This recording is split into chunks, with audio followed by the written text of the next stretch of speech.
guys? What's up? What's up? Yeah, it's time for us to get into the action. Myself, HighlandWolf, we're here for a bit of a watch party. Of course, we can't miss the lovely PMGC. You know, we got to see all the action as it unfolds out on the battlefield.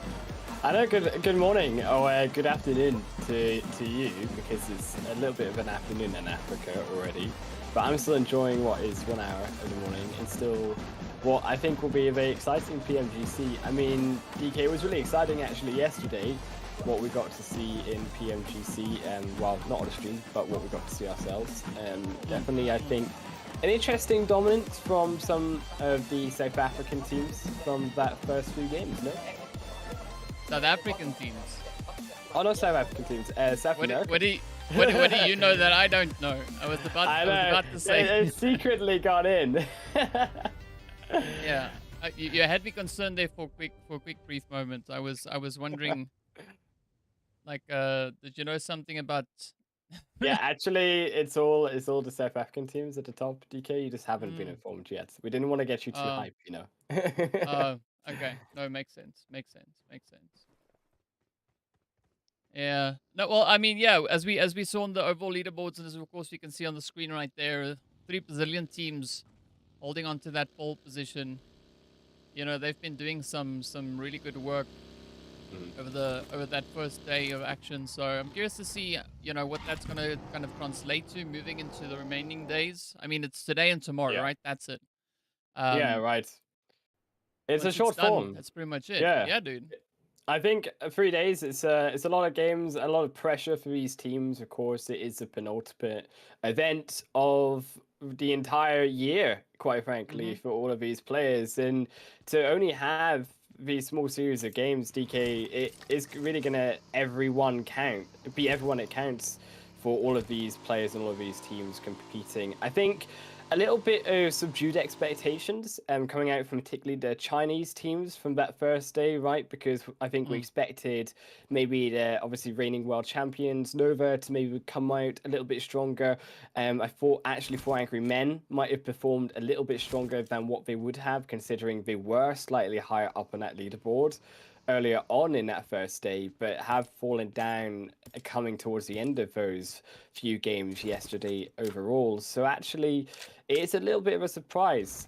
And I think the one surprise actually that we really had coming out from yesterday was S2G. I mean, watching them from the start of the year in what was previously the MENA region, should I say Middle Eastern region here, DK, it's now with them the organization to Turkey. They've actually really improved still as an organization and as the players to already be in this 4th position coming into day 2. Yeah, I mean, SG definitely one of the teams that we've seen playing in, you know, obviously they played in the Middle Eastern, what's the Middle Eastern PMPL. I remember them from back in the day, right? You know, when they were grinding it real hard.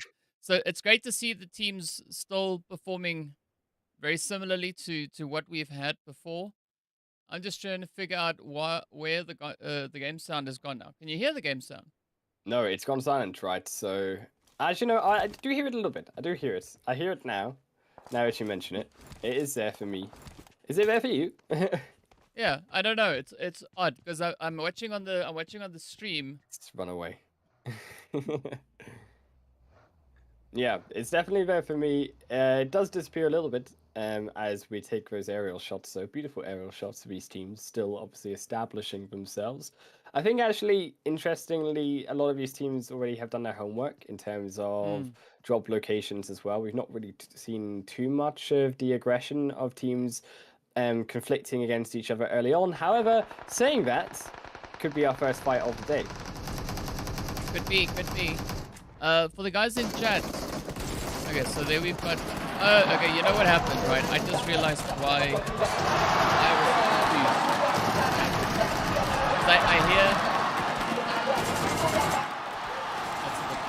Because I hear gunfire, but it was another stream that started playing on my PC, and I'm like, and it's kind of in sync because I'm seeing the gunshots, and that's why I'm sitting here. I'm like, what? You know, like, Mm-hmm. Yeah, what the fair hell's enough, going fair on? enough. But eventually figured it out. So yeah, the game sound at this point is going to be a little bit low. I mean, for those who didn't watch any of the broadcasts yesterday, um, there is a random point where they do put on the audience sound, so that's going to come through. Mm-hmm. So if you hear random shouting, I mean that might happen. But yeah, how's everybody in the chat doing? We got Jahad here, we got Strange, we got Wheat Pix. Yeah. Yeah, I know, Oh. I know that Red Eyes, Neptura, and Dave, they're also doing a stream today. Mm-hmm. Or watch party. And I did see Jad and them there, so I mean, we might as well just, populate all over the place. Right? Yeah, indeed. Cross-pollinate with viewers. Hello, Jahad, as well. I see. Hello, HighlandWolf. Yeah, hello to you as well. I hope you're having a good day. How are you doing, all of you, of course, in the chat? I mean, I hope everyone else is having a great day so far. I mean, it's definitely been an exciting first few games here coming through from these teams. I think, actually, to be fair, now coming into that first fight, maybe we get to see a little bit more of the action in terms of some of these teams. Speaking of team fighting, I think that what we saw yesterday was the South American team, some of those at the top of the leaderboard, showing that actually coming to the end of the games, it is always going to be down to those team fights, and it has been a lot of high scoring games, particularly those who have gotten closer top of the leaderboard. We're talking about the 13, 14, 15, 16 kill games that we've been seeing already in that first series of games so far in the PMGC finals. And now, actually, I think to wonder, can these teams down maybe in the lower end of the standings be able to pick up as many points in terms of those team fighting ability and get those elimination points for themselves? I mean, that's going to be an interesting one to see, though. I mean, it's a good question. You know, the teams definitely having to prove themselves, and I mean, what better place to do it than at the global stage? It's going to be a very difficult. Yeah. Well, not difficult. I mean, they've shown their competency, right? They've shown their capability of being able to compete at this level. But now it's going to come down to how the teams are able to cope with all those pressures, right? Are they going to be able to maintain a cool head, keep the focus on, and keep persistent? Because I think that's where the big thing comes through. A few of the teams that are maybe a little bit newer to this level of gameplay might still be dealing with a few of those things. But I do think in general the teams have got a pretty good and decent understanding of what is expected from them and how they need to move forward to be able to cope a little bit more adequately. Yeah, I think for sure. I mean, an interesting zone as well for these teams. Really, actually far up north, DK. It's gone all the way up to Kameski. I think I'm actually loving this in terms of finally we get to see a Stalbo zone, and it comes none other than in the PMGC Global Finals. I love Stalbo. I mean, if anyone knows, when I watch Erangel and I'm casting Erangel in competitions, I always want to see that mountain used because it really is such a intricate location for Erangel, and navigating that particularly is such a high level for all of these teams. It's going to be really intriguing to see how all of these players are going to navigate that terrain because it is filled with those little pockets that these players can find that can really be advantageous for an act of surprise onto these teams. And speaking of acts of surprise, already looking like a few team fights more coming through. I mean, Brew here looking fantastic so far in this first game, already taking out a few of them out. Yeah, that's Alter Ego having a bit of a blow to the ego getting dealt there. But one thing that I'm curious to see is Alter Ego is one of those invited teams. Them alongside the players coming through from the side of Wolf, right? I mean, a name that you would know, that you can kind of, associate yourself with. But either which way, Yeah. I'm curious to see what the approach is going to be from Alter Ego, because we can see them currently sitting down there in 17th position or 16th position, 17 points to their name. So there's going to be a little bit of that ground that they now need to try and kind of cover, try and close a few gaps here and there, because being one of the invited teams, you kind of have a certain level of expectation already coming through for you. Yeah, for sure. I think that expectation can really be on one hand, such a helpful thing for these teams to have that expectation, to have that support, and to know that you have had that ability before, and that's why people can count on you to be able to perform. But I think also it hinders you, right? On the other hand, because you've got teams like Nova, right, down all the way in 12th, and yes, we always say, well, Nova will come back. They always seem to do that come towards the end of the tournament, but there's always that doubt in my mind that you could maybe see the likes of what happened to Bigatron Red Aliens, right? In 2 years ago, where we saw Bigatron really starting to underperform. And even though we had expectations of Bigatron as that world-class team and world championship team, they just couldn't really form themselves together come these recent years. And I think that's something Innova do have to be wary of, especially as a two-time champion. Yeah, and of course there's there's one team that we would have loved to see here, HVVP. I mean, they came so close, but just very narrowly missed out on the opportunity to get that done. But I mean, as we know, rest of the teams that have been performing quite well in those, not only the last chance qualifiers, but in the league itself. One of those teams was Fireflux, right? Fireflux bringing quite a bit of performance in those stages. Curious to see how that is going to translate into the finals. Currently, of course, occupying that 10th position. But I was watching the watch party yesterday with Dave and Neptura. So Nep was rooting for Fireflux. I can't remember who Dave was rooting for. I forget the rest. But I'm gonna ask you the same thing here today, right? Out of our lovely 16 teams, which team are you gonna be supporting or rooting for? You challenge me in terms of a question. I'm really wanting to lean towards a team that I feel confident in terms of the likes of maybe A7. I heard going about even a desk in PMGC yesterday, as well as I think also Four Angry Men maybe. But you know, you mentioned it before, right? And you said that the Wolves were here. I've got to go for the Wolves, okay? Because it's in the name. It's in the name, and I got to support my fellow brethren in the PMGC finals, and I got to trust. There's trust there that they're going to be able to come up from that 11th position. You know, first got to stick together, right? That's just how it works. You know, if it's in the name, exactly, my guy, exactly. But so yeah, I don't know. I'd probably, well, yesterday I said I was gonna be supporting Godlike Stalwart, right? SDE. I think I'm still gonna go with Godlike, right? Because I mean the reason for that is because of we know Crypto came from there, and Crypto is from the Unicorns of Love, and we support the Unicorns of Love, you know. So that's my connected dot as to who and why I'm supporting. Yeah. Yeah, I'm actually also curious in terms of competitors here, the only, of course, North American team, right? And that ends in terms of Geek, because I think that we got to see a little bit of what they could offer last year in terms of PMGC, particularly in the PMGC West League. They didn't obviously qualify to this stage, so it is a little bit of a step up for them as well. But I am really intrigued actually to see how they'll do as you talked about that pressure, right, and expectations. As that only North American team, they seem to be in the middle of the pack just now and doing well so far.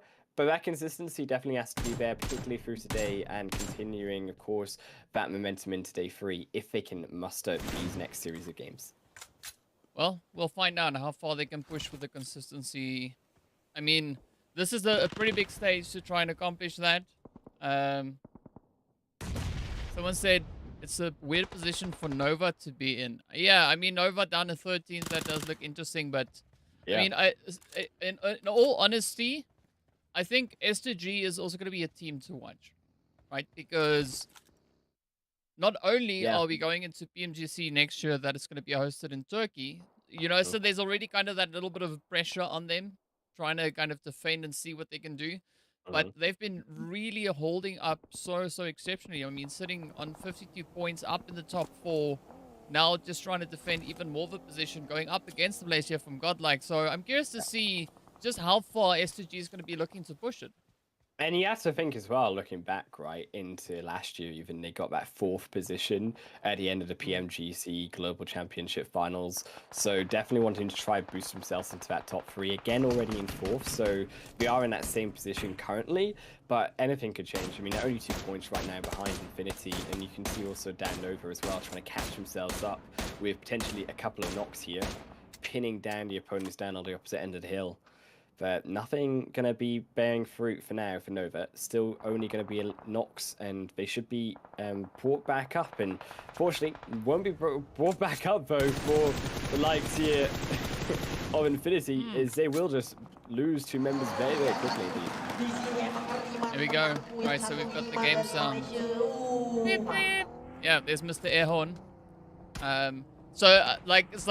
One thing that I was curious to talk about yesterday was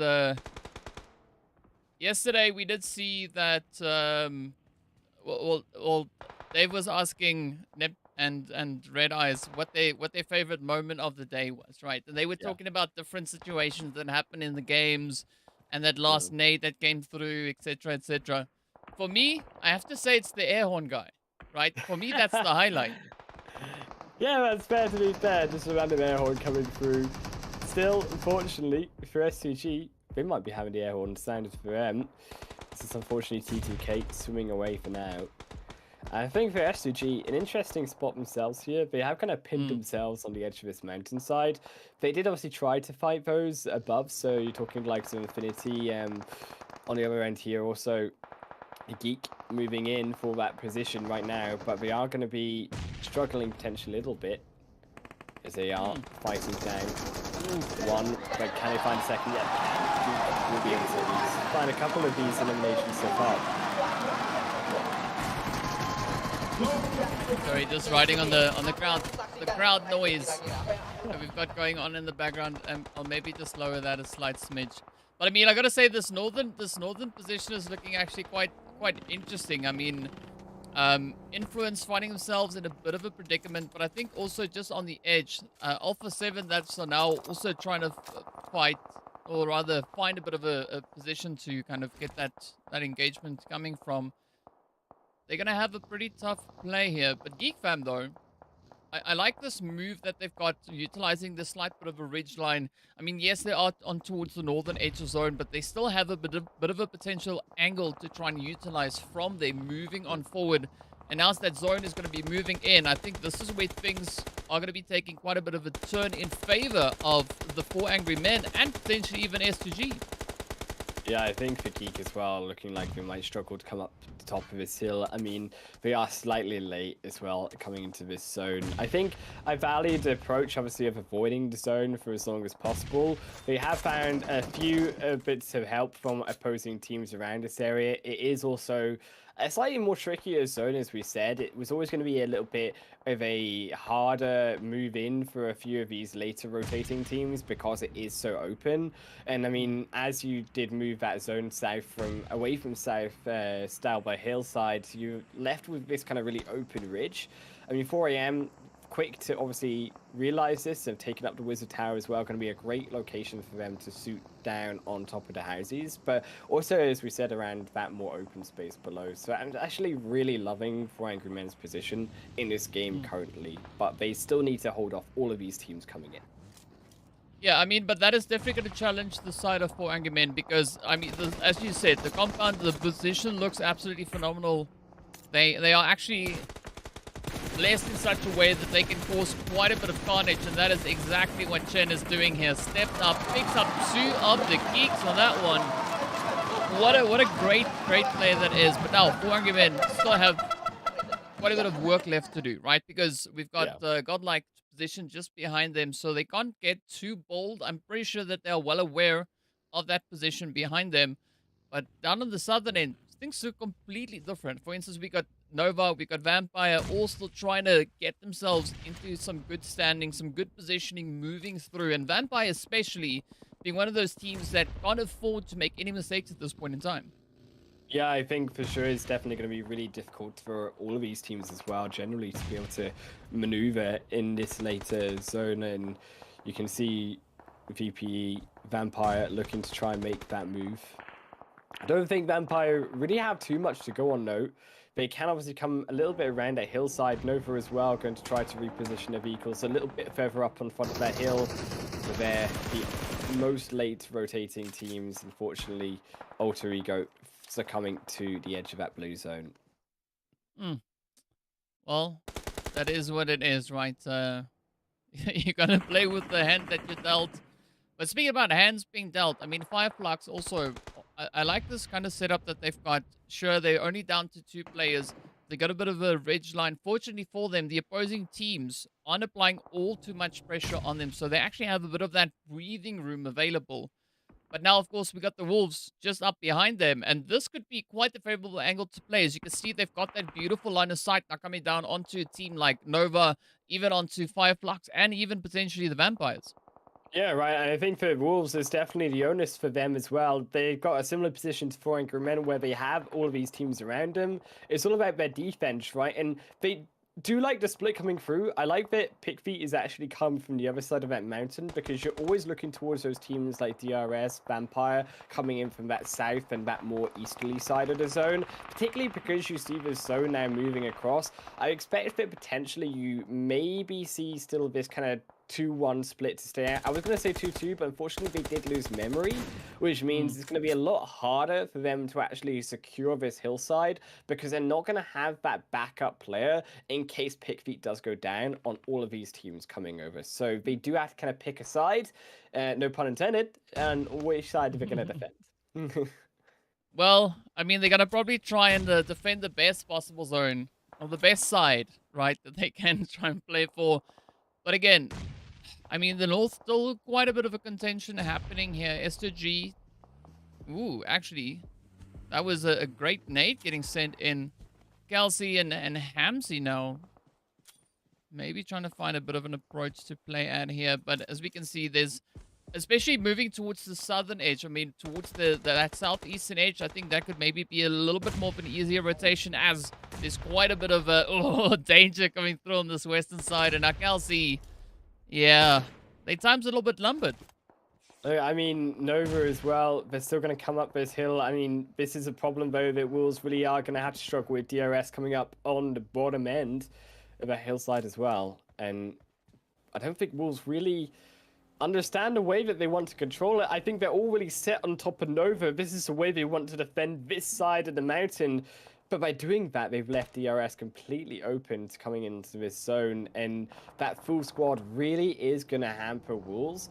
Because as soon as DRS come over and start firing shots, they're going to find themselves trying to fire back. Nova, they're going to move forward because there's space given to them. And suddenly, Wolves may find themselves in a bit of a sandwich, as we said, between these multiple teams. Four Angry Men as well coming in from the edge of the zone.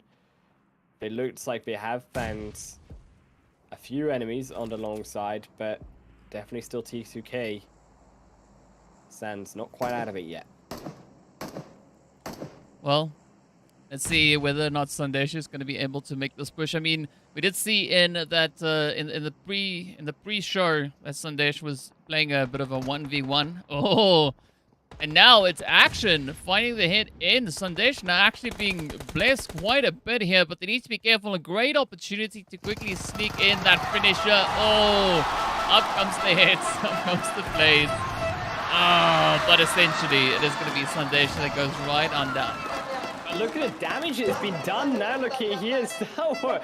They're gonna lay down all of this nades, all of the utility, and I think luckily for Four Angry Men, a few of those nades went slightly wide. If they had begun to roll down that hillside, it would have been very disastrous for Four Angry Men.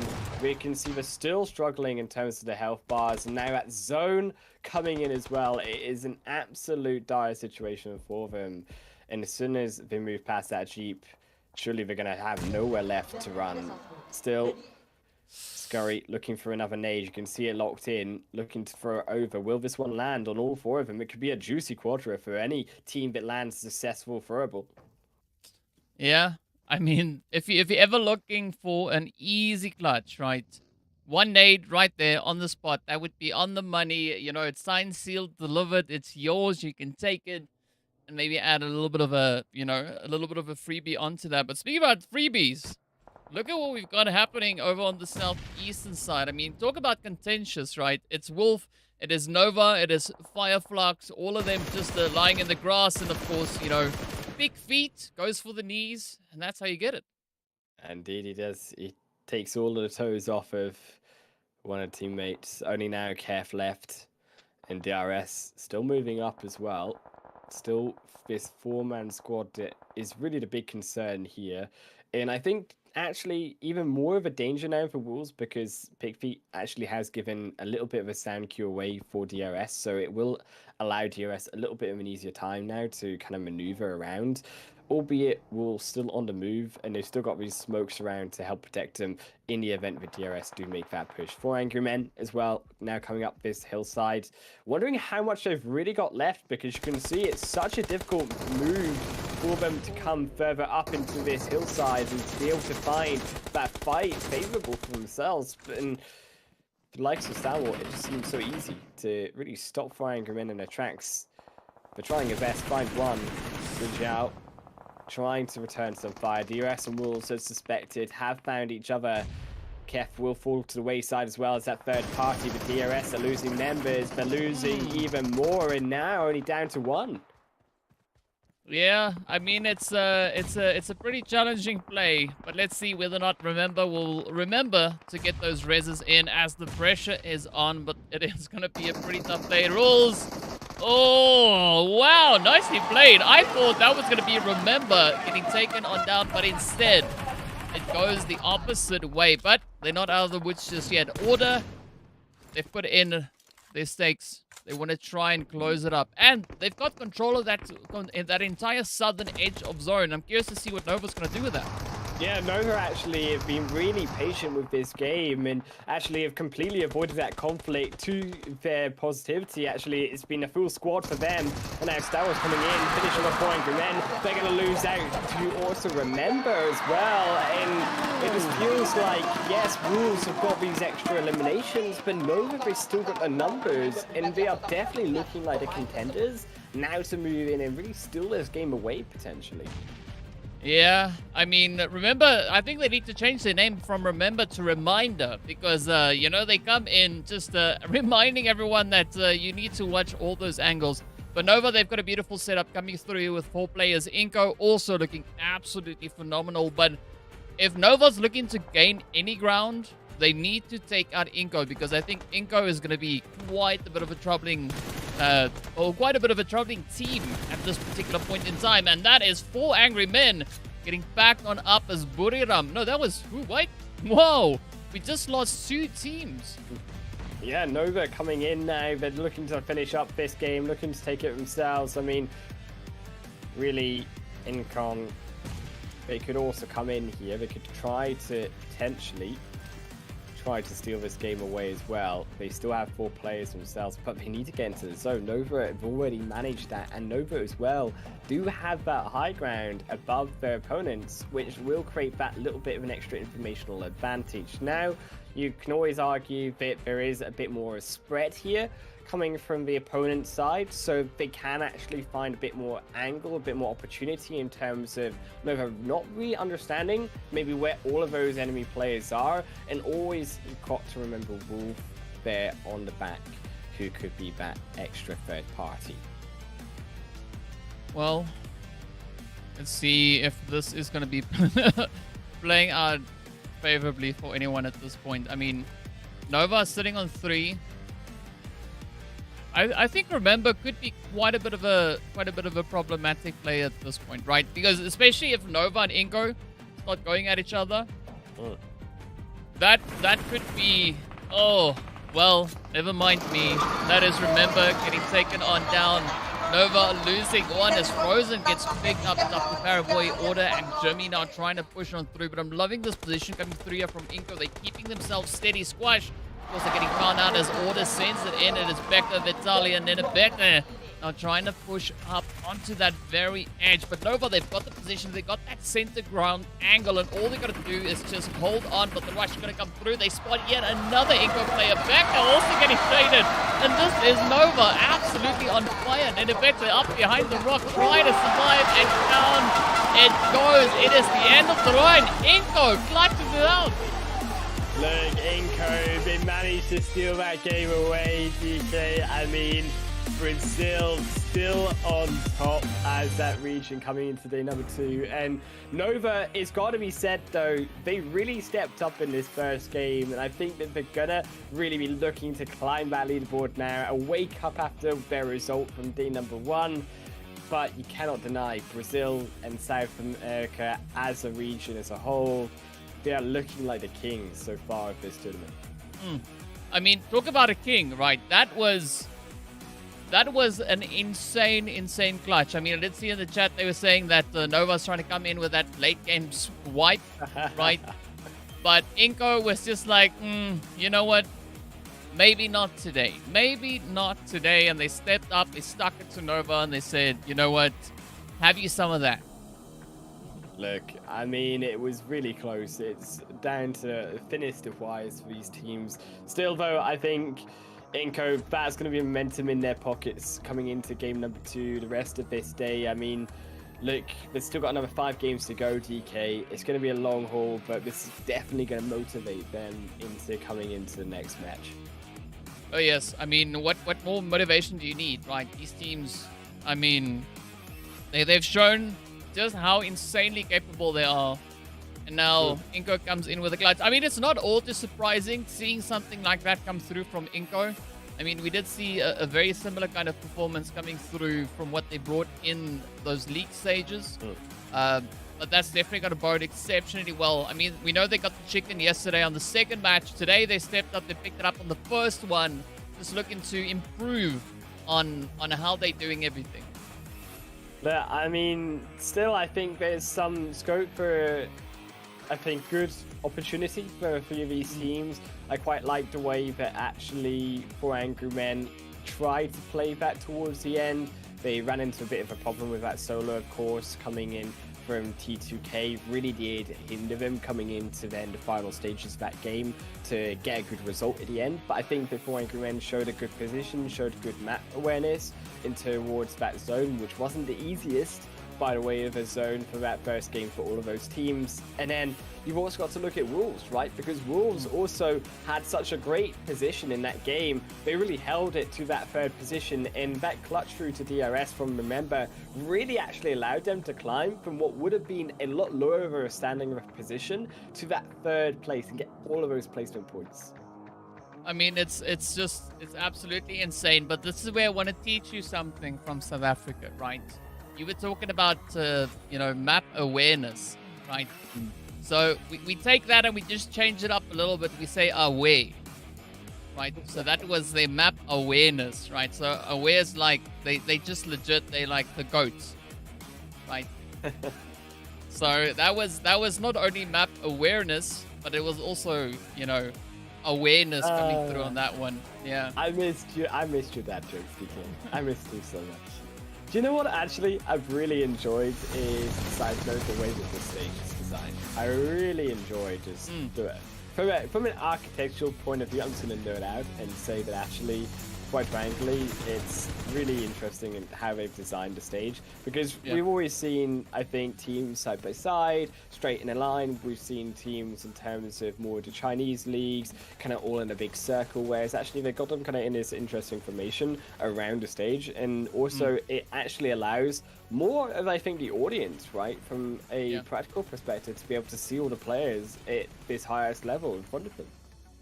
Yeah, I mean, it does give you that more inclusive feeling, because you have the players there, but it also makes it so much easier from a videography sense, right?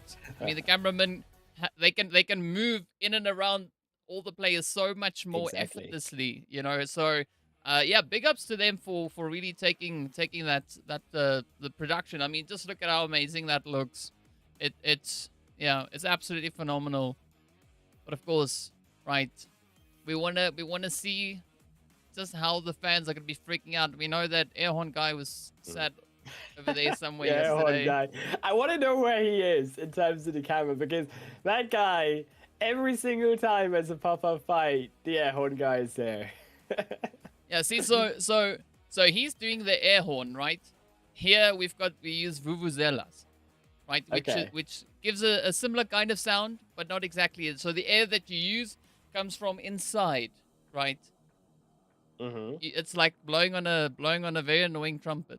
So is that guy got pasta on his yeah, I think it said pasta on that one. Pasta? That's something. I mean, he's hungry for sure for that action. I'm just gonna say that. That's a first. Yes, sir. Yes, sir. I mean, the first, definitely, indeed.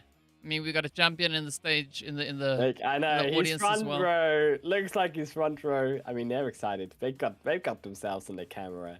They're posing. It says Sayang pasta. We got mute over there. Yeah. We had something about Paraboy as well.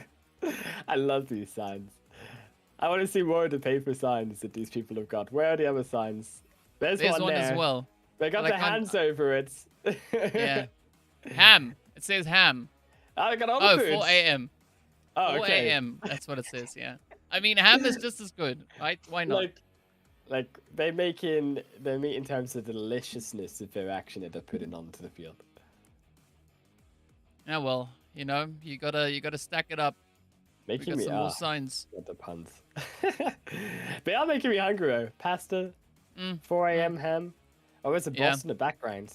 It's actually 4 a.m. That's true. Actually what it is. 4 a.m. That's true. There's also a boss. I saw that one. Yeah. There's a ballad. Yeah. I'm looking at what else. I'm so intrigued by actually what is what's inside these shots. Let's see. They're not got the paper up. Someone needs to shat them.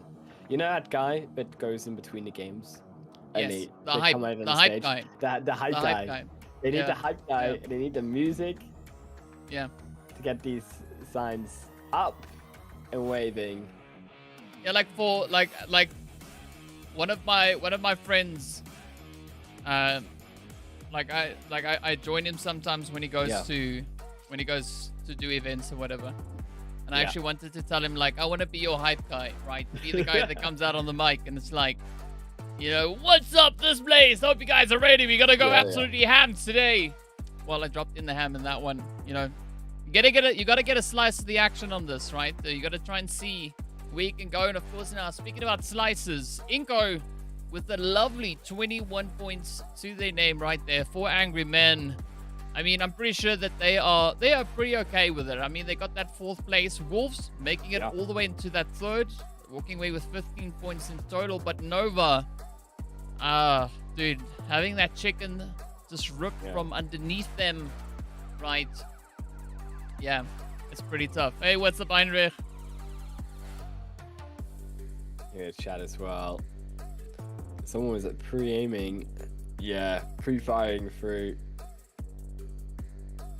But I still think, right, and as Red Dot says, definitely some of the Chinese teams stepping up. I think 4am stepping up a bit. Of course, enough to be said for Nova coming into that 2nd position. I'm curious of ways to say, well, can we see someone kind of jump back in, right, and be able to continue that dominance? Something interesting, though, from that game was Alpha 7 obviously landing in 16th position out of that first match. So they do now fall into 2nd position to Inco Gaming, as they do claim that top spot now with 90 points overall in that 2nd chicken dinner. But there is a gap forming that I can also see here with 4 angry men coming up after Influence. I mean, a few points in between that 1st, 2nd, 3rd place coming down the leaderboard. Yeah, a little bit of moving, a little bit of shaking. Nova, of course, now climbing it up. I mean, one thing that we did see in the league stage as well is where they changed the color of the arrows, right? Down is green and up is red. It's like, That's not confusing at all. No. At least the team, if they stayed stationary, there's nothing, right? It's just the default color that you have coming through. But of course, first match done and dusted. A little bit of that Erangel action. Then we're going to be following it up with Miramar. I mean, I like the fact that they moved Sanhok closer to the middle.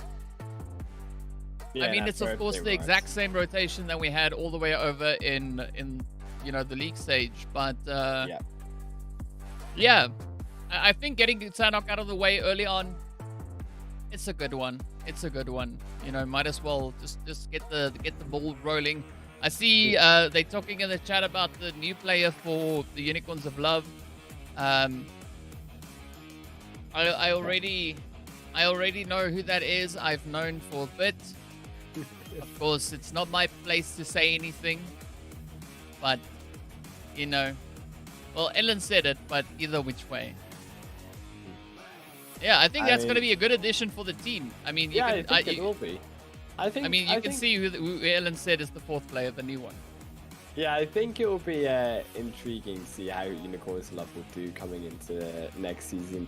I think I have higher hopes for Unicorns because they're always that team that they definitely perform. They kind of maybe don't quite get there to the top, but they're definitely one of those top contending teams, and I'm curious to see how that will work for them coming into the 2023 season, because I think actually what we saw in 2022 season so far, of course now into the Grand Finals, is actually through this year it's been a lot more competitive, the teams that have come out, and the level has been a lot higher. I mean, for sure, from my perspective from the PMGC last year and casting back to actually watching it this year, and I think actually in a way good to watch it, to understand, just to get to enjoy and how these players are playing it rather than actually also casting it, is I've been able to notice that difference even more so, right? Because you've really got just the positioning and being so much more precise from some of these really top teams, and also even the team fighting has been so much more sublime from those best squads as well. I mean, and that's the beauty of it, right? Yeah. Is if you were one of those teams that were able to dominate in the early days, great, right? But being a team to dominate now, I mean, you've said it already. There's so many factors that are starting to stack up, that are starting to count against you, and I think that just shows so much of the capability of these teams. But then it also makes me kind of think of just how insane it is when you've got a team that you don't know all too much about, a team that we've not really seen.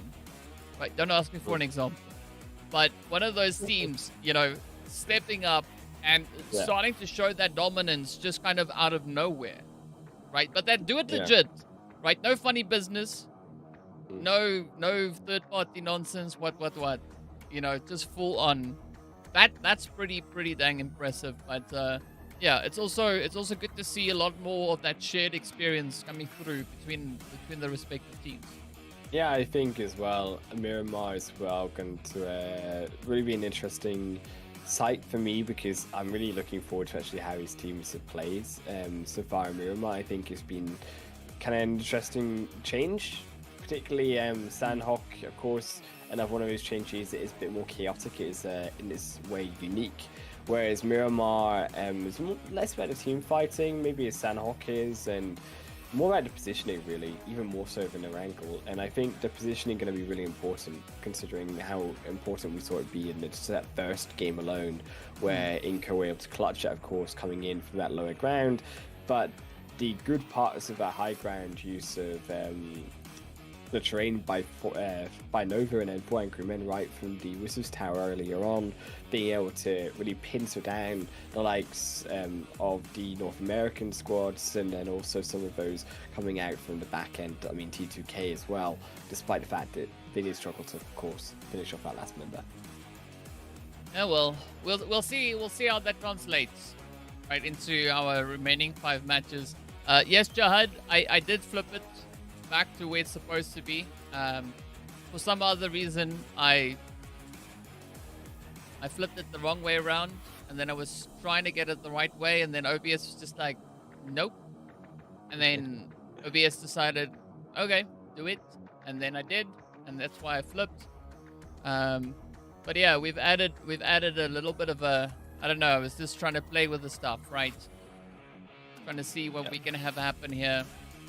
But yeah, I mean, what are you guys in the chats? What are your predictions? What do you think is going to be the outcome of well, today, right? Who do you think is going to be the team to pick up that dub over on Miramar? As we know, it was Inco yesterday. They've already kind of changed that whole proceeding coming into today. So, oh wait, no, sorry. Well, yeah. I was looking at the last chance qualifiers. So DRS picked up the first chicken over on Erangel yesterday. Yeah, but I'm curious to find out what people, what the viewers think. Who will be that team to get the dub here? There's our shouts. We got Telkom in there as well. I mean, Telkom is a service provider here in South Africa. So yeah, I don't know. I don't have Telkom. We don't have Telkom here. We have different providers. I'm not sure. Should I list them, DK? Do you want me to list the providers that we got in the UK?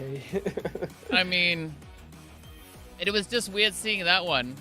Hey, we got a wolf shout out in the thingy. We got a wolf shout out. Yes, sir. Where? Yes, sir. No, wait, no, like in the audience. On camera. Yeah. I gotta say, like I'm feeling like I'm an esports. I'm like an esports player today as well, right? I've got my. It seems like I'm sponsored, right? If you look at my sleeve, like, oh yeah. I wish. You know what I didn't realize is how far back that stage goes. Yes, it's big, that dude. stage. I looked at the front shots and I was like, like I like the seats, but it's quite like close, And I looked back all the way at that shot right there, and that shot goes all the way back. Oh, I love the way there. No, it goes quite a bit. And for so Jahad, if you remember, I was talking about the LEDs that I want to do. I've kind of assembled one of them. You can see it there in the background. They cut them off. He was about to do the love hearts. Well, yeah, but that's how it works, right? I mean, was he gonna do that thing? He was gonna give a little like hearts with his hands and then cut him off. Yep. We got a wave in from the South American team. So. I mean, that's good at least, right? We're getting some participation happening right here. Yeah, I love it when we get to see the participation for the players. It's what we want. I mean, some of them not quite there yet. Some of them disappeared. It's getting there. We're getting it. We still got 2 minutes 50. You can run in. Like, at the moment where like you're about to go into the game and you're loading in. You're like, I just need a bathroom break, and you run off really quickly. You dart to the bathroom and you like go really really quickly, like in 30 seconds, and you come all the way back super fast. That's what he's doing right now. We know it. Yeah. I mean, at least our viewers know that we can't run away really quickly because we are all tethered in, right? I mean, in order for me to accomplish that, I first have to unplug myself and then run, right? That's true. But I mean, there's an easier way to get that done. We just do this, and then it doesn't matter, right? We just hide the stuff, right? Yeah. So what are they saying in chat? So Jahad talking about Nova and all of them. Yeah. Someone having device issues. No, it's not device issues. It's a bathroom break. It's a bathroom break, bro. Sure. Okay. Yeah. I wasn't sure about the framing or the terminology of that, right? 100%. They just call it like technical issues. Sure. Because why not, right? I mean, might as well. He's back there. He's back. Look, he's back. It's okay. See, he's already seen it. There we go. Tissues coming out. Hey, Ellen. They just preparing everything. Yeah. Ellen's saying, "Oh my God, I love this watch party. Red hearts, so much better than every other channel." Yes. Don't don't sweeten this up too much, Ellen. Like... No, Ellen. Ellen's just doing whatever. Jahad, as you can see, there's no. It's a weekend, my guy. I'm not that kind of boss, right? I mean, Francho doesn't work on weekends, so yeah. I mean, yeah. I'll just stick to that statement because he's obviously not here. But yeah, I mean, we really appreciate all our people in the chat coming through and showing some support, just blessing us, giving us the privilege of trying to entertain them. And that wasn't me, I promise. I was worried for a quick brief second because Wolf, you froze at exactly the same time as that thing started buffering. You're like, oh goodness. Yeah. So that was interesting. I mean, I was just freaking you out. I just timed it perfectly with him. Don't worry. Yeah. Well done. I mean, let me try and see if I can get this thing to maybe catch up. So for those of you that don't know, if you're trying to catch up this thing, just hit it twice. Just hit it twice. And then you catch up like that. Boom, now we're back on live. Dude, I love the dedication by them. The Nova fans there, even printed off all of the players. All 5 of the players. Don't forget a substitute. I know that there's only 4 playing. But yeah, Nova fans really coming at it. I'm curious to see what else we saw. We saw some vampire supporters there as well in the chat. A few of them. Donna. And where the paper at? I want to see the paper. There's loads of paper in the back, but I want the camera guy. You know what we need? We need one of those handheld camera guys that just run down all the way. Yeah. Back. That's what we need. Oh, someone really loving Duna. Yeah, I see like Strange and Jad, all of them forgot about Ellen yesterday. I didn't forget about Ellen. I was speaking to Ellen yesterday and I told her what happened, right? But either which way, she does check her DMs. You just gotta you gotta wear the right jersey, then it works, right? If you don't have a Unicorns of Love jersey, it just makes that much more challenging for Ellen to be convinced enough. Right. We need to wear one. I didn't wear one today, I'm afraid. I'm not gonna be wearing one today because it's really hot. Right. It's not hot here at all though. It's actually really cold. I was saying that I think that the PC is heating my room up, so I'm kind of glad I'm not got a hoodie on. I need to find my jacket for Unicorns of Love. I have that jacket somewhere still. The zippy one or the other one? The zippy boy. Yeah. And the zippy one is nice and thin. It's nice and thin, right? Yeah. I want to take it with me to when I go to Germany. Actually, that'll be interesting. Sure will be. Yep. Yeah, I'm gonna be a little bit jealous when you do go to Germany. So if I don't come invade Unicorns of Love offices, I'll just show up. Not only that, right? Not only that, but yeah, if I seem to be a little bit more quiet than I normally am, right? You now know why. But just pretend I said nothing. It's just like whatever, Yeah. It's okay. Like I've always wanted to go to I wanted to go to more countries in Europe, right? I've only been to 3. Yeah. So where have you been? Tell us. Well, France, Italy, Monaco. It technically counts as a country because it is. Well, it's a what do they call it? Yeah. Whatever. It's a country nonetheless. Spain, and then I've only been in Dubai for stopover, heading to Europe. Did you leave the airport though? You gotta leave the airport to really. No, because it was too hot. It was like fair. I think it's hot here. Here's a joke in comparison, right? I mean, you walk out of the plane at midnight, right? It's midnight.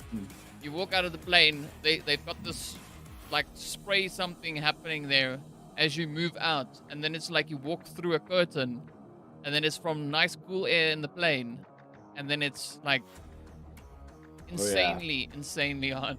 It's really hot. It's really hot. I think in Dubai. I remember that being the same in India. When I went to India for a wee while, it was really nice and cool on all of the airport, and you had like nice cool breeze, and even when you exited, there's like that the cold fans that they got. They just make it absurdly like deceiving, and then you step out of the cool fans, and then you end up in this like blistering, sweltering heat in the middle of the day, afternoon, and it is I don't know. I just melted, quite frankly. I mean, it was one of those where they tell you get on the bus quickly because it is so darn hot. Yeah, no, it is. Yeah, Ellen, I basically just put my toes into Europe. I haven't explored the rest. I still want to get into the other countries, but yeah, Jad, I was laughing because there's no one behind me. The movement you see is just the background, right there. There's no guy behind you. Where's your coworker? No. So no, they know that he's not sitting there. No. So the movement Jihad is seeing, I assume it's that, because there is technically someone standing. Yeah. I see him. It's just the backdrop. It's just the backdrop. It's playing on the TV. I see. Yeah, it's just there for aesthetic purposes, right? And to make everyone stress a little bit. But yeah, you know. I love your LED lighting, by the way. We talked about it yesterday, but I never got to see it like showing up until now. Yeah, that's only one strip. There's still 3 more that needs to go in. You just hit those. That's the camera. No, so like you can see them there. They're not really in position. I kind of just plonk them down. Fair. Yeah.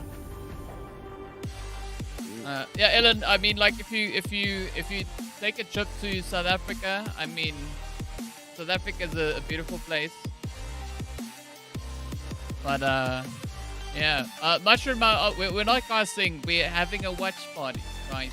We're chilling.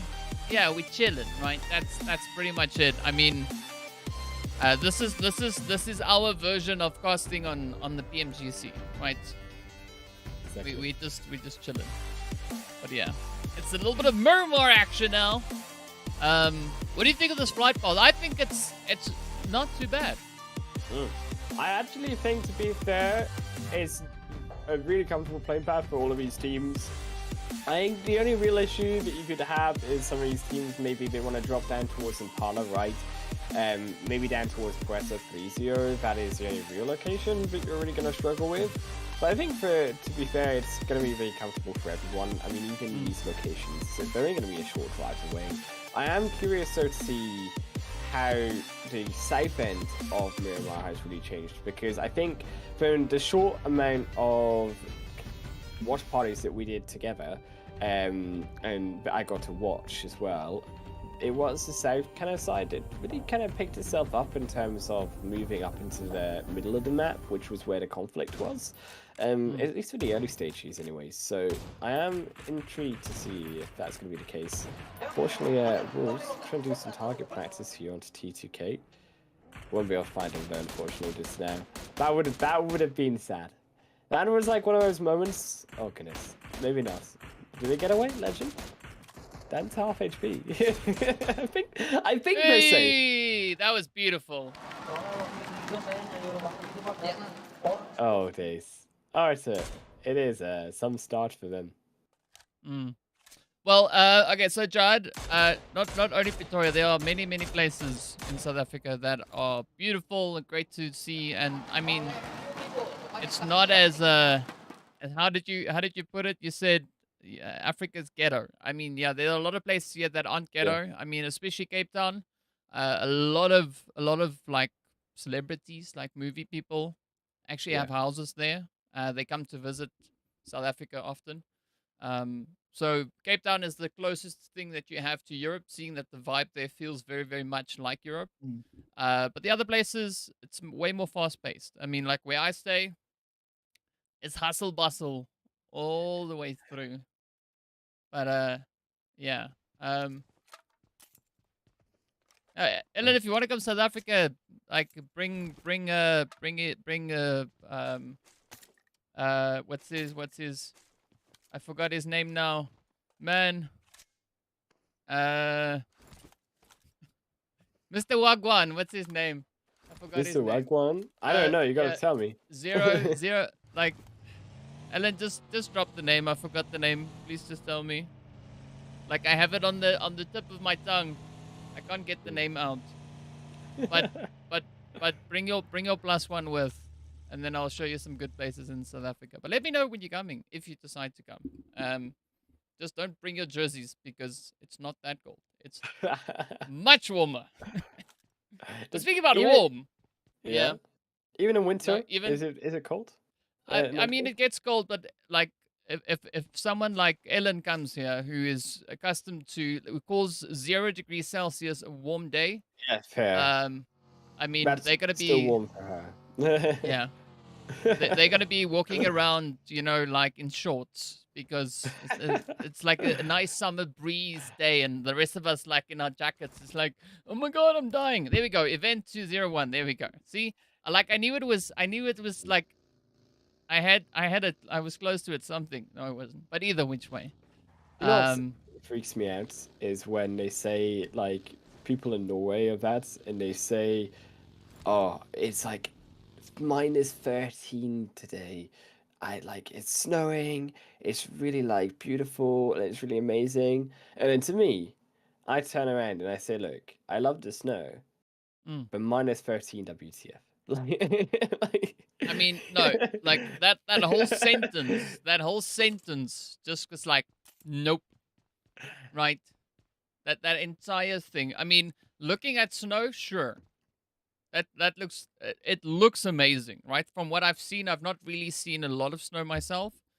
Mm. Um, but it looks amazing. But I actually the wish I had temperature snow. you need to have that happen, no thanks.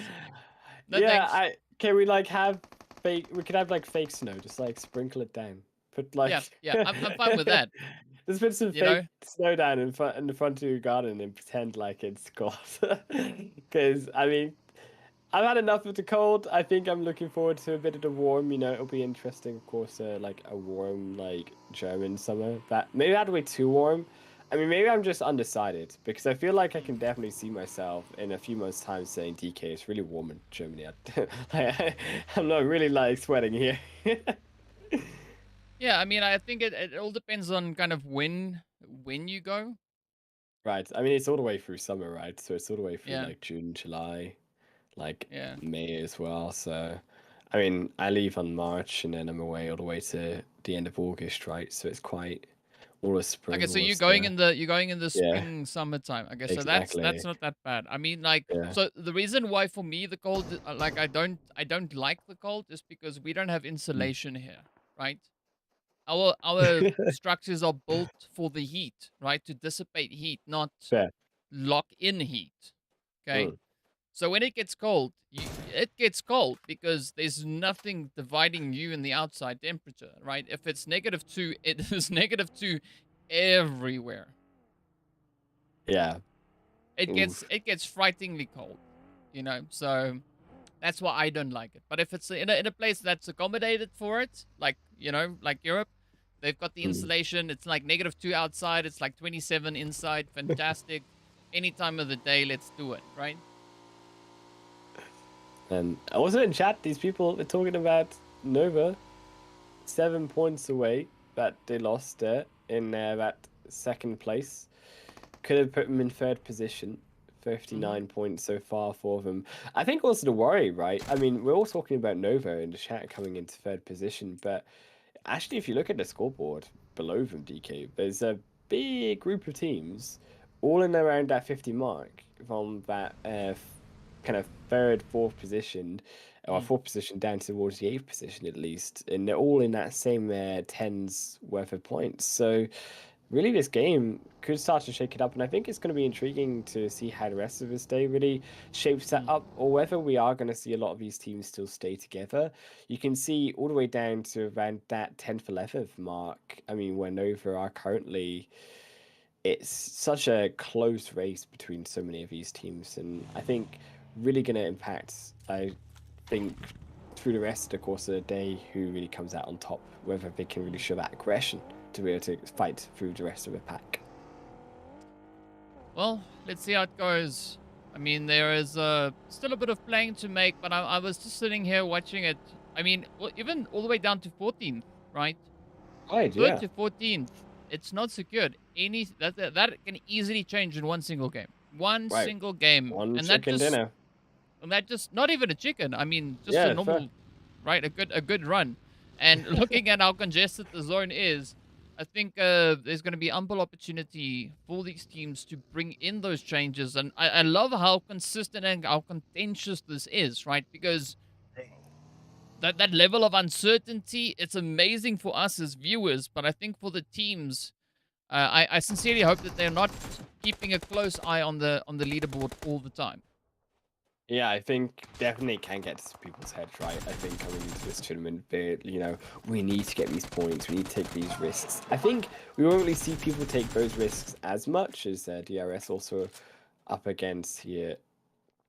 Brute once more. DRS trying to run away here from my name.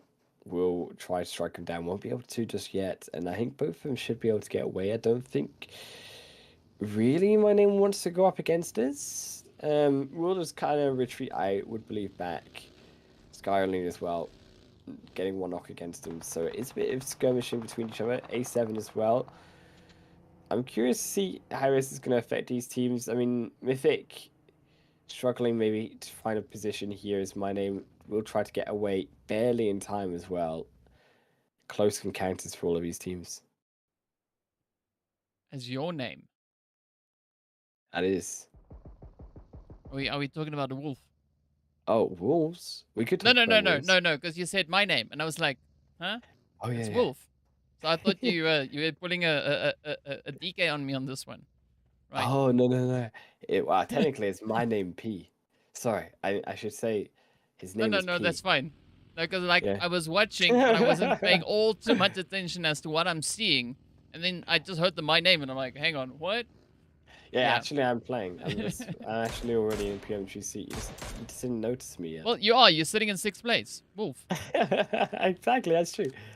See, so if Wolves win, technically I win PMGC as well, right? Like Yeah, but you don't get. But unfortunately, you don't get a cut.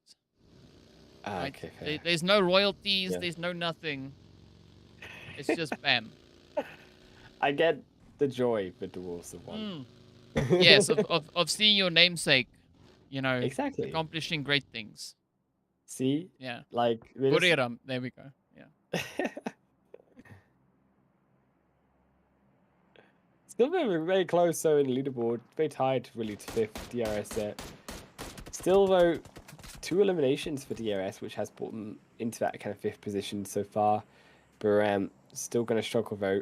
2 members now remaining for this game. I think they are going to really find it difficult, I think, in Miramar to find a place. And losing members early on, particularly in Miramar, can just be so detrimental because when you are trying to find a location, especially around here with the zone where it has gone, into kind of towards that more graveyard side, the edge of La Bendita Hill, there's a lot of these high hills that these teams want to take and control, and not having the members to do so means that you're actually going to have to sit back a little bit more and play a bit more passive and be forced to play this way inside of the zone, which can leave you susceptible to trying to come in later on through these more open spaces, which people can take advantage of. And unfortunately, 4AM going to lose as well one of their members to SGG.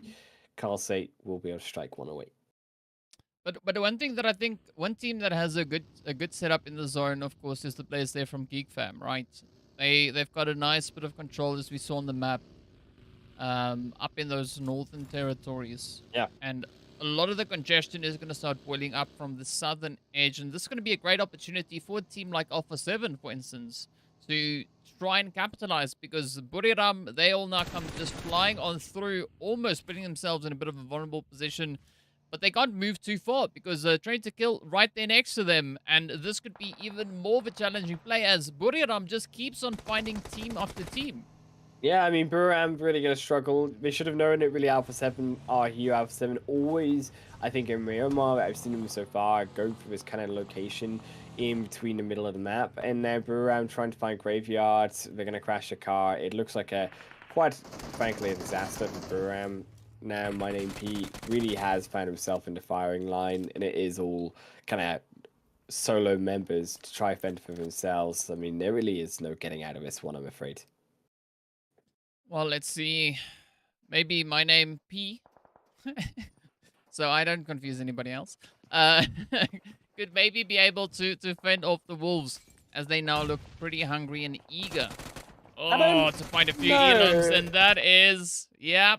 I mean, the wolves, they just backed it up, right? Just kept on pushing through, but a great opportunity coming through now for Fireflux, and we have Solke on that ridge quickly, potentially trying to steal a little bit of elimination there. Doesn't really get it, but does take quite a bit of damage in turn. Yeah, I mean, Fireflux Solke, we know Solke is such a talented individual. Trying to find an extra pick there won't be able to find that extra elimination. Wolves will be able to garner that one for themselves. I think Wolves very decisive there. Just get them molly into the window. Don't mess it about. We know that it was potentially that extra player on the ridge line and crossing over into that church. They were very careful in doing so. So I think even though it's only a solo player, was very easy, I think, for Wolves and the whole scope of things to be able to garner that elimination. It still was very well played by them, very clean, like we would expect to see in this top level. Well, speaking about top level, right, we do have a few teams positioned on a high level. Of course, it's Inko, way up on those hillsides.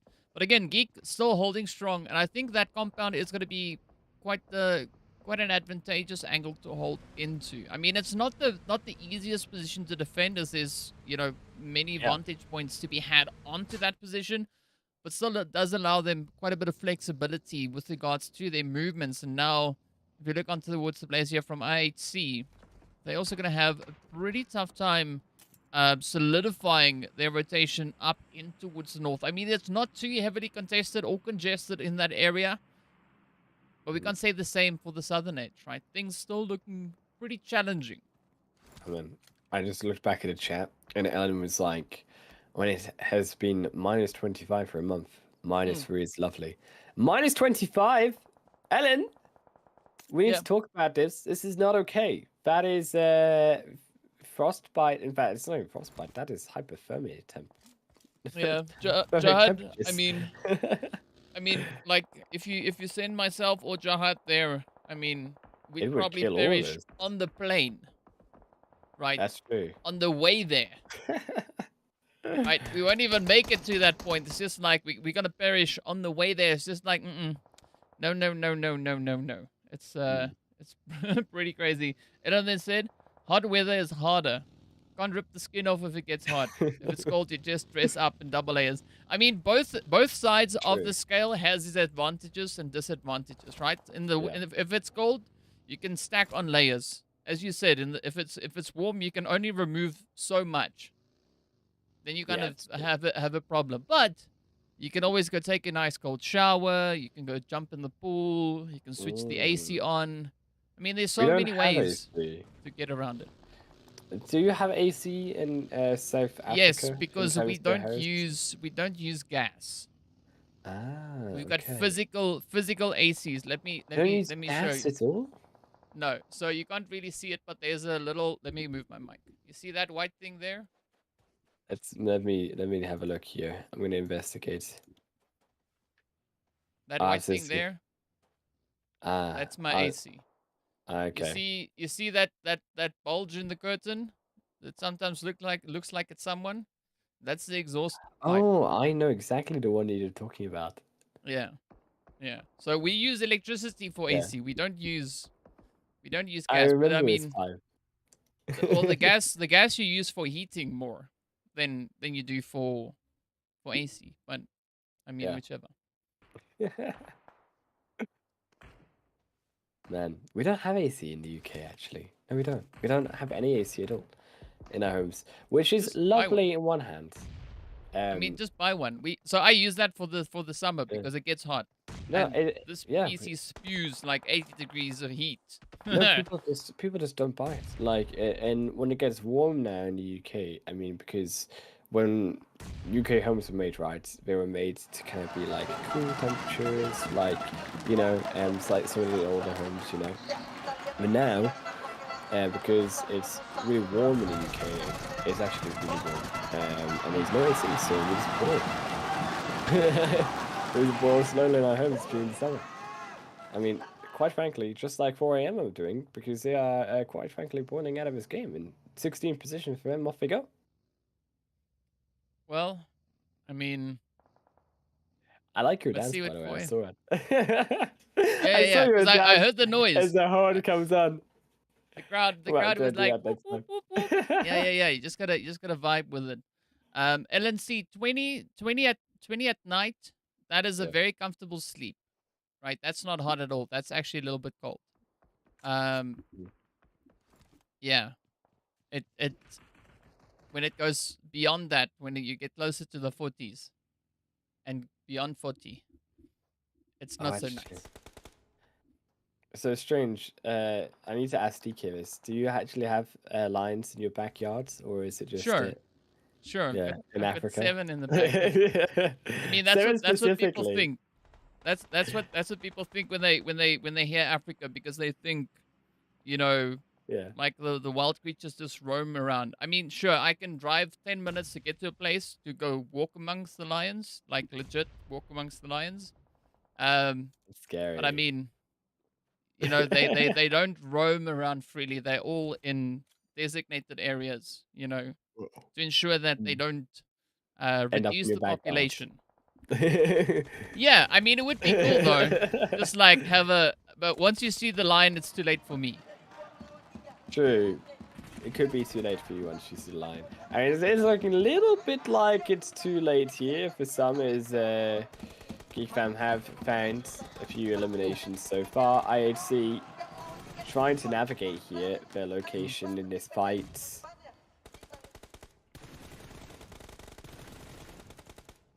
I love Deer Horn, by the way. Yeah. Oh, come on, you high.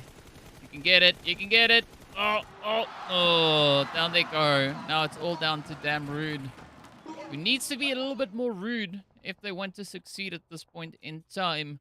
But Ellen, I did see that you said you would love to have Ahina. I would also love to have one, because no matter what I tell it, it will continue to laugh at everything I say.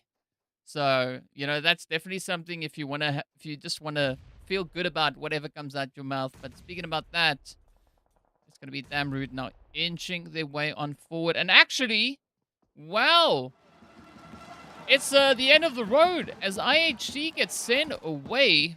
Beautiful place coming through there. And now Godlike have an opportunity to come in with a bit of a third party here. Right, indeed. And Godlike potentially able to get this. I am curious to see how they will be able to capitalize from this position as well. Looking a little bit behind. So EllenWolf stays in Scotland. Oh yeah, I do. I know. I was just reading this now. Yeah. Yeah. So I live Yeah. in Scotland. The cloudy and rainy country of Scotland. I was gonna say the sunny world of Scotland, but it's not really sunny. It's more of a bleak grey, is what we have in Scotland. That's like our standard. Only sunny. It's only sunny when you switch the lights on. That's true. I've got all the lights on though, so it's really sunny. It's really bright right now. Yeah. It's a Yeah. really bright sunny winter day. Yeah. And a high chance of PUBG Mobile action, as we can see vampires now also starting to push in. They've just been able to secure some kind of a angle. I love how where this moved in towards, right? This kind of graveyard, Minas Generales. I mean, that does make it quite challenging because there's so many hidey holes, right, for teams to be positioned in. And still we see Godlike and Geek going at it. They've not yet been able to resolve the issues here. True, and that's, I think, some of the issues here for really the position over all of these teams. Geek Not sure if they'll be able to come back together as a whole. You're looking at A7 as well, potentially in this fight too. I mean, A7 going to completely get wiped. I mean, 13th position again. It's been a difficult game and a difficult day so far, I think, for A7. Unfortunately, for their opponents, Geek has now come away with that win. So Geek really piling up the eliminations as well for themselves. So they will be rising in that scoreboard and beginning to worry, I think, a little bit for the likes of A7 and some of these teams who just haven't really hit the mark so far today from one day to the next. I mean, like Alpha 7, they're still in second place, right? I mean, so it's not the worst case scenario for them. They still have 4 games to try and kind of repair Yeah. any potential plays that need a little bit more Mm. attention. But yeah, I think it's a great opportunity for those teams situated a little bit lower down on the leaderboard now to try and close the gaps. I mean, Wolf's also coming in with a nice steady climb. Memory, kind of forgetting about the angles on that one, but it's okay. Yeah. It's okay. They still have big feet, as we can see, just held up in the distance there. But S2G also now have a great opportunity. I mean, they've already got those 8 elims, so that does put them also very squarely on 61 points. But now they need to go that extra mile to secure themselves that 3rd place finish. Yeah, I mean, S2G, they are on this hillside. They got the advantage of the walls a little bit in terms of that high ground for themselves. Memory really is just in a bit of trouble right now. I mean, it's just that need to try finish him off. It's going to be, I think, the wrong side for now, unless Memory stands up, walks straight into it. Won't fall down just yet. But you can see here on the other end of this mountainside, though, it's Inco Gaming. And that's what I really think is the danger for S2G because they're using these utilities. Memory will fall down. Sure, it was actually Incos who will be able to claim that one for themselves. Oh. So S2G don't even grab it. Yeah, it's going to be quite a bit of a fight, especially going through there. But I mean, S2G, they're going to have quite a bit of a surprise as Inco is now starting to get a little bit more lively. But I think the moment S2G comes over this ridge, that's when they're going to discover the entirety of Inco just lying in wait. And by entirety, I mean 3 players. As you can see, all of them just beautifully situated there. But SG showing a lot of caution, right? Not wanting to be making any foolish plays at this point in time. But the zone's not going to allow too much planning really to happen here, as we do see that blue zone's going to start closing in momentarily. And oh, there we go. Wolf getting held out of this one, and now Train to Kill also still having to try and push up and close that gap into the zone. Yeah, I mean, Train to Kill here just looking really good so far in this game. I mean, in terms of their position, yeah, they've got a great position on these kind of warehouses. I'm kind of worried though about getting into this zone. He uses S2G as well. Gonna struggle coming in, but they do manage to find those eliminations. A little bit behind you, I think, in terms of the stream, I'm afraid, DK, but it's S2G nevertheless. 10 eliminations so far for them. Actually, never mind, make it 13 because they're all the way up there getting those eliminations overall. I mean, Silas really doing some work for their team. Yeah, I mean, that was a good rotation coming in from SG. Instead of pushing over the reach, they went around it, and that definitely allowed them a great continuation. As you can see, Hamzy now just starting to take aim, popping off a few hits. But again, I like the fact as to how SG is playing this, right? They get the shot in, but they don't overstay their welcome. They continue to kind of be on the move, right? Keep that kind of mobility going. And all the teams now starting to converge into that southern edge. And I think yeah, I don't really know. This is gonna be a pretty tough play, especially coming into this next phase. Yeah, I mean, this zone, it just looks so open for all of these teams. And I mean, SGG, right, they're claiming that the hillside for themselves. And I think the SGG maybe have a little bit of advantage here.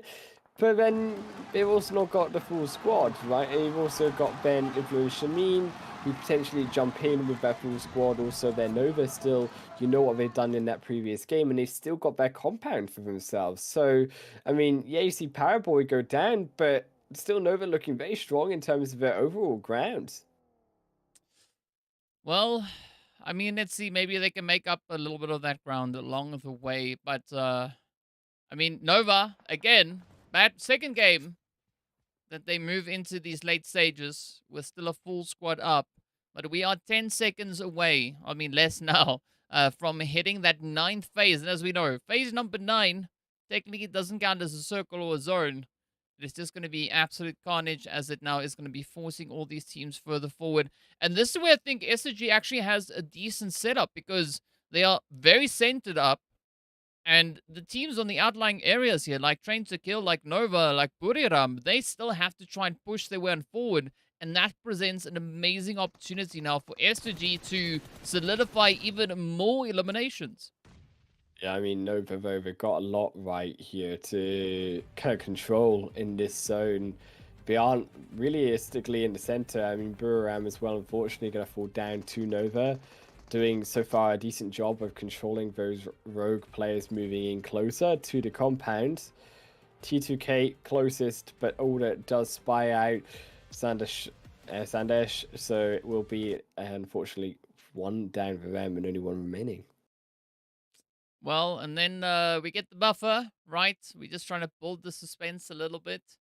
Not quite sure why I chose to buffer here. Yeah. Come on. Come on. It's going to jump and we're going to get into the action. It's just removing all the non-action bits, right? There we go. There we go. There we go. We're back. We're back. We're back. So off the teams go. It is STG now. We are going to get pushed on a little bit, as we can see Nova on the approach. It's Order and Frozen. Oh, there we go. Nice bit of an angle coming through here from Jane, but essentially they get taken right on down. And Nova still trying to play on this extra bit of elevation that they've got. It kind of puts them on even footing with the angle of S2G, but I'm loving the fact that Hamzi is now starting to move off. And here we go. Of course, we need to add more buffers in, because why not? It is not good enough to have a slow and steady stream of the action. We want it to be suspenseful. But for the time being, we're still sitting on 4 teams, 9 players up. And yeah, Infinity, or Influence rather, with 1 alter ego. I think Pondbit, is that their name? Pondbit, all the way down there at the bottom. Yeah, I don't think it's going to be all too long until they get taken down. Yeah, no. Coming in, unfortunately, Order losing his life there potentially. Influence Shamin, though, it just can't quite do it. Nova just have the players all over him. S2G as well. Bless the little cotton socks are getting absolutely wiped coming into the zone.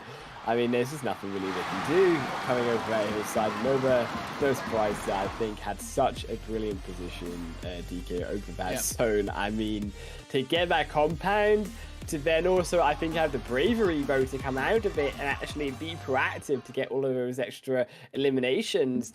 Nova are really looking a lot stronger today than what they did yesterday in that kind of 12th position. And you're starting to see, I think, the Nova that we expected coming in is potentially even a challenger for a 3rd year in a row. I mean, but also don't forget what they did in the league stage, right? They were sitting a little bit lower down for the first 3 days. Yeah. And then came day 4, and they were just like, you know what? Thanks for trying, but let us show you how it's done, right? And they just absolutely ran away with it. But yeah, so the fortunate thing about the buffer, right? It buffers, and then when it kind of catches up, it continues, right? It continues. It doesn't skip forward. It kind of just continues with where we were. So we're technically not missing much. We're just not seeing it as live as we would have wanted to. Yeah. Still stuck in the Nova reaction. Yes. It's like... Oh, goodness. It pauses at the best times. You know when you pause a film and you like you need to pause the film, it always manages to be like the best facial reaction that you can get. I mean, he is really moving his elbow right there, but he still gets the MVP, I think, regardless. Is Nova there looking at his stats? I mean, Powerboy really did do a lot, but I think in terms of the overall initial kind of fighting and the initial position order definitely being that first out for Nova. I've noticed a lot of times to be that playmaker, right, and to really set up the position. And Frozen and Jimmy really are that backline support to really be able to continue and get those extra eliminations on board when need be. Well, I mean, what can we say about Nova, right? Nova just out here doing some Nova things, right? Not really all too surprising, but we do see a pretty good effort being brought in by everyone, at least. Good distribution of those mollies being brought through. I know Neptura always looks at the mollies, so it's good to see a few mollies being utilized. But of course, this being Miramar, the teams do travel quite a bit of distance here, as we can see: 8.4 kilometers, 7.4, 9.4, and nearly 10 kilometers coming through there from the side of Alter Ego. Yeah, I mean, they're definitely utilizing as much of the terrain as they can, but I mean, you gotta just look at that zone, right? I mean, up in towards that kind of graveyard Minas Generales area. We've said it before. It is such a challenging angle to defend effectively, and we saw now what happens when all the plays come through onto that very, very edge of the lovely hillside.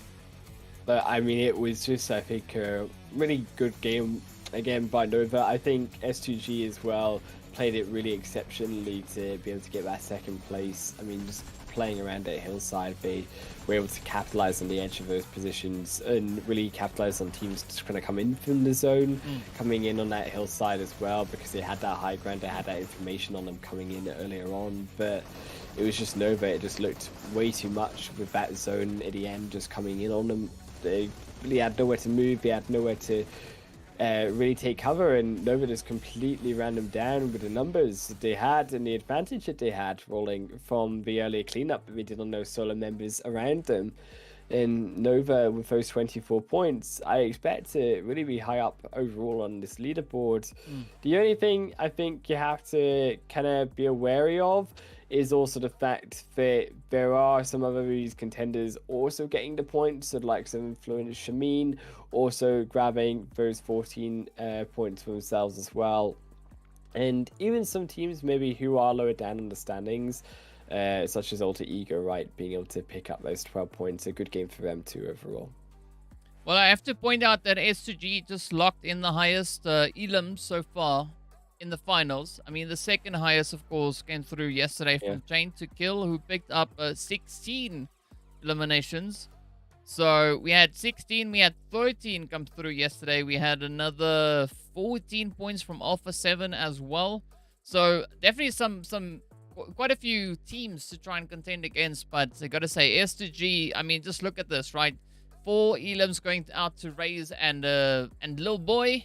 And then, of course, Hamzy with a 5 and Silas, you know, just, yeah, well, hitting it up to 7 and 907 damage. I mean, that's nearly 10 elims worth of damage being dealt right there.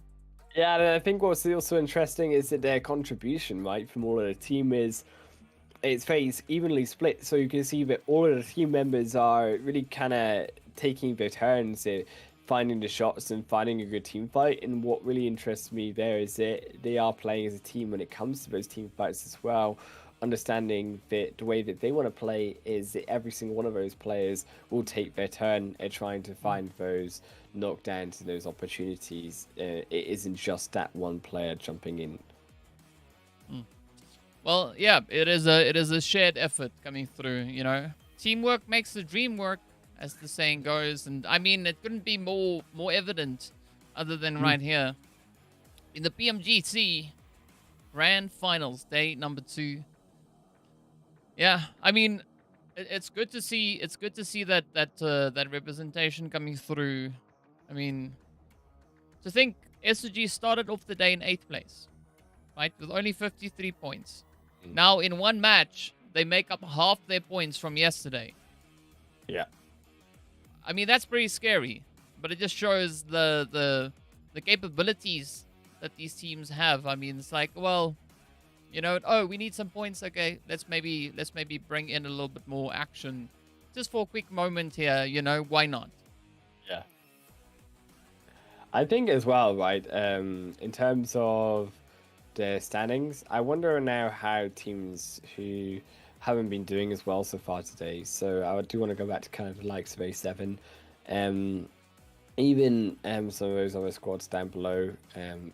There are a few to be named. But I think you now are looking, can they kind of move into Sanhok and have that kind of pop-off game? Now, A7 really dominated Sanhok when it came to yesterday's game. I will be curious to see if they can repeat that. And A7 typically have looked pretty strong overall out of all of the teams of the PMGC on this map. At least from what I've seen from previous competitions and the results that we've had on Sanhok particularly.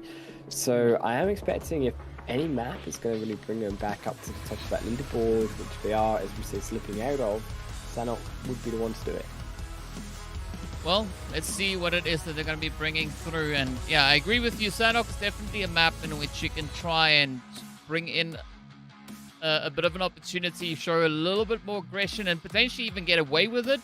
But it's also a map in which you can get punished so much more for any of those small little minute oopsies that happens, right? I mean, not watching one particular angle all too much, and then bam, up comes a team, and that is the end of the road. So yeah, curious to see how it's all going to kind of then develop moving over in towards lovely Sanhok itself. But speaking about Sanhok, I'm going to try and speed us back up.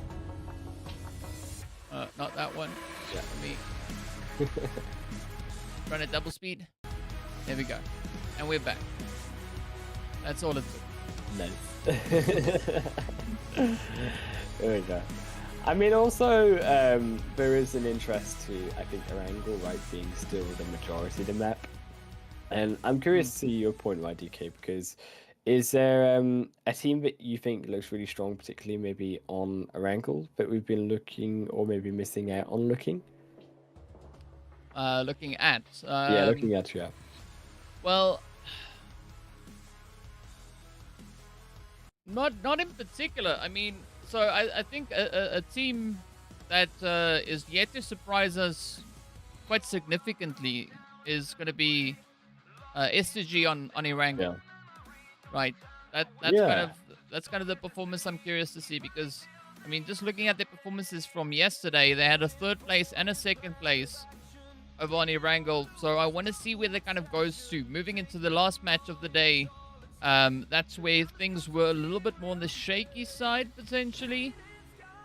But yeah, 11th place is not kind of a finishing position that you want to find yourself in at the end. So let's see if they're going to be able to double down with the efforts even more so in today's performances. And yeah, I'm looking forward to seeing S2G on Erangel, because yeah, it's one of our regional teams, right? I mean, Turkey is close enough. Close enough. It falls into the Middle Eastern region, so you know. Yeah, that's fair, right? Yeah. I mean, definitely SGG, they've gotten to know him a little bit as an organization of how we play in PUBG before. From my experiences, you say yourself as well, I think that they have a lot to prove, and I think they have a lot of potential. And they proved that, of course, as we said already, by that 4th position last year in the World Finals. But I think to do that consistently, I'm gonna have to see if they can keep it up, because they have these really strong performances. I think they're a very aggressive team and a very dominant team positionally. I think it's just that kind of closing the game out right that is the problem for SGG, and that's where they're kind of missing out on these points. Is they get a lot of elimination points overall in their games, but the placements just aren't fully there. I mean, but that's a good problem to have, right? Yeah, true. Being able to take out a lot of teams. I mean, I think the problem lies more in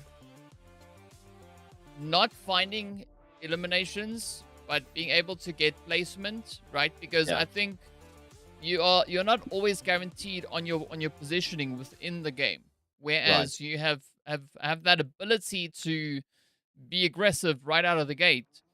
You could actually alleviate a lot of the competition, and in doing so, you find yourself in having a higher likeliness or a higher chance of actually making it into those later few phases. I mean, look at what SG just did. Sure, they didn't get the winner chicken dinner, but they walked away with 15 eliminations. Sorry, 17 eliminations, and they finished at with the most points out of all the teams, even though they didn't get the chicken. Yeah. I think that's the intriguing part about it. Is that SGG still have that capability to just completely stomp a game if they need to, in terms of getting those extra points. And I think that's something you really require from a team. As you can see, we've now moved up into that second position, especially in those final moments for a short-term format such as this, only 18 games, where maybe it comes down to those final 2-3 games. You need to have the confidence to be able to take those eliminations. You need to have the confidence to be able to pick up those extra points if you need to, not try to just take it slow and pray that you, as you say, get that good position. It's not always the case for most of these teams. Nova, I think, are a good exception to the rule there, where they have always kind of found these good positions somehow, but then that is always been Nova's strength in being able to have a quiet, solid position and turn that into a good and solid end game. Yeah, we'll see. We'll see what Nova's going to continue to do.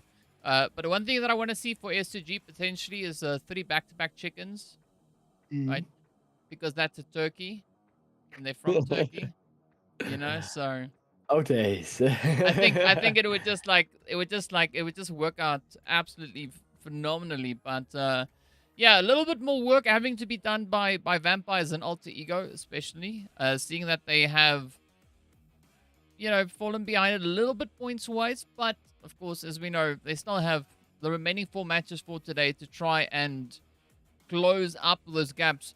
But I think whatever the teams have not really been able to solidify by the end of today's matches, it is going to become that extra bit more challenging to accomplish tomorrow. Because I think in tomorrow's games, the teams are just going to, play without any excuse. They are just going to fight for that pole position, and well, at least that's kind of what I'm expecting to see.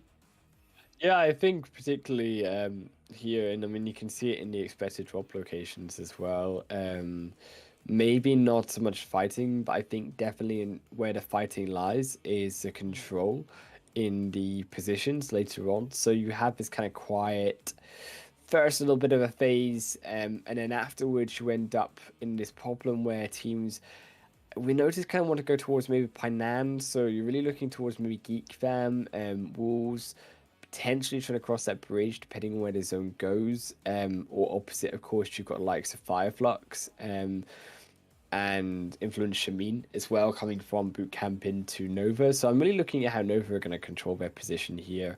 I actually think as well Hatin is another one of those locations where actually Vampire, as we spoke of a team, right, they need to catch up. They maybe find themselves in a position where, yes, there's opportunity for eliminations, but there's also a little bit of a risk always of crossing onto kind of that bridge, if need be, from Hatin in towards Tatmok. It could be a bit of a play. I mean, we have seen a bit of contention coming through on towards that bridge that you've just pointed out, right? I mean, yeah, this is where I want to do what this is where I want to use that tool that Dave showed yesterday, where you can actually draw on the screen. I think that would, that would work out so beautifully at this point in time. But yeah, I mean, there could be an interesting play towards that bridge you said, the one between Hatin and Tatmok. But is there any place in particular that you want to see this zone kind of finishing up towards? Like, if you could pick any spot on this map, where would you put it? Ooh.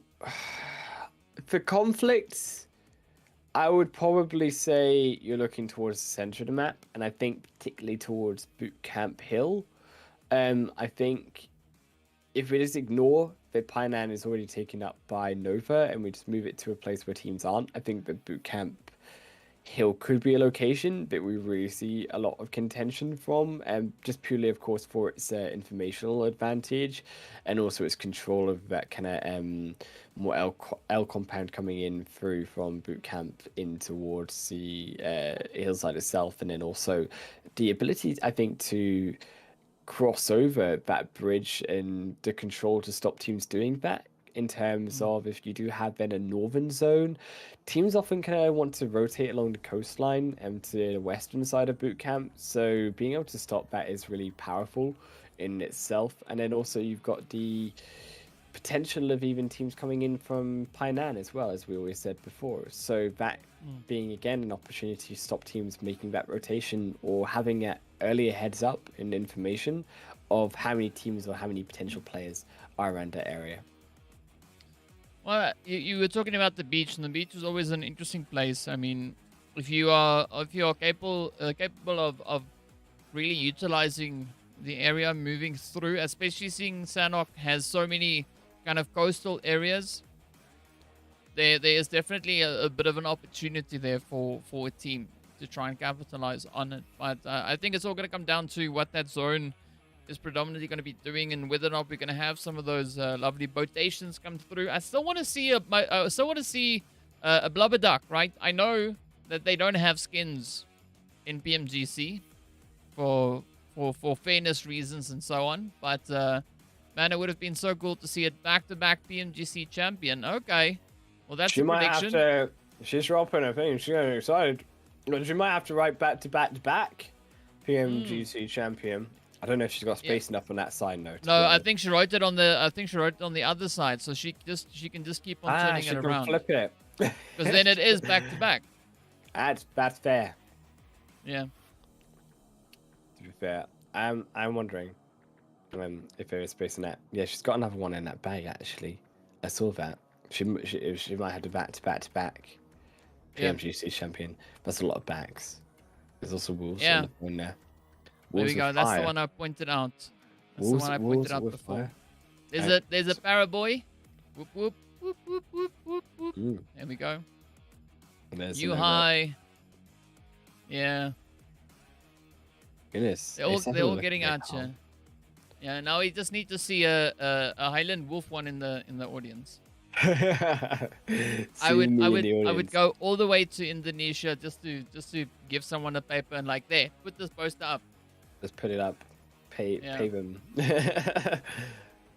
Yeah, I would go to Jakarta, but unfortunately, if I leave now, I'll only get there after PMGC finishes. That's true.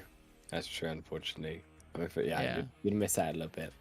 I'm afraid. A bit. You miss out on the results as well. Sure. Yeah, that too. And I mean, we don't want to miss out on the results. Exactly. That's a crucial part of it. There's a lot of Brazilian flags, so that is a trio of Brazilian flags. Yeah, so one of them is for. The one there was for I believe it was Alpha 7. The other one was for Inco, and then the other one was for Influence. I see. Yeah, so they look similar, but there's a slight bit of a difference to them, right? Because the positioning is in different places. I see. I mean, there's one on top, right? I mean, that's definitely looking like the top Brazil teams. Yeah. A7. Yeah. They were on top. We're gonna have to get back into top now. It's really Inco now who are that top team, and I think for Inco actually, and the crucial thing in terms of the standings, right, was they also stayed alive a long time in that second game. Yeah, they kind of got taken out towards the end. It was always going to be a struggle for them. They were losing members. They'd lose their position as well, but they did actually stay alive a lot longer than some of those other squads. So that is how they are able to keep themselves in that kind of top position coming into game 3. I'm curious if they're going to be able to continue that consistency, because I think that's something that even if they aren't in a top position by the end of the day, they could also still be very close to being able to reclaim that top position just purely by staying alive and keeping those few placing points each game that they've been managing to get, all by, of course, their first game that they've got so far. Well, we'll see how it goes, right? Jahad, why do you want to be mod? Give me a compelling reason. A compelling reason to make you mod. It's not like I would have much time. Sure. Right, but convince me. You just want to know what it feels like to have a spanner. Oh, bless. Yeah. But when you say, don't worry, I won't block anyone, but makes it sound a bit sussy. I'm not gonna lie. Yeah, because then I almost instantly suspect that Jihad is gonna block either Red Dot or Doctor Strange. You know. Yeah. Because to be fair, if I make one a mod, if I make Jihad a mod, I'll have to make Red Dot and Doctor Strange a mod as well. Yeah. Ah, hello, Hey, Red Eyes. what's up, Red Eyes? Yeah, I'm watching your stream as well, Red Eyes. Let me comment on there. We can comment together. Yeah, that's true, Jihad. But then, is there really a need for a mod though? If everyone is mod, like.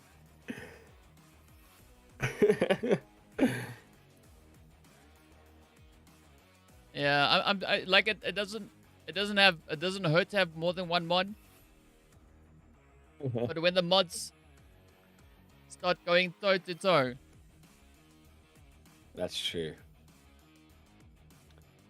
Too much modception for me, I think. I just need Sanhok in my life. That's what we're waiting for. Technical issues. I think a little bit, obviously, getting into the third game. I mean, that'd be a bit awkward. Yeah. Did you drop it? No, okay, you did put it down. I thought you dropped it. I thought it's like, that's a bit awkward if you throw it on camera and you drop it. I think he caught it. yeah. So Jihad, I have mods. I have mods on the channel. They're just not online. So I'm playing mod. Playing mod this side. So now I'm trying to talk on 2 streams. On this one that we're on, and I'm talking with Nev and Dave and Red Eyes. Like, I cannot say the front part of Dave's name. I cannot say that for the life of me. Mustache? Yeah, I can't say that. You just It chokes me can't. up every time. Like, No, that's sit, like, mate. You gotta sit now. Like, it's like it just trips me up every single time. you just sit, just mustache Dave. It's Thanks, Red Dot. simple. I mean, I love the popcorny stuff on your end as well. That's coming through. Yeah. Yeah. See, like I can't. So John, I can't say that name. Like it's just where it ends for me. Like I can try, but to no avail. That's why I just say Dave. It's much easier. It rolls off of the tongue. You know.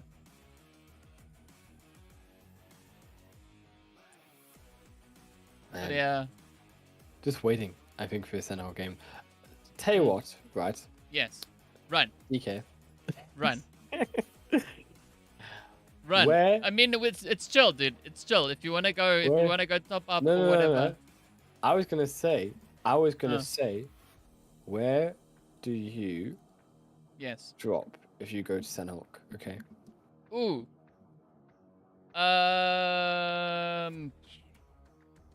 Definitely not in a hotspot. I go for like the outlying areas, so I can actually loot up because I played scrims. Like I don't play scrims, right? But I played scrims with like a tier 2 team a little while back. Yeah. And it was on Sanhok, and I got obliterated first every single match, right? But they also hot dropped, right? They went Paradise, they went Boot Camp, and as I'm still parachuting in, I'm following people in, right? I'm not even controlling the parachute. I get taken out first every single time. It's like I had a target on my back or something. Yeah. Man. So I don't know. So man. I avoid those you know, the high pressure positions. Look, all I can say is I don't have that, but no problem. Yeah. For me, I feel like for Sanhok, I just treat it like every map, right? I always go like super far out because I don't want to like have the conflicts. Because for me, I know how to maneuver the map and I know kind of how to get to the positions, but then the aim, like the actual skill part of it, is not quite there. It's not quite there. Yeah. I mean, the easiest, like, a more accurate question is like, if you ask me where I land in Sanhok, I'd probably say somewhere like wrapped grass, Mm. you know, somewhere around about there. Right. Fair, Anywhere fair. on Livik, that's where I drop. If I play Sanhok, I drop somewhere on Livik. it's like no, it's okay. It's okay. But then you play Livik, and then like yeah, Livik I haven't played for a while, bro. Livik is an interesting map. Oh, I see them talking about the stuff on the main feeds. Yeah, I like trying to keep up with all the different feeds all at the same time. I mean, Going for a nap? Sorry, I've been distracted. He's gone for a nap. Fair enough. who's gone for a nap? I don't know, one of the players if they've fallen asleep in a chair. Oh. Yeah. I mean, fair enough. Why not, right? Why not? I hope someone wakes him up. That'd be a bit awkward if I suspect the team would probably wake them up, right? That makes sense, but yeah. Maybe we I don't. think... Maybe we just wait until the end of the game and they say, "It's what you let you rest." But yeah. So I think being there, in the stage, in the in the arena itself, would be so cool. Let's wave to Neptura because she's in the chat.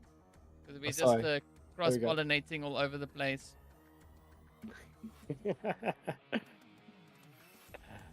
Yes, hello, Neptura. Yeah, she can't hear us though, but oh, she can't hear us. Sad. Yeah.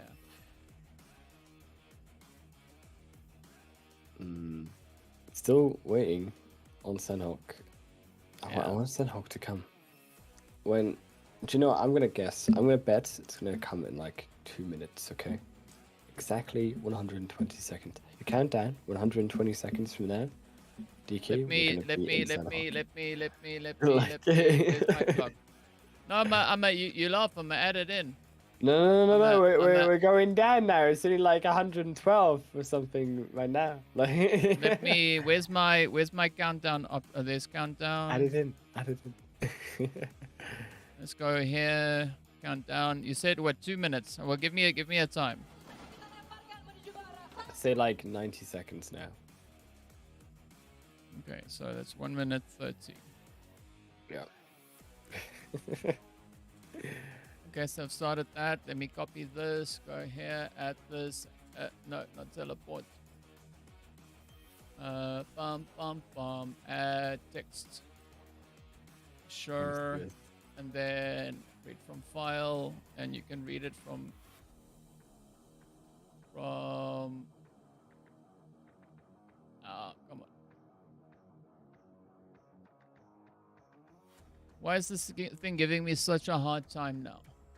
Okay, I need to go there, then there, then there, and then that one, and say open, say boom.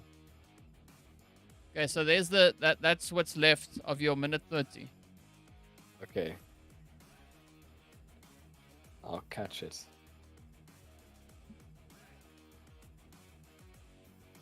I'll watch it. Okay. Yeah. Let's see whether or not it's gonna push all the way. Can you imagine if it actually hits on time? I'd be impressed. It's like really good guesstimation coming through from your side. Really good guesstimation. Yeah. I mean, that's sometimes what our job entails, right? Some really good guesstimations. Exactly. I just got informed. You just don't understand. I just have it like that. mind communication No. with the production, all the way in the other side of the world. 10 seconds. Well, I mean, you missed it by 10. Yeah.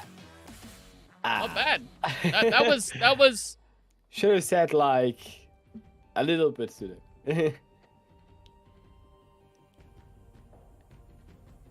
If I said 100 now, I would have gotten Yeah. it. Yeah. Down. Yeah, but it's a little bit too late now. We can pretend. Just pretend I said 100. No, we can't because the thing is like, you know, the thing is it's just the way it is, right? It goes. Chat knows that I said 100, right? Surely, chat. Sure. Chat. I said 100, right? Like, I said 100. Okay. Seconds. Okay. Yes. We'll go with that one. We'll go with that one. Yeah, And yes, Jahad, I did say S2G is the GOAT. I did say that on Dave's channel because he was asking who am I supporting today. He said who are we looking at today, right? In his Dave way. Is Dave So way? that thing that he's got, we call it a snore, right? A snore? Yeah, but you gotta add the r into it. Is the snore? Yeah, it's like when Can't you add that. snore, right? Like when you snore. Yeah. Same, exactly same word. You just make the R a little bit The more. R. R. I Yeah, can't so roll snore. my R. Yeah. I can't do it. I'm too bad. But yeah, so we call that thing a snore, and that's why I can't well, that's not the reason why I can't say the word, but I just can't for the life of me. I just can't. It's one of those things. I'm still gonna hold you to say mustache in Mustache Dave. Dave. No, Dave. no. You gotta say. No, I said it. Look, I said it, and it's like this. Dave.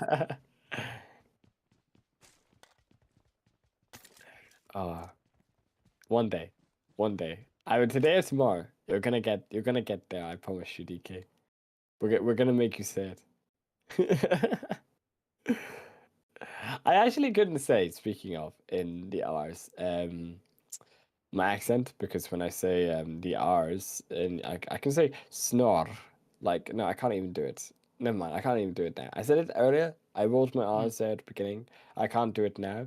But when I was learning French and when I was learning German, I still struggled. And I remember in French class way back in high school, and they used to say, but you are Scottish, and you are in a Scottish classroom, and everyone is able, because you are Scottish, to roll your R's really well. And I was the only person, because of course I have not the strongest of Scottish accents, and not able to roll my R's. And to this day, still not being able to. In Spanish, was a really good one, because there's a specific word for the word of scissors, and when you ask for the scissors in Spanish, you say something along the lines of "Can I have?" and then you say "tijeras," but I can't say like the R, like where you say like the big rolly R. Can you say it like tijeras? But Tijeras. Yeah, but with a really like strong rolling. Tierras. Tierras. There we go. That's what we're looking at. Yeah. But that's why I use it on Miramar, like San Martin. You know. Yeah, that's flexing. I can't do that. I just say it in a really like British accent. Like really British. Yeah. San Martin. Yeah. Yeah, Here San Martin. We got Kelsey now trying to push up. Right, they had a quick little bit of a reload, but they're trying to catch up to the little buggy here. Hamzi, of course, comes through with the Hummer, picks them up, off they go. It's Ray's trying to rotate up here. I changed accents. Still sound even more South African. Yeah, I know. Like when I do this accent, this is my South African accent. You sound even more South African than you already are South African, DK. Yeah. So this is more of a South African accent, a little bit more of a Afrikaans person speaking English kind of accent, right? So this is my Afrikaans accent on English, right? Yes. So this is when I'm speaking the English, and now Yeah, but I don't really like talking like this because I don't sound like I ate my cereal this morning, right? So Fair enough. I mean, yeah, so like, I prefer going for this one because this is the one that I've been training myself on for so long, right? yeah. I had to watch a lot of TV and series to get this accent Look, I and mean, lose the Afrikaans one. I know it's important to eat your cereal as well because it's important to have Yes, your breakfast. yes, That's yes. precisely I which had is my why. oats this morning. That's why I Did can you have speak this oats? way. I had oats Yes. this morning. See, this is how sync we are. We both had Mm, oats this morning, and we didn't even tell yeah. each other we were gonna have oats this morning. No This is need. how No need. I know. Because We Cow just C know each just other does too it well. for us. You That's know? true. Fair enough. Yeah, I can tell you what is happening though in the game is S2G versus Vampire. Vampire actually a crucial fight for them. I think they've got a little bit of an interesting position here as Stoned on that high ground, but they still look pretty split overall. I mean, they've already lost one now, and you've also got behind them even more Mm, players, so I'm a bit concerned. There is a light at the end of the tunnel though in terms of the fact that Vampire, I was gonna say, did get an extra player out to maybe mm. safety, but yeah, as soon as I say that, there just come you know, one more elimination to the name, and Yeah. I unfortunately, mean, Vampire, another bad game for them. yeah, and they of course have the only stone vampire that I know of in their team. So Mm, big ups to that's them. true. But speaking of big ups, right? Did you see the range at which Influence were hitting those hits? I mean, they don't That's have true. like a 8 or 6 on, right? They just chilling Yeah. there, just like, oh wait, there's a little pixel out of place. Let me go Mm. hit that. Right? But Why not? would you expect anything less than the top No, 64 honestly players not in the world? really. Like, Not really. like I feel like it's impressive for us mere mortals, but for the titans and the gods that are these 64 players in these 18 games, it is but simple child's play for these But I people. mean, let's put it into perspective, right? I'm Yeah. looking at this, I'm seeing this happening on a 39-inch monitor, right? And it's still hella impressive, right? But That's they doing true. it on a Tiny phone. like this size of a monitor, like this size of a screen, Yeah. hitting those sprays at that range. I mean, that thing's like this big, Oh my right? days, that's sewn It's as it's well. insane. Jahad and the rest will attest to how amazing my skills are at hitting those insane range hits. And speaking about range, a beautiful spray coming through there from the Wolves. Yeah, I mean, Wolves are looking decent so far in this game. I mean, that zone really does look a bit diabolical, quite frankly, about second phase, gone all the way up to that northwestern island. And it comes a time, realistically, here, DK, where you're really going to see a lot of control over these bridges. And I think for potentially for Shamin, they could look to try maybe control those bridges up towards the north side, and we said towards that Hattin area, right, as well. You've got a lot of potential. We're in the chat here as Yeah. well. I think you got a lot of potential, right, for Hattin to also be one of those locations that we talked about being quite contested because of the way that Mm-hmm. zone has gone. Yeah, I think per Ellen Hasto's off, I'm afraid, but she's still Mm. watching potentially. She's just listening to Yeah. our soothing voice Yes. to let her go to sleep. Maybe we should start Ooh. ASMR. For, Ooh. for Ooh. Look at that. SDE trying to put a stop to Nova. But well, they do pick up at least one. you Now gotta be it's quiet. You're gonna wake Ellen up. no, but the lady was screaming in the background, so I had to Ah, speak up. Yeah. oh, So okay. so we're gonna go now for Okay. a Yeah, little bit more don't appropriate wake Ellen up. voice.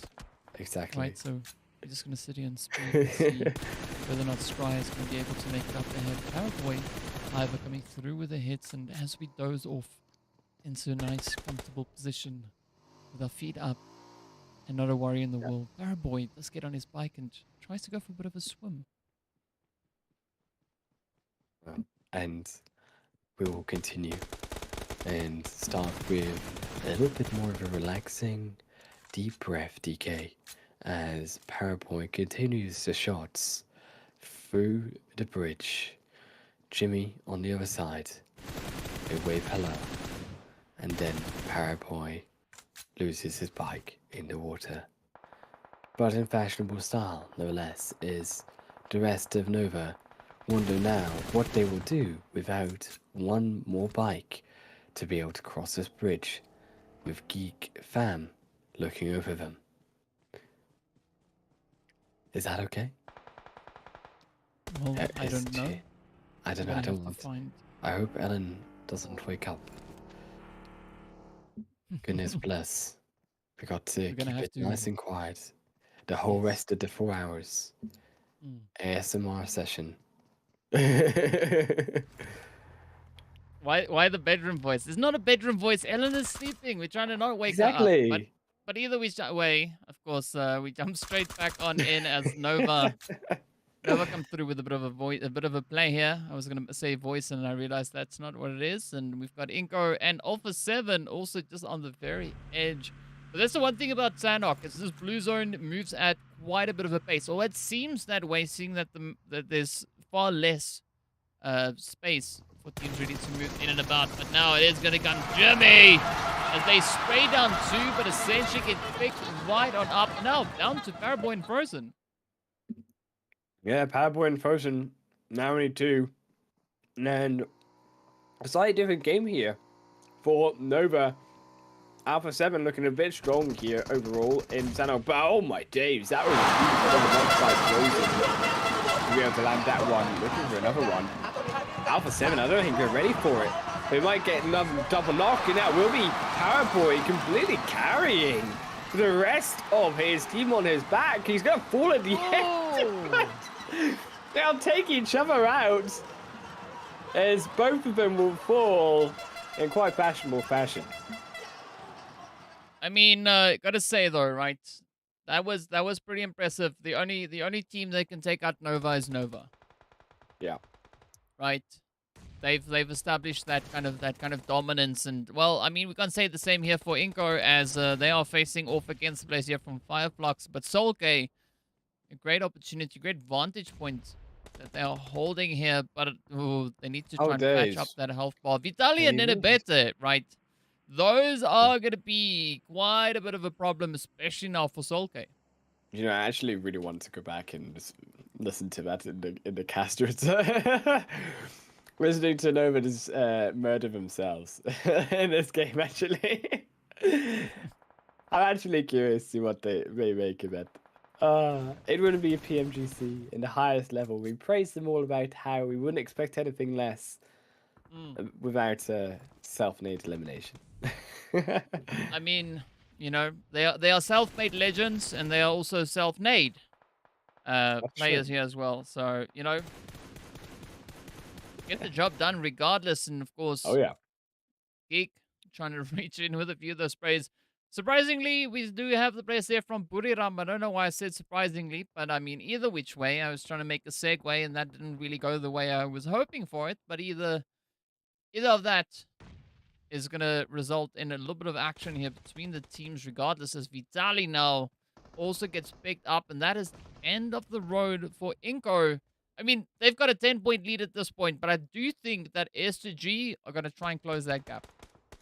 Yeah, I think for S2G definitely catching up a lot here when it comes to this game. Really, the opportunity is in their hands for both Inku and S2G, because Nova and A7 right are both out. So there's a big gap now in the standings where actually with Inku out as well just now, S2G could really put themselves in a great position. And it's now up to them. Can they capitalize on, I think, what is an absolute gift of a potential of a game? Mm-hmm. Yeah, it's all gonna come down to this, bro. This lobby seems easy for Nova. Yeah, it's so easy that Nova's like, you know what? Thanks, but yeah, maybe not just yet. You know, we'll just hang back a bit, because they were already sitting on 6 eliminations, right? We know usually they only start stepping up around about that 4th match. So this only being the 3rd one, I think they realized what they were doing. Like, oh wait, we're breaking our trend here. We're breaking the kind of method that we normally use. So let's maybe go back for now and wait until that 4th game. Yeah, right. They don't want to get too ahead. Like, they understand that other people want some points as well. So that Nova, it's all calculated in mind. DK, we cannot fathom how 4,000 IQ Nova R. But they have Yeah, already predicted the future. They already yeah, spied themselves as that third in a row world champion. yeah. They used the, Yeah. like I think Chat GPT came in and said, you know what? According to my calculations, if you continue on this current trend, you are gonna win too early. So maybe adjust. And they're like, yes, AI, you know best. We will adjust our methods. But of course, now who's not going to be adjusting their methods is going to be the players here from Train to Kill, as they are also pretty much on the verge of a beautiful run. And I mean, you've said this before, Sanhok being the opportune map to make these kind of changes. But I think this is going to be an interesting one, as Jay now almost runs straight in front of Lil Boy's spray there. I mean, that was almost a giveaway, but not quite the one that they really would have hoped to go for. Right, and I think now is I think these teams really try to cluster around this mountainside T2K. I'm a little bit concerned about their position. I think for now it's decent, trying to fight over the rest of Shamin for now. I'm a little bit concerned about the way that they're going in for now. Influence, I mean, they are also split, so it does make it slightly easier. Also for T2K Train to Kill to be able to also maybe pick off a few members. However, they aren't really going into full team, and that's why I'm a bit concerned. You can see all the way at the top there that long range potential, but it's not really going to work because there's all of the fighting is happening inside the buildings, and as you can see. For now, Infamous Shamin, we don't want anything to do with that outside potential bait that Train to Kill are trying to force, and in fact, their top member isn't even looking. They're already taking their hot shots at a completely different fight. Well, I think it's all about kind of setting that stage, right? Kind of setting yourself up for any of those anticipated either rotations or plays. And it does seem like the teams are going to have a little bit of an uphill battle, especially from those outlying regions, trying to secure themselves a decent kind of footing or setting coming into the zone.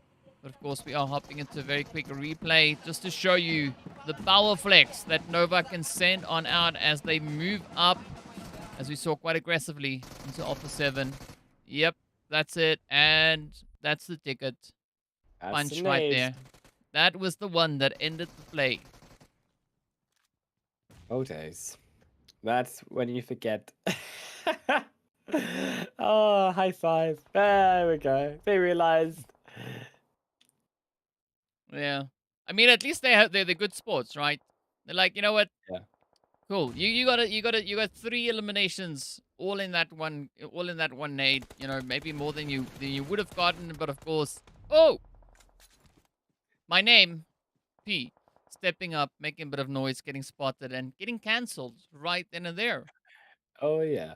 That's what you want to see. Oh, it wouldn't be PMGC without a little bit of int with it. S2G coming up the hillside as well here. Still, regardless, is a really intriguing game actually for S2G.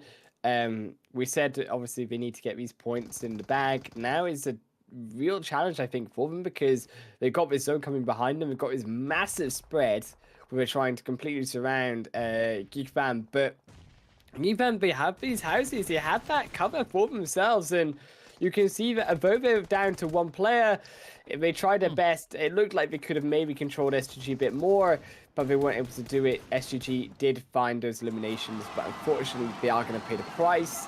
They do lose a few more, and down to only one player themselves. And that zone still coming in. They're not inside of that zone just yet, actually.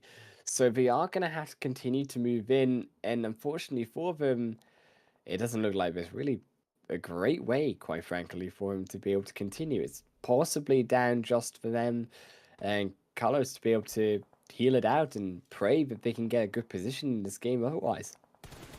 Ew. Well, Law in the meantime does turn up the heat, and in turning up the heat, they force the remaining players to kind of to get up and start to get a little bit more lively. But that is going to be the end of the road for the 4 angry men as they get sent on their merry way. Down to the final 6 teams we go.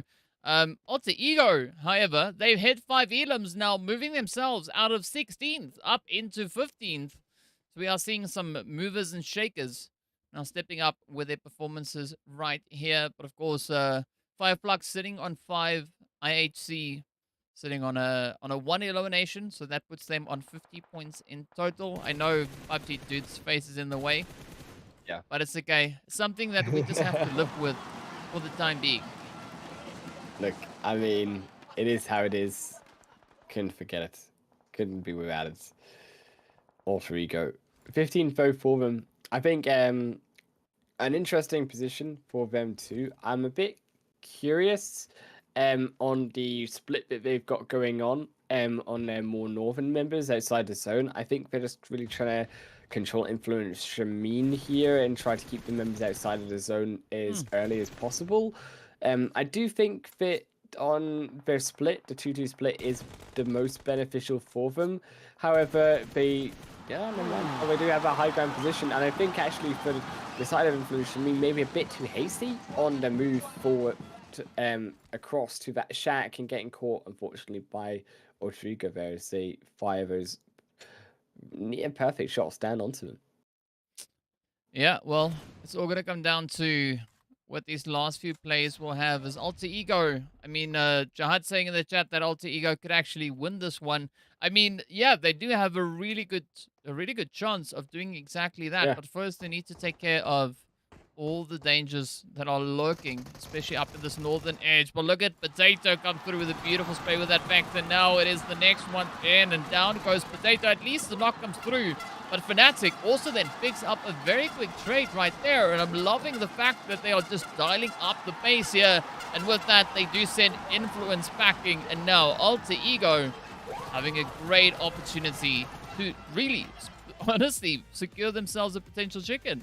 Yeah, I think that actually for Alter Ego here, this is going to be a big momentum shift for them if they can get this chicken dinner, and I think it's something that's really they've been needing. But I think also from the other perspective, right, this is also such an important potential win for Fireflux because they are in a very similar position and they've really struggled, I think, this game. But for them, it's not going to be enough as realistically here. I believe it's Fireflux falling down, and yeah, Alter Ego, yeah, coming out with that win. And I think that as we see Alter Ego getting that win overall, it really will boost their confidence, considering that they started this game in 16th position. Especially the leaderboard being so tight now, it is actually probably going to be them even moving up to about kind of the 8th or the 7th position standing. So there is potential room, even if Alter Ego can keep this up for the next 3 games and they can try to get those points back on board, they could also be in contention still. I mean, it's all to play for a lot of these teams, and that chicken dinner is a good way to start it. I mean, well, they came into this match sitting on 31 points, as we saw, right? Yeah. So, yeah, that does change things up quite a bit for them. Yeah. Of course, if you know where to look for results, you already know what they are. Right. But, yeah. yeah, I mean, particularly right because we can't disclose those just yet because it has to be official. It has to be on stream when they show it. It is, and it has to be shown. But yeah, that has already made quite a bit of an impact coming through for Alter Ego. And yeah, I agree that it's a great momentum build for them, but I also think it boosts the team morale, right? Because now they're gonna just feel that possibility being within reach, right? They can still bring in a significant amount of a significant performance rather to get themselves decently placed on the overall rankings. Yeah, and I think what was actually really cool about this game for Alter Ego getting this win was actually all of the top teams, kind of bar STG getting a little bit higher up in those standings in terms of placement points. Of course, Inco, you have A7, you've also got Nova, who all fell down really early in that game. So that top standing really didn't change a lot overall, and it was Alter Ego who actually caught up to them even more so. So particularly getting that high points where also the top teams got really no points at all, it kind of doubles your effectiveness of your result in a way. Yeah, that definitely is true. So I guess to see how this is going to unfold. I mean, Red Dot now saying that SDE will win the PMGC, right? I'll You believe might it be when I see trolling. You might be it. trolling, right? But the leaderboard is still pretty close, right? There's not a lot of points separating these teams, and I think it would be quite amusing if that happened, right? Because I don't think Red Hot would um, perceive the amount of power that they've got in making said predictions, right? Yes. I mean, Yeah. yeah, that would be that'd be mind blowing. Mm. Well, Yeah, think I mean, so. like I'm gonna stay. I like you trolling me for picking SE. I'm gonna stay with him, right? That's the one I picked. That's it. Based on their current positioning, sure, they haven't had a good run. They've not yet placed top 3 in any particular map. That, of course, is the same going through for the players coming through from Vampire. And those are the only 2 teams that have not placed within the top 4 out of all the teams. I But still who think, knows? look, Wolves. I'm just saying, like, you guys will win because Wolves are gonna win it. So, I mean, yeah, Wolves World Championships confirmed. I don't know what anyone has to really worry about, really question about, really even bother about, because Wolves have already won it, of course. Like, so. Yeah, and they're sharing the prize with ST. I know. Yeah, well, you were about to say exactly, and you were like, hang on. Yeah. How does that even happen? I know. Maybe sharing is caring. I mean, still, just like the Nates, right, Nova? Yeah, yeah. Yeah. Funny. Nova. Just making sure that they're not too far ahead on the standings, of course. Yeah, I mean, just reining it in a little bit. Yeah. Right. I still think. Yeah. I'm just answering Red Hot. My pick was SCE. That's it. Right. They've asked yesterday who was I supporting. I'd say like, well, STE. Right. That's it. Yeah. Yeah, I actually still think that it was a great game as well from Fireflux, right? Because they also got that second place. They maybe obviously didn't get as many eliminations, but we still got the placement points, of course. So for decide realistically here, Fireflux, they also are able to kind of climb on the leaderboards overall and get a bit more total. Yeah. Yeah. Well, you know what they say about getting a little bit more, right? This is gonna be my cue to go get a little bit more. As you can see, I'm fresh out. But yeah. Do you want to be on this scene, or do you want to be on this scene? Which one do you want to be on? I have no idea which scene I'm the gonna leave are. my chair. I'm gonna leave my chair here, right? So it's either this one or this one. I have no idea which scene we're gonna go to, but I think I'm gonna take a retop as well after you. So I will cover the stream while you're gone, and we'll say all the whispers about you, DK, while you're away to get your refill. Yeah, because once I do this, I can't hear nothing. Well, what's being said here. Exactly. You know. See, so chat, we're gonna whisper all the things about DK. Yeah. In 5, 4, 3, 2, none. And there we go. All right, so I'll be right back. Of course, I can't hear a single word that Wolf is saying right now. So yeah, I know. We're gonna say my chair here all so you can see the when I most return and obscene, how many circles I run. scary things. What was DK pick? DK pick. I quite forgotten DK's pick. Do you know why? Jihad because and Red Dot because it just doesn't matter. The Wolves are gonna win. We don't need to understand DK's pick because the Wolves are the winners at the end of the day. So why even bother? Don't know STE not being themselves. Like WTF, they are an aggressive team. They are so passive here. Yeah, I mean STE, I think right. Red, they're definitely they're not really being the team that I think we expected them to be coming in terms of maybe more of a stronger positioning team, maybe more of a stronger aggressive team even, right? Because we've seen them in their own region look so dominant, and then when you come onto the stage, it looks like they're a bit intimidated potentially, maybe, or a bit nervous in terms of the scope of the tournament that they got themselves into right now, into the global finals. Maybe the nerves have gotten to them here. But yeah, I'm not really sure what it is about ST, but I definitely agree with you.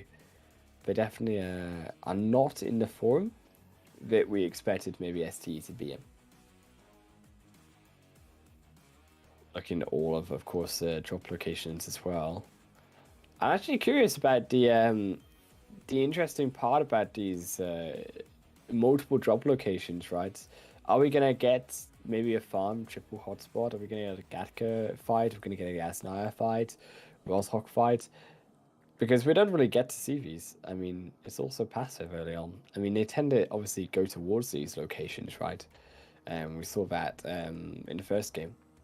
In the vehicle rotation, some teams did find each other, but we're not really seeing a full-on fight really in terms of two squads together from the first second of the game. It's really been a bit of a poke battle until the second kind of zone comes through and teams have kind of got themselves all sorted, like in terms of their positions later on in the game. Yeah, that's true. No one is playing Northern. That is surprising considering the shooting range in Zaki there, right? I mean, Zaki I think is a bit of a shout actually. I think shooting range though, I'm surprised no one's going to, particularly also North George Pole. The reason why I say Zaki is sometimes you see teams go from North George Pole and they'll take a really long route to do extra additional looting in Zaki as well. They'll send like one player up there and they'll join up later while the rest of the team kind of move down. So that's sometimes what you would hear from teams doing before. But also, yeah, as you say, it's really empty, isn't it?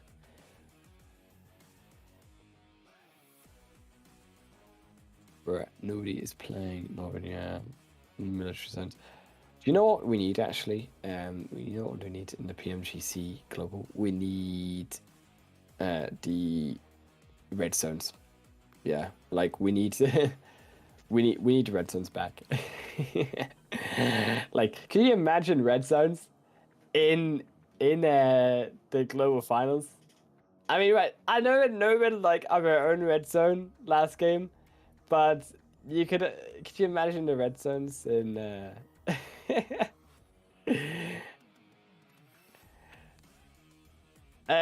strange. It was like second, third phase of the third game.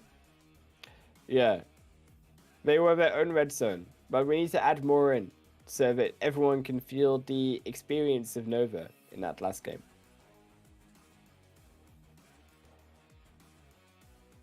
Yeah. Did he do it yesterday, Jihad? Did they end up ruining themselves yesterday as well? See, this is why they ended up 12th, because but it's not because of the enemies, it's because of themselves.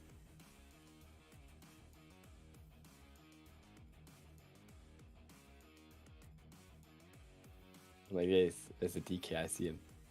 I just saw him now. See, I'm behind, like, in all of the stream, so I can't see until DK's here.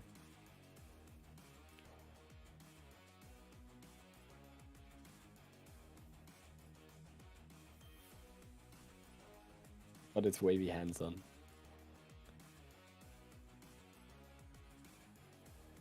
But I wonder when he'll realize that like he's a bit quiet. I'm just whispering. Trying to see if you can hear me. And we can hear you now. No, like I haven't been on mute. I've just been quiet. Yeah. I just speak without making. on my speaking delay. without making sound. I see. Like what I do with the producers sometimes. Yeah. Well, while we wait on the next match, I will leave you with one thought, DK, okay? One thought only. Red zones in the PMGC Global Finals. And that's all you need to know. That's my proposition to put a chat. You say no red zones. Okay, let's see. I don't know.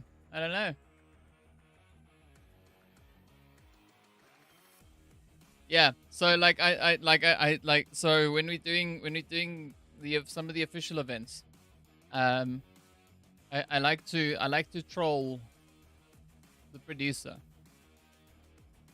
So I would sit and talk, and then I just stop making sound. Not that I'm muting my mic. So I just sit and I talk, and then and they're like, DK, your audio. And I'm like, I know, my audio's here. Or I do the whole freeze frame. You know, whatever. Just to have a bit of fun and troll the producers.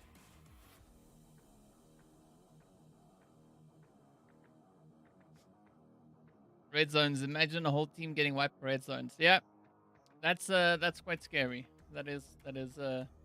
I think it's for partially for that reason that they've kind of turned it off.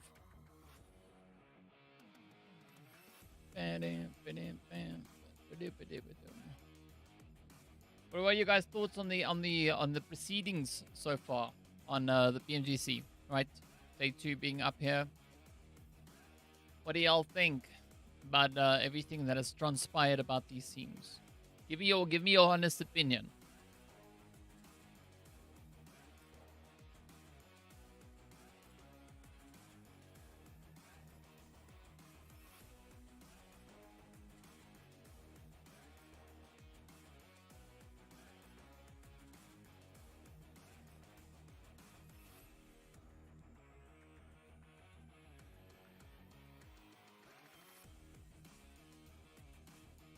But Jad, I'm not sure that you see the stuff.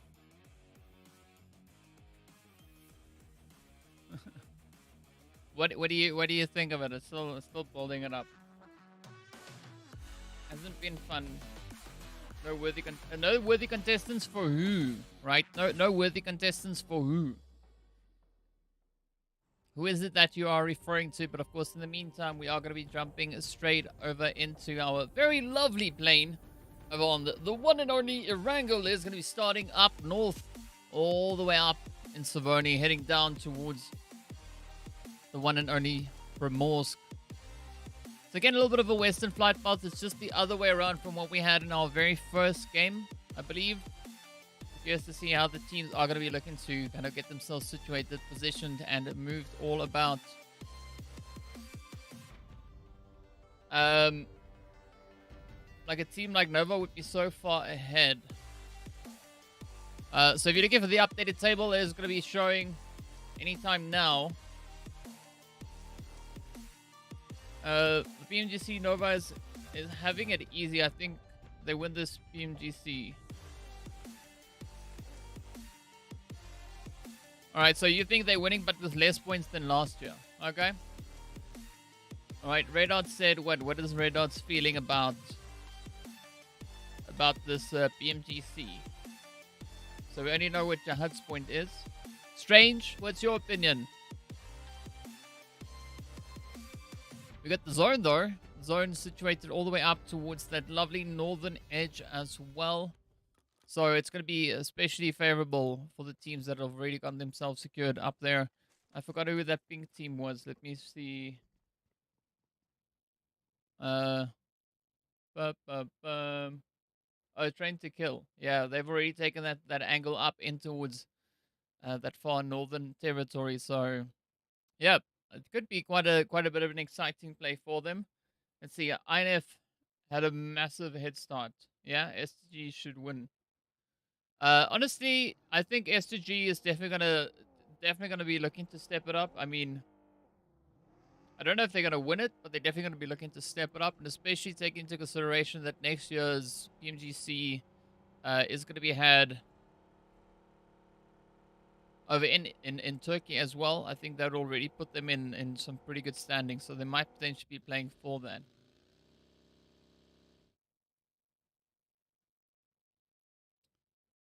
So Nova would fire up. I mean, yeah, I'm still thinking that I think it's essentially going to be between Inco, STG, and Nova. I think that's pretty much going to be the situation.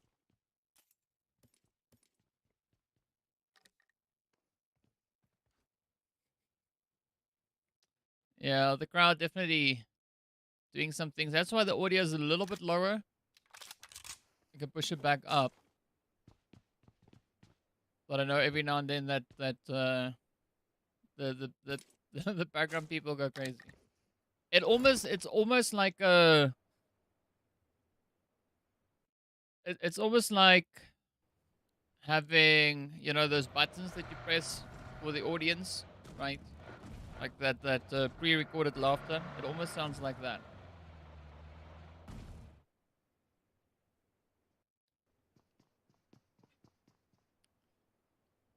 But let's see now. We got Shreps, the Vampires. Yeah, I don't know if I'm disappointed in the Vampires. I mean, it's also one of those teams that have been that have in the past shown great capabilities and, you know, skill and all those lovely things. But yeah, I'm not quite sure because I mean they won the World Invitational and they won the after party. But now we put them in the PMGC itself, and it's like, you know, they're sitting all the way in 16th position. So, are they happy with the winnings that they got from the World Invitational? You know, both of those sessions, or is it maybe just because the other teams coming in here are just, you know, a little bit more challenging to compete against? Essentially, it's kind of the same teams. Yeah. I don't know what you're talking about, but I agree. It's essentially it's part of the same team, DK. Yeah. So what I was saying is like Vampires, right? Currently sitting all the way in 16th place. They won the World Invitational and the World Invitational after party, but now they're here, sitting with 35 points after 10 matches. Right. They've crossed that halfway mark, so that's why I was asking. Is like, are they just happy with their prize, the winnings that they got? Because this is not Vampire. That's true. Because Vampire, I remember, words from Imperium and words from you and words from the casters, they were supposed to be like the supreme, like Asian or like South Asian team, right? Like they were supposed to be the team that would strike fear and the team that would perform, particularly for their region. And it feels like in the PMGC, there's been some moments, been brief moments that they've had that like flair to them, as you would expect with any of these 16 teams, but they just haven't really, I think, been able to stack up to the rest of the lobby, particularly for these matches, and it may be down to just unfortunate that that's how they are feeling. Maybe there's something going on externally or whatever, and it could be many different reasons. But at least for this event, they aren't showing up right as maybe we expected them to. Yeah, I mean it's quite surprising because if you look at what they did in the World Invitational, they finished with 220 points. Exactly, sure, right? it was there was, and it was the same amount of matches, also 18. Yeah. I mean, they got 3 chicken dinners. Also, they had a good run on the first day. They got that 1 chicken and then the second place. Going into the second day, nothing all too extravagant, nothing all too impressive. But then came back on the third day, blew the duck out of the water, right? So maybe they just trying to kind of maybe build up. Yeah. Don't tell me we're waiting to the third day, because like 35 points to me is a long trip to get back from. It's a long road to travel. They have some familiar faces that competed with them, you know, in where they were playing. I mean, STE was there with them as well. STE took third place.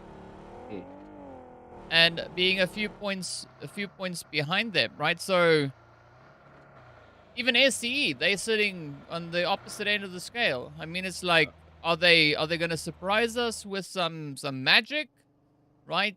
Are they going to Wingardium Leviosa somebody? Or, what's up? They gotta do something. I don't care Yeah. what they gotta do. They gotta do something at this point. Yeah. And there's no really excuse for not doing something because you got 3 matches left today. You got 6 tomorrow. This is, as you said, a halfway mark. If you don't make a statement, and I think same with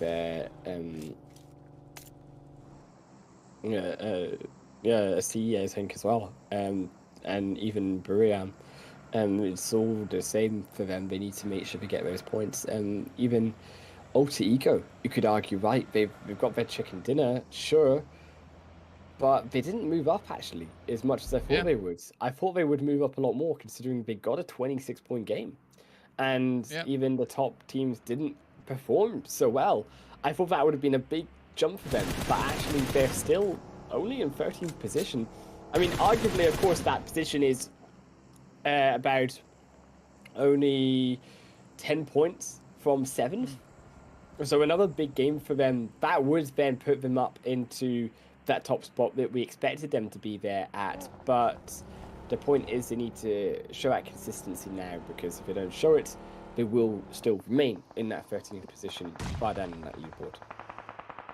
Well, we'll see how it all goes, but in the meantime,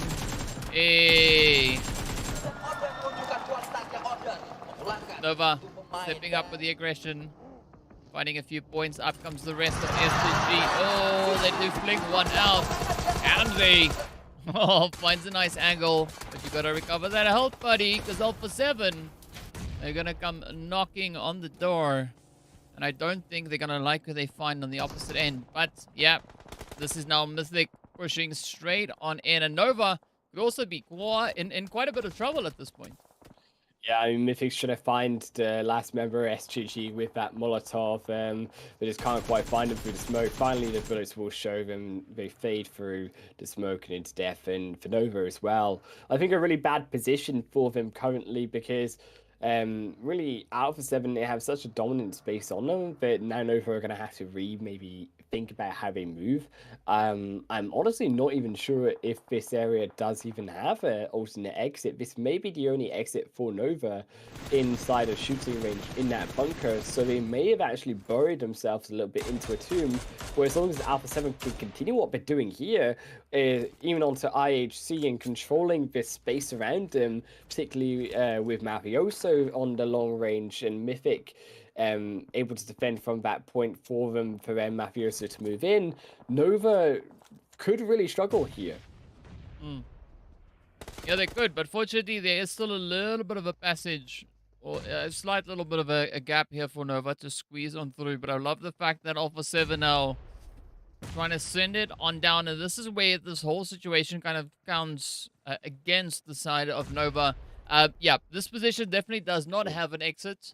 It's only a one-way in, one-way out. That is it. So if Alpha 7 decides to rush this one straight on through, they could very possibly get the finishing hits up into Nova. Yeah, I mean, Alpha, they just got to control this spot for now. I don't think anyone's really going to contest them. I think for now it's all about also Alpha just kind of wasting the time.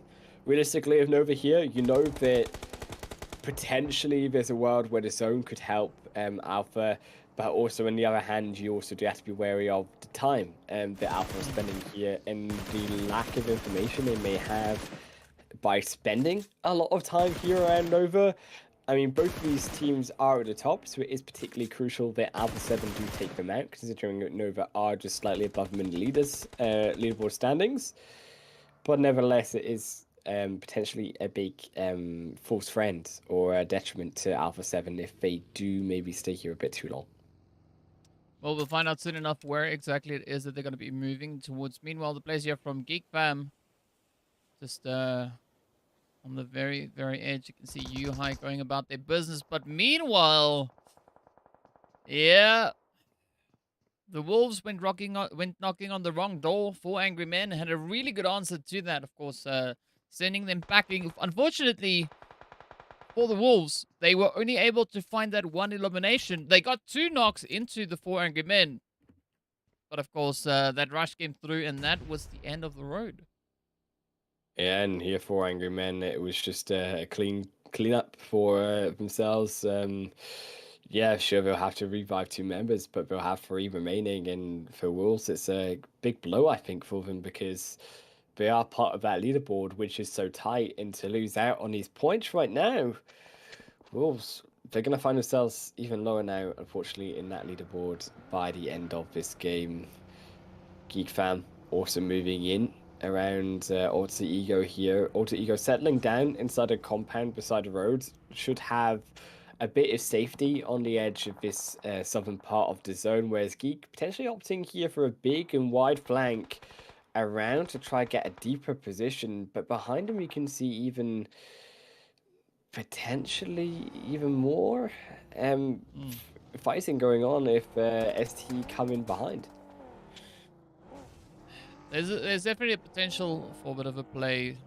I mean, we got to see how this one kind of then pans out. But as we jump up into the lovely Northern Territories, it is going to be Severny now receiving quite a bit of love. We got Alpha 7, IHC, Fireflux, all now fighting for control of the area here. And I'm loving these nades that are getting sent across. You just see those knocks lining up one after the other. Mafioso sneaks in a quick hit with that mini 14. But now it is Ketch Lutz trying to hold on again. Mythic. Wow, I'm loving the pressure being applied here by Alpha 7. But again, Inco, they're inching their way on forward, right? They are not satisfied with sitting on 93 points alongside the players there from S2G. Instead, they want to try and double down, see how many additional points they could maybe steal from either Alpha 7 or IHC. Yeah, I mean, IHC really are stuck in this awkward position where they wanted to take down Fireflux, but Alpha 7 coming behind them and say, well, hello, we want some points as well. And IHC, they put a little bit of a sandwich here pinned between the 2 teams, and it's still Fireflux who have all 4 members up. Keep in mind, IHC didn't actually find anyone so far in that engagement. Well, speaking about engagements, it is going to be Tiger engaging with the wall as they look for a little bit of a parking space there. Not the easiest place for you to pull your vehicle into woods. You can see also the players there from IHC, they've kind of left that vehicle to just smolder on through. Meanwhile, it is Alter Ego now rushing on in as he comes through with a beautiful DBS shot. It is now Snipes trying to clear the house. Oh, 3 for 3, 1 more to go, and that could be Snipes with a full squad wipe on that DBS. And man, Alter Ego just managing to find those eliminations for himself. I mean, Geek, should I say, just fortunately for them, just not quite able to finish it. Geek do find that final one, but Geek maybe gonna struggle here as godlike Stalwart potentially will also clean themselves up into another skirmish between them and Geek Fam. So it's not quite over yet. Still this position very close around Severny, and even more of the godlike Stalwart members to come in. Well, let's see now. Oh, the nades getting sent back and forth. Trying to pop up into the buildings here. At least Geek have the opportunity to quickly get that reset going. Oh, but SDE now falling victim to Snipes as they snipe them with a DBS. That is not an easy task. Here they come, trying to clear that final floor. Oh, come on. Scry trying to peek the edge. Oh, but instead, it's DBS on DBS action to close it off. And Scry finds that final elim. Yeah, I mean, just well played there from Godlike Star War. They had that extra member coming in. They took the patience, I think, as well for themselves to be able to get that extra member to make that count towards the end. But they are 1 member now left, and there's still a lot of this game to go. So I'm curious to how Scry will be able to really cut it out into the rest of this match. I think that it's going to be a very difficult positional game for them. Is here DRS, unfortunately, may have found and heard of that fight happening in Delta Looking, will find Scry, and unfortunately, that is the quick end that DRS deliver to Godlike Star Wars. Back though to this three-way tango of IHC, Fireflux, and Alpha 7. Are we going to have our first knock come through? And that's IHC trying to send the nades forward, but still nothing. It's a complete stalemate between all 12 of these members. And up in the rest of Severny, here comes even more. You can see in the distance, right? Incon and also Nova starting to settle in on that far distance. Well, I can tell you someone is going to get their ticket punched right here, but of course we're going to wait to see where that zone goes, and they can continue to kind of ride out the lovely Severny. I mean, I want to see what Nova and Inco are going to be doing. Are they going to continue to advance further in towards Severny, or are they instead going to opt out? Because this is where position that we see Buriram in on that edge up in that warehouse. They could have a relatively comfortable roll on forward, but I think the 4 angry men, they've set themselves up pretty close to center zones. I'm curious to see how these positions are going to play out, but Giante, they're not going to wait back, right? They're just going to try and bring a little bit of that upset on through. I mean, yeah, T2K as well. A long distance for them here, DK. I mean, they've got this completely open field that they've got to travel. And even then, they're still going to be stuck in the open. There's no really in Severny that is, quite frankly, available for teams. Nova making a big smoke rotation through, but immediately punished. You can see it on the far back. Ordinary, the only one left, and there is really no hope there for Nova. Stuck just on the outside of the zone, and Incos will be there to punish him through. IHC also striking down one onto A7 Mythic, taking the knock. So first blood is drawn on that north side of the city itself. Well, let's see how much blood will be will yet be drawn as the teams are now looking to get themselves well situated. But I love the way the zone is kind of moved towards. Yeah. I mean, we got a slight bit of that hillside, but it is also kind of open, right? With a few ridge lines and dips every now and then. But it's all going to come down to how proficient these teams are at utilizing their terrain. Because if not fully utilized, that could spell the end. Of course, trained to kill, now also being trained to hide behind rocks on their bellies. Because that's what works on the edge of zone. I mean, if Vampire also taking a note from that same page book, they're doing the exact same thing, hiding down in that ridge line that they got themselves. I think Vampire should also be comfortable in one of those few kind of open spaces that is pretty okay for them to just stay around in for the meantime in terms of that location. And the rest of these teams, DRS, yeah, they've also got a decent position on the edge of that hill. A similar thing going for them, right, where it's just blocking the information that other teams have on them. The only problem is when you come later in, and depending on where this zone goes, it's either going to help them later on in terms of defending their position, or they're going to have a really difficult time of moving into a new position. And this works both ways, of both the outside and also the inside of the city. And it is all very dependent in about 20 seconds on which teams are most likely to win this game and which teams are pretty much doomed. Yeah, 20 seconds and a bit of change, but here we go. Buriram turning their focus towards the players there from train to kill. Oh, but also trying to hit it up. I mean, I'm curious to see what's going to happen with that MG, but then also, I'm pretty sure we did see the AMR being wielded as well. So I want to see a few of those AMR hits come in, because, I mean, that thing is just a beast. That thing is a monster. It's like the AWAM had an AWAM with an AWAM on top of that, and it just drives the hits all over the place. But you can see a lot of spraying coming through now. The players there from, who's that team? Oh, that's IHC, yeah, the blue team. Off in the distance, trying to defend. That Sky only? Ew, it's really starting to heat up. Oh! Yeah, unfortunately, we're struggling here versus Vampire. Vampire, really crucial position here, because that zone really left it in between two halves of both the open and also Severny left. And they are kind of the gatekeepers of both sides. So Vampire potentially could get a lot of eliminations here. they have a good position to defend from, and I think you can see the advantages where they can really pincer people down and choke them out. The likes of Buram, as they're one of those unfortunate victims to vampires, but vampires do have a lot of work on their hands. I mean, T2K can easily potentially wrap around if they're given some space. If Incon don't really respect the fact that T2K are moving in here, and that could also affect vampires negatively.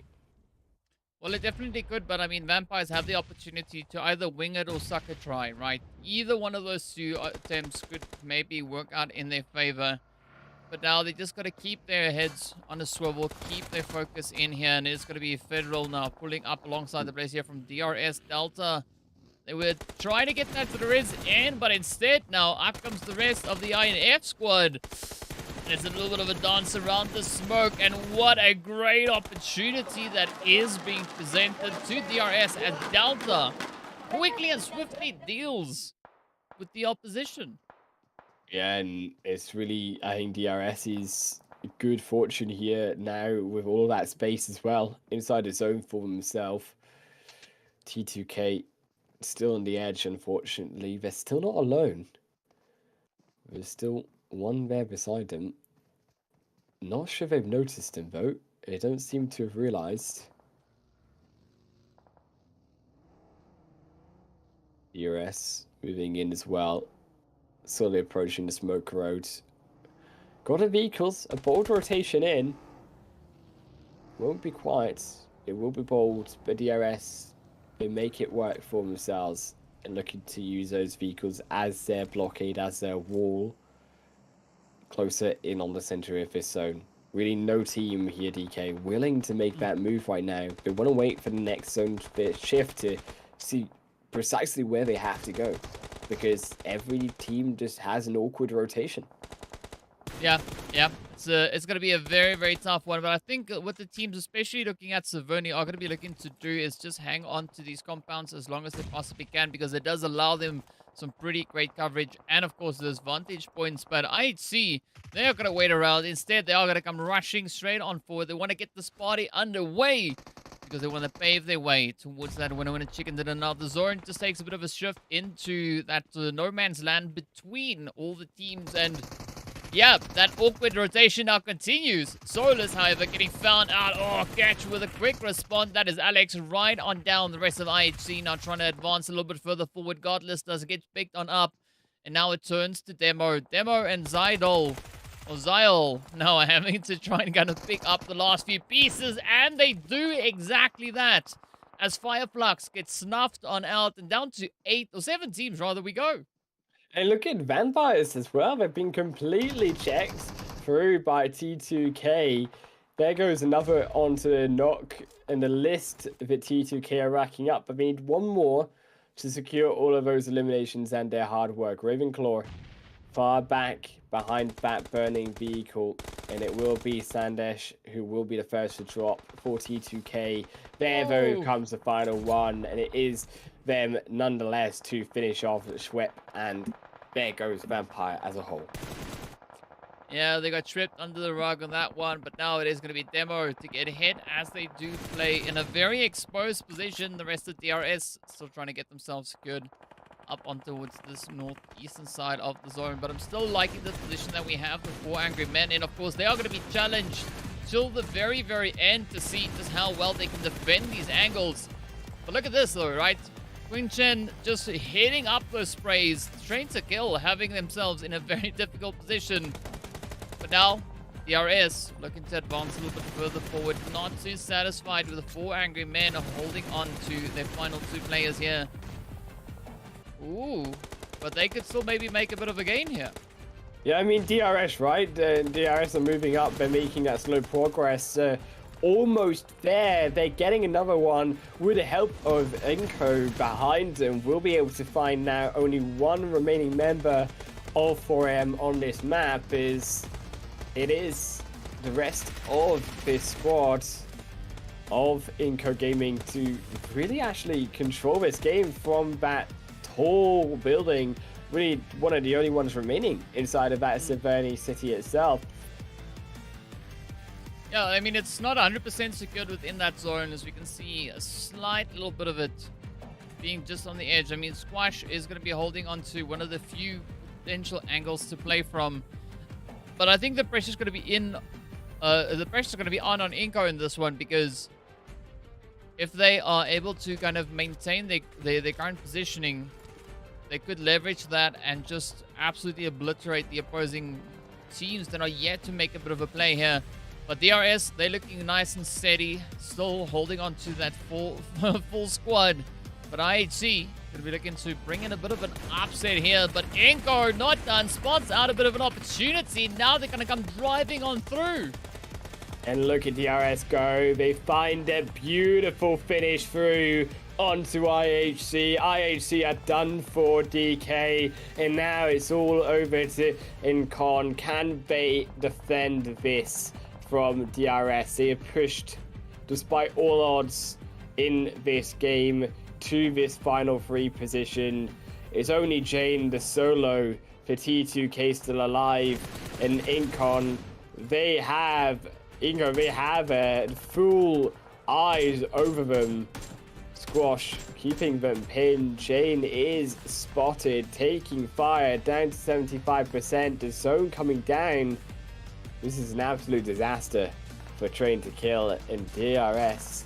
All of this information, all of this pressure onto Jane as they'll blow themselves up, take themselves out, deny the point, allows DRS to come in further into this game.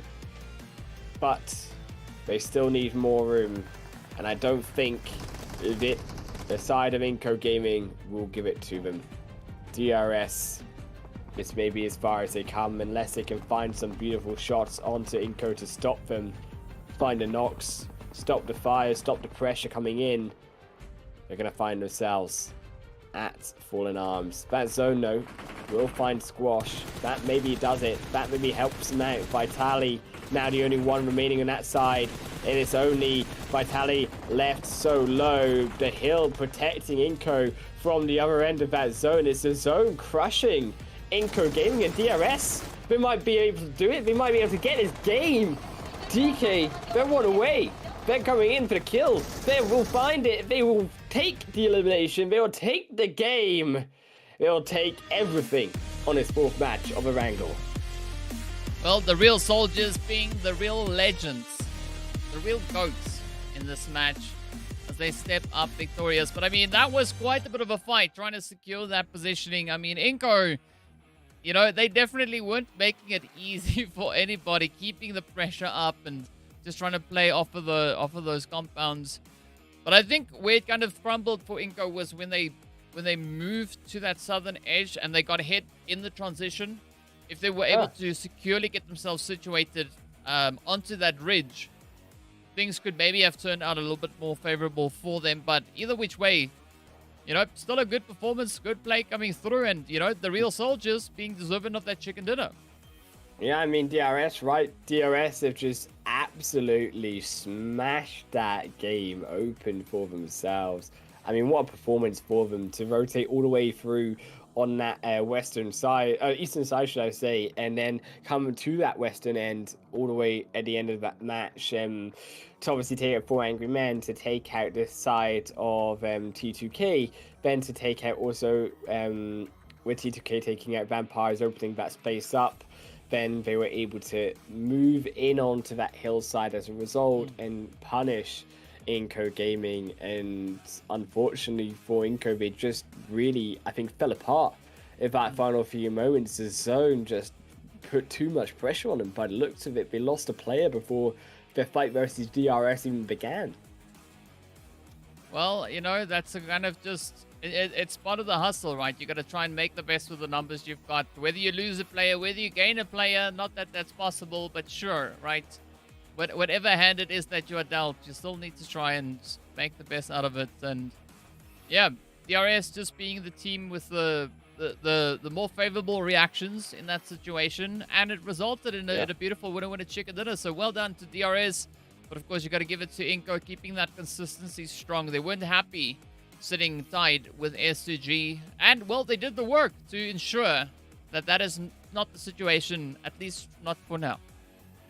Yeah, I mean, look, Inco, they're looking really strong for sure, and I think that they are for sure a big contender coming into day number 3, regardless of what happens. I think these 2 games, even if Inco kind of bomb out, there's still an opportunity for him to still take that title. So they've done enough already today, in my mind, to really be a contender for tomorrow in at least that top 3, if not the championship.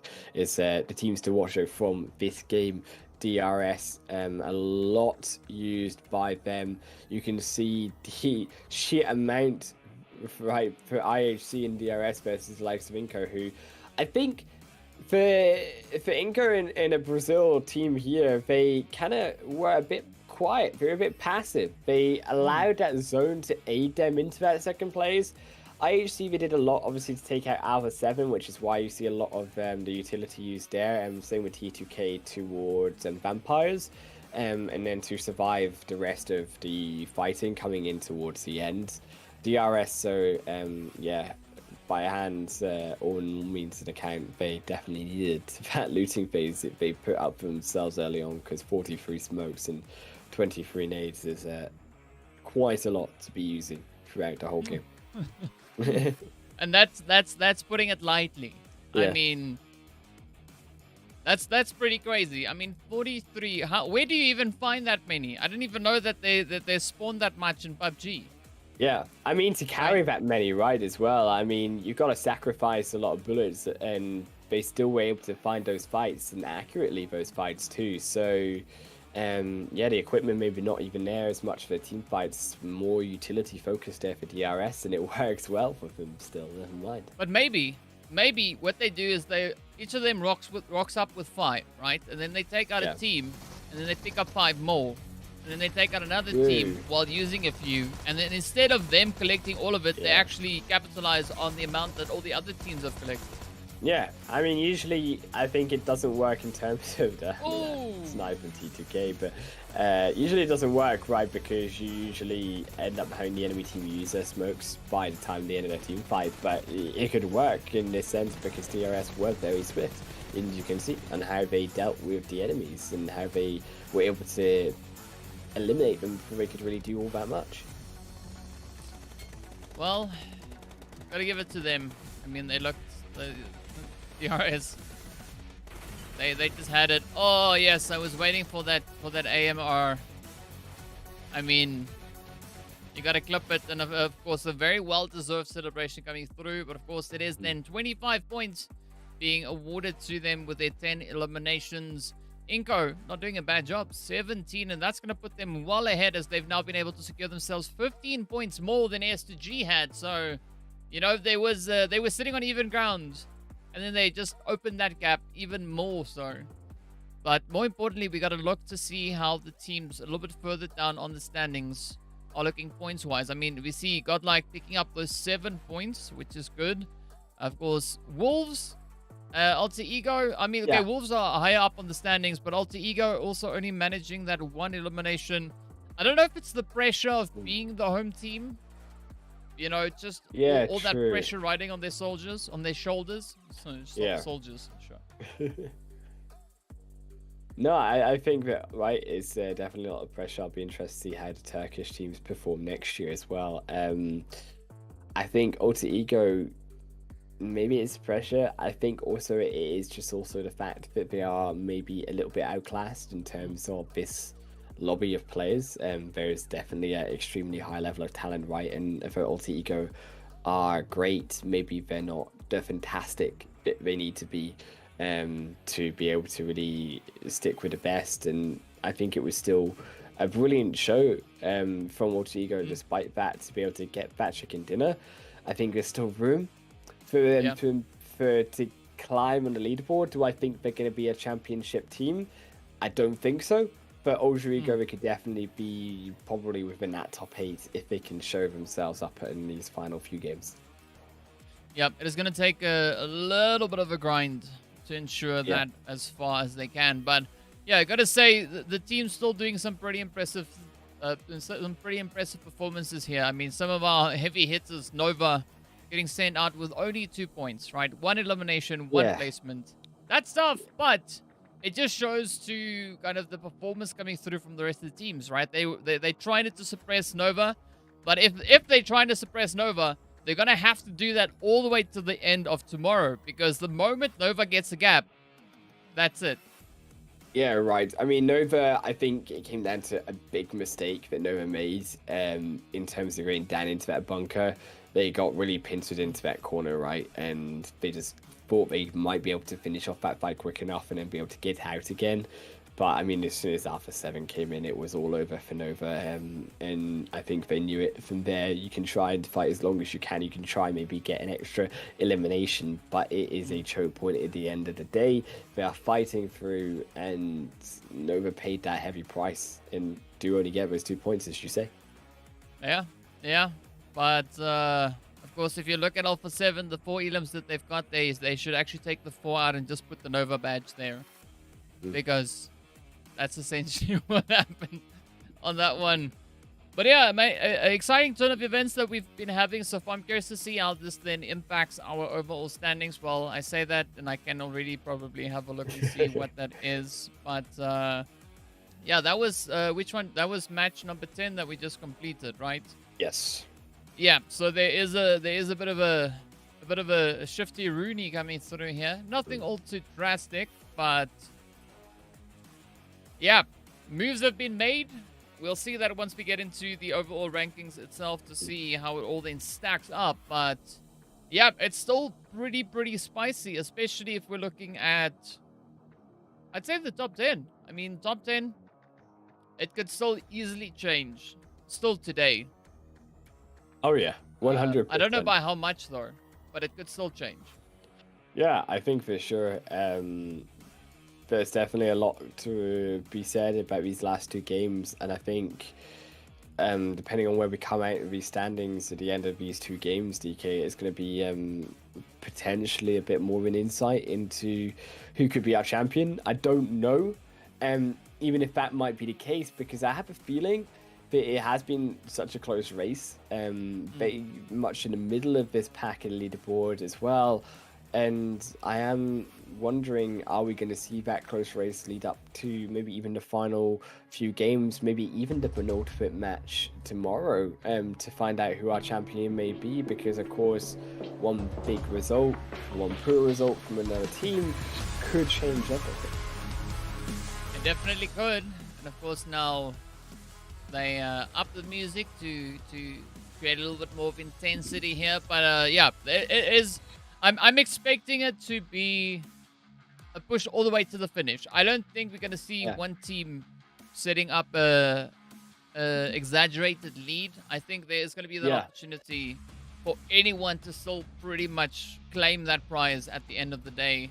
But as we've seen already, right, we have had our share of teams from all over locking in those winner chicken dinners. Of course, the next match is going to be over on towards Miramar, so we are going to be returning to the lovely Dusty Dunes.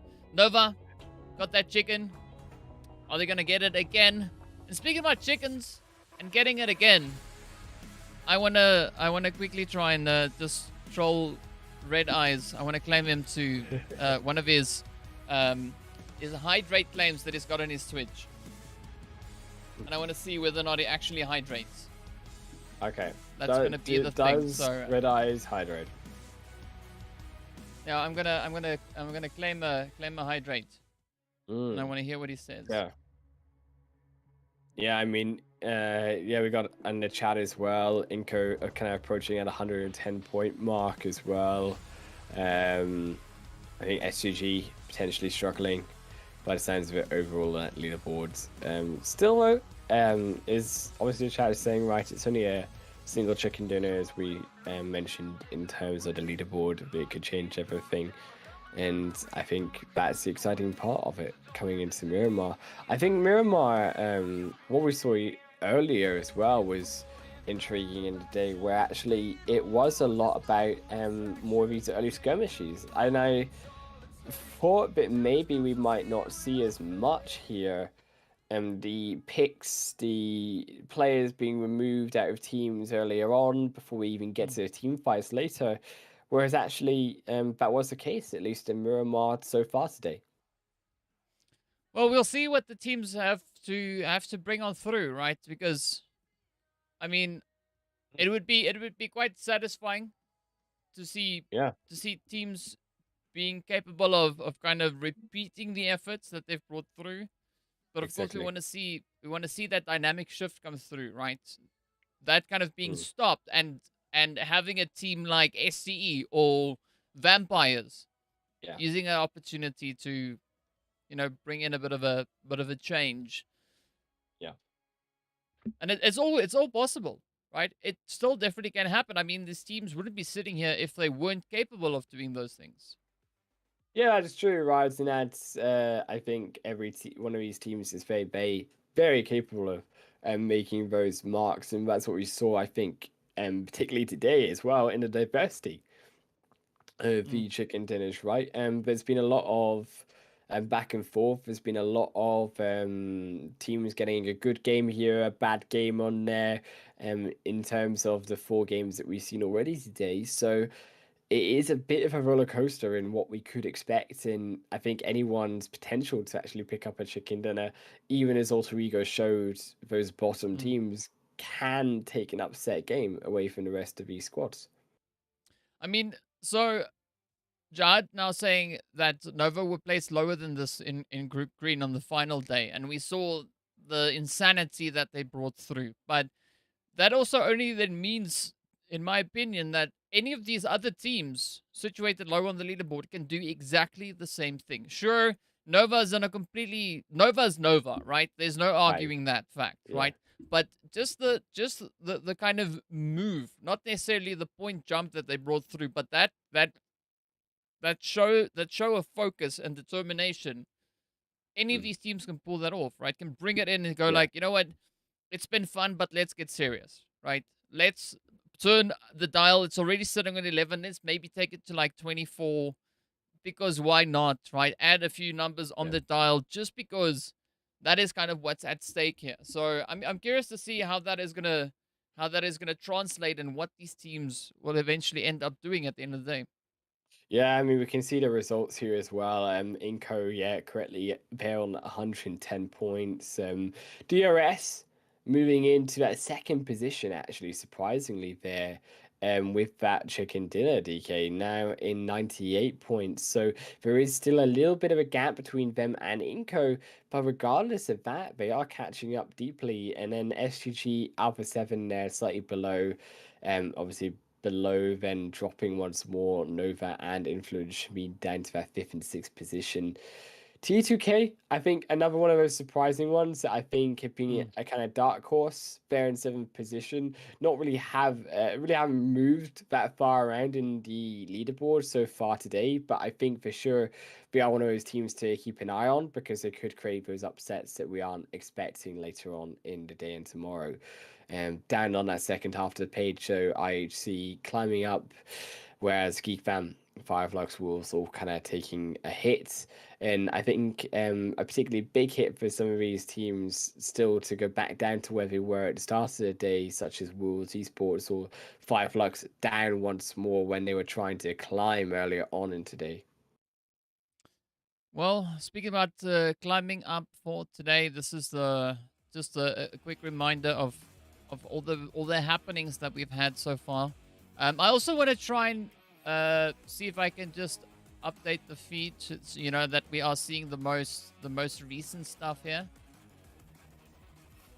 Better. Into. There we go. And our top performers right there. It actually coincides with what we can see on the main stage as well. But yeah, I want to see kind of what will be happening in these last 2 matches. I think if there's going to be any major upsets or any major kind of things occurring, it's going to be in these last 2.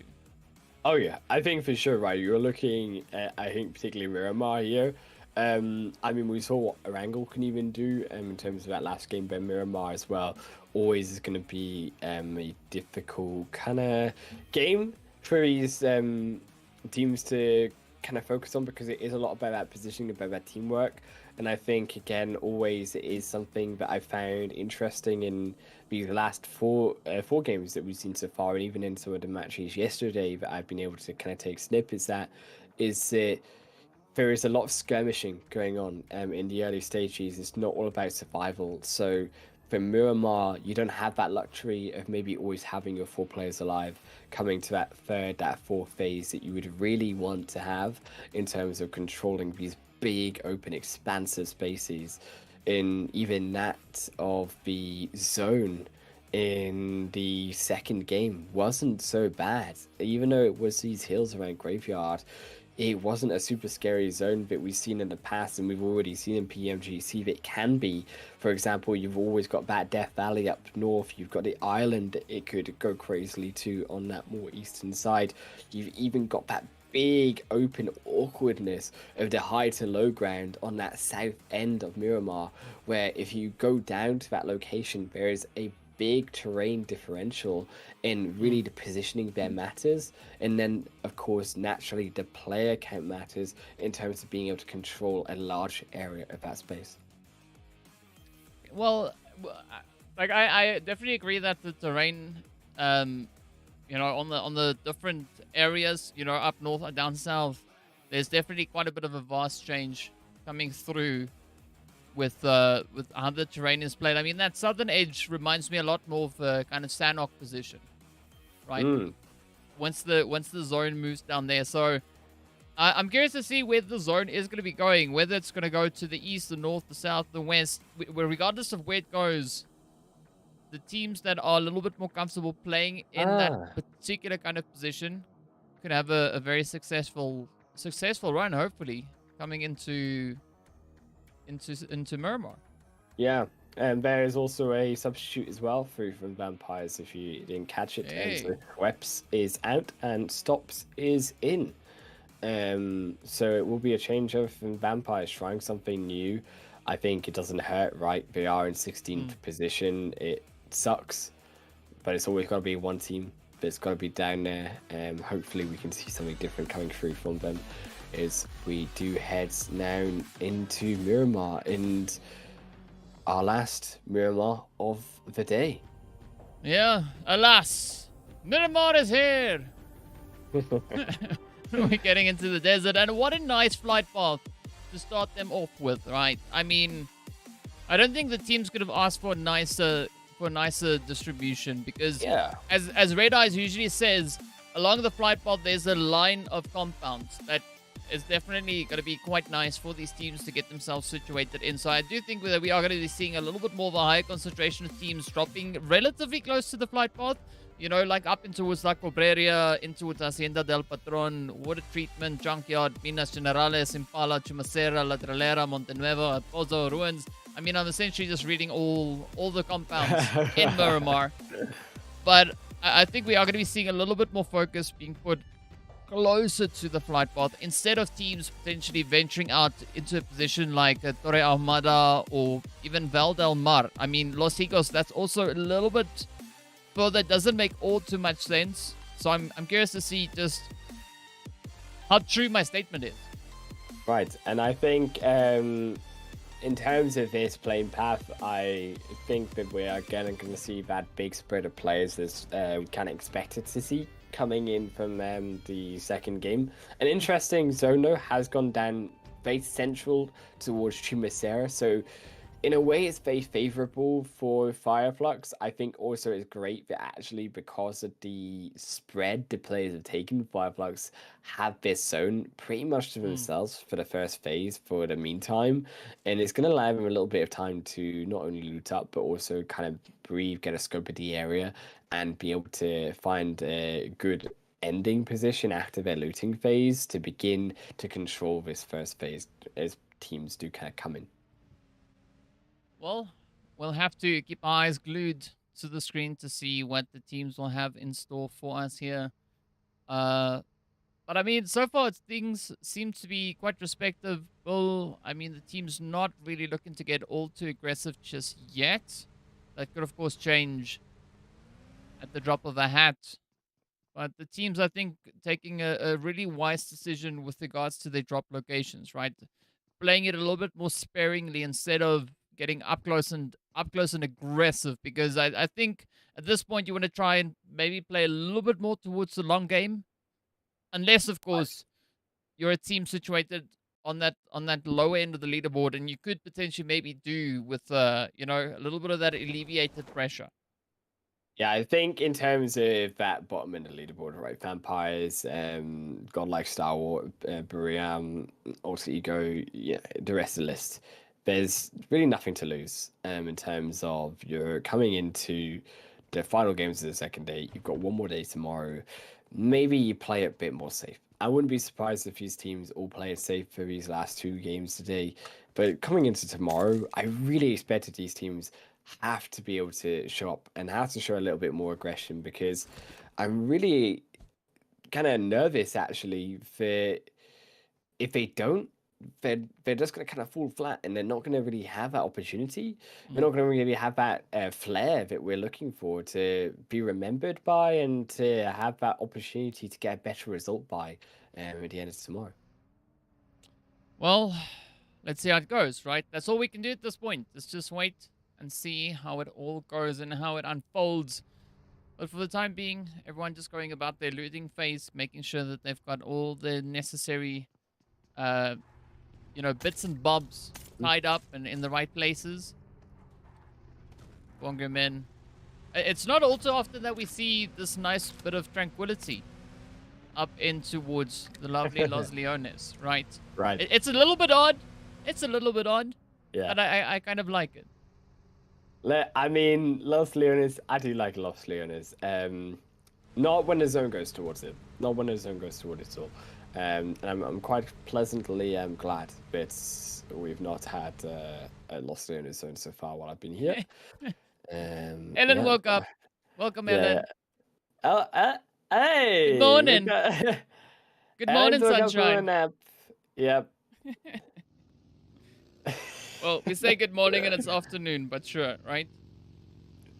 And like Ellen is in that perpetual kind of whatever, right? Up in the Arctic Circle.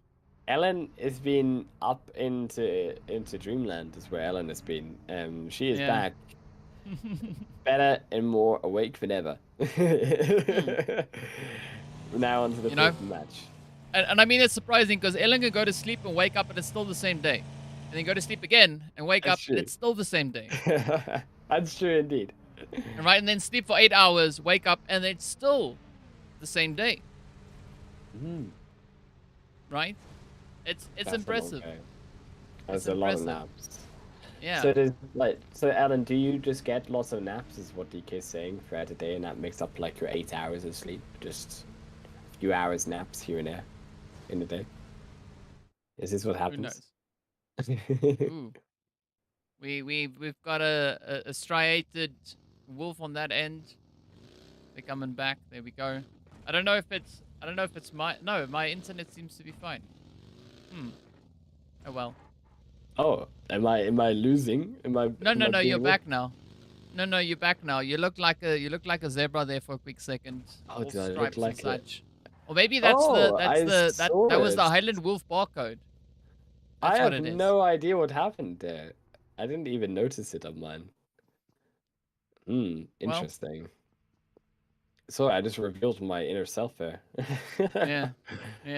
I mean, you got to draw the line somewhere. And speaking about drawing the line, we have a few of those lovely. I don't know, like we got these lovely thingies happening on the screen as well. But the vampires, they are really close to Train to Kill. So we could see a bit of a push come through here. I want to see what Ravenclaw has got in store for us. I also want a bit of a Hugglepuff to come in here as well. A Hugglepuff? You gotta tell me what a Hugglepuff is about. No, we got Ravenclaw. Oh. Gryffindor, Hugglepuff, and Slytherin. Right? I wondered what it was because usually, it's Hufflepuff, but Hugglepuff I like. Yeah. Yeah, I want a Hugglepuff. That's what I want to see. A Hugglepuff. That's my version. Do you know what it sounds like? It sounds like a Pokemon. It does kind of, right? Yep. A fluffy one. Exactly. That's what we want in a Pokemon, a fluffy Pokemon. Yeah. Do you know what? I can just imagine it now. Maxman, Pokemon, Hugglepuff. I can see it. Yeah. There we go. We got the high lines coming through again. Let's do this one. There we go. Now we don't have to worry about lines showing up all over the place. But I do love that the subtitles would come in live from you should call it a Huggle Ball, so it can just be a Huggle Ball now instead. DK, don't worry. Are you watching with the captions on? I only realized it now, and I looked at it across. Oh. Nice. It's quite interesting to see the words that come up instead of what we say. There we go. I mean, you know, taking our words out of context on that one, right Indeed. then and there. But speaking about context, yeah, the zone. I mean, we were talking about that southern position of Miramar being an interesting one. Now we've got kind of half of that moving into the zone, especially up into towards that La Tralera, Montenuevo kind of position. So, yeah, I think this next match, this is going to be, or what is left of this match rather, this next phase is going to be quite an exciting one. Yeah, I mean, here it's, I think, almost a staple, right, for Miramar, this type of zone. It's always kind of one of those zones where you say it's a bit awkward, but we've seen it before. And it's all about taking control over La Tralera Hill. You've also got the South Hills that you really want to take control of if you are already there, which is kind of a little bit of what 4 Angry Men, I assume, would wish to do. We may have other ideas, but it's realistically those hillsides that you want to control. The big problem with a zone like this is as you approach those crossroads, and unfortunately 4 Angry Men finding themselves in a fight, I will have to pause my point because Inco looking like they are struggling here. As 4 Angry Men are going to run them down. It's going to be a 1-for-1 knock, but unfortunately the rest of 4 Angry Men up there to support, and 4 Angry Men down to 2 as they need to finish off the rest of Inco Gaming here. Well, let's see whether or not Good Show is going to get it. Oh, tries to get it indeed, but up comes Order. And, well, that is going to be the end of Inco back in their bags with not a single elimination to their name. But Nova not done just yet. Instead, they are going to be moving themselves a little bit closer to the action here. 4 Angry Men are quickly trying to get themselves matched up, but they need to be careful. Because not only do we have Nova on the approach, we got the players from Vampire also just held off in the distance. And then, of course, Wolf up on the hill. And remember, if you remember from the first Miramar, was bringing in quite a bit of action. Indeed, yes they were. And I think also Nova here does, I think, a brilliant capitalization side note onto 4 Angry Men, hearing the shots, being able to really encompass here 4 Angry Men. They aren't out of the match yet, but I assume that Nova will be able to close out slowly, just obviously being a little bit careful because there are still 3 members here of 4AM alive. The thing that I really want to kind of say though was particularly part of this zone, which was actually down towards the main center point of it. It's all that open space, right? And it's that big kind of dip into the low ground that is so dangerous for a lot of these teams. They want to avoid this location. You've also got the worries, of course, of the roads having to cross up as well in towards the north. So it is really at La Tralera Hill, that south side, the hills there, these teams really want to focus on, because it's all about not only the high ground in this type of zone, DK, but avoiding the disparities in this zone where teams don't really want to be positioned in. And that's the difficulty of finding a good rotational point to move into. But I mean, for the time being, this could actually be quite comfortable for the side of Fireflux. Not quite sure why Lutz is just looking on instead of potentially trying to get involved with a few of these hits, because in the meanwhile, there's going to be Solus now getting traded on down, but Buriram climbing the hill as best they can, pulling up alongside the players here from S2G. Yeah. I think that is kind of prime positioning coming through here from S2G, but also love the angle coming through from Wolf. Any point of elevation you can find at this point, could be that extra bit of leverage you need, and Buriram experiencing that firsthand now. Yeah, I mean, Buriram looking like they may be a little bit in an awkward position, though. It's all about keeping quiet, but as I say that, DRS getting under fire by Buriram. They do have these also compounds as well. They have this series of buildings down below the hill. It is a slightly awkward location though, because you are still getting surrounded by teams in the high ground, and teams still can move around behind the high ground and find new angles to be able to encompass you. So it is always a bit more of a defensive position that Buriram would put himself in, rather than that of an aggressive one to take fire at other teams. Well, let's see who's going to bring any fire back in, maybe, as we do see Karlenha getting hit from the distance. I mean, Altered Ego, they do seem to be a lot more confident this time around, right? You do see a little bit more ease in their movements coming through. Potato, not in the best spot, one would say, but I guess they could make something potentially happen from that angle. INF though, be moving up. A lot of caution coming through. You don't want to give away your position unnecessarily, but DRS, I mean, they've got that ninja mode engaged. They just creeping up on the hillside, getting ready for a bit of the action here onto Fireflux.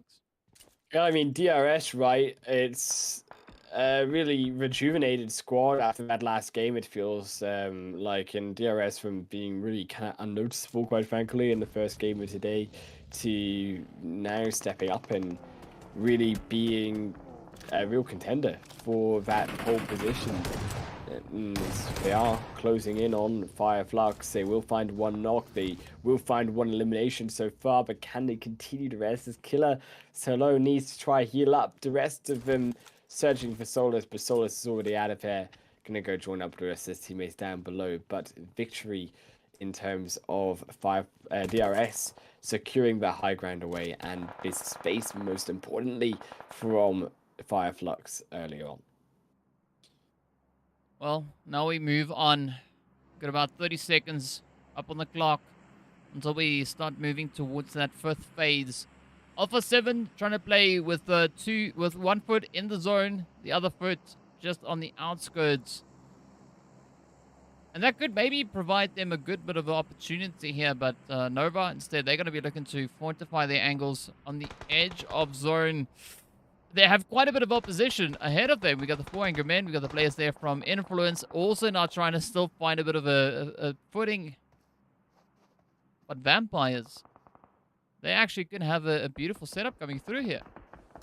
Yeah, Vampires starting to begin that setup in that position, right, where you are looking over this sort of series of sheds or buildings that you've got. But unfortunately, for the rest of Shamin, they are going to lose one player so far, as they are a bit separated, and T2K have taken advantage of that. The rest of them are going to come in though, try to return it in Sandash.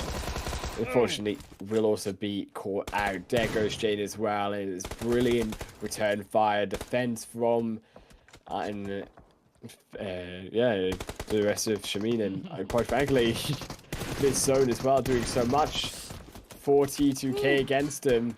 Gonna lose two, gonna lose now the only one remaining. Come on, come on. Oh! Well, you can't say that was rigged, because Rig just got taken on down, and now it's gonna be up to Jimmy to hold on alongside the base here from the 4 Angry Men. Picked up the first, but Wing Shen not gonna let that one slide.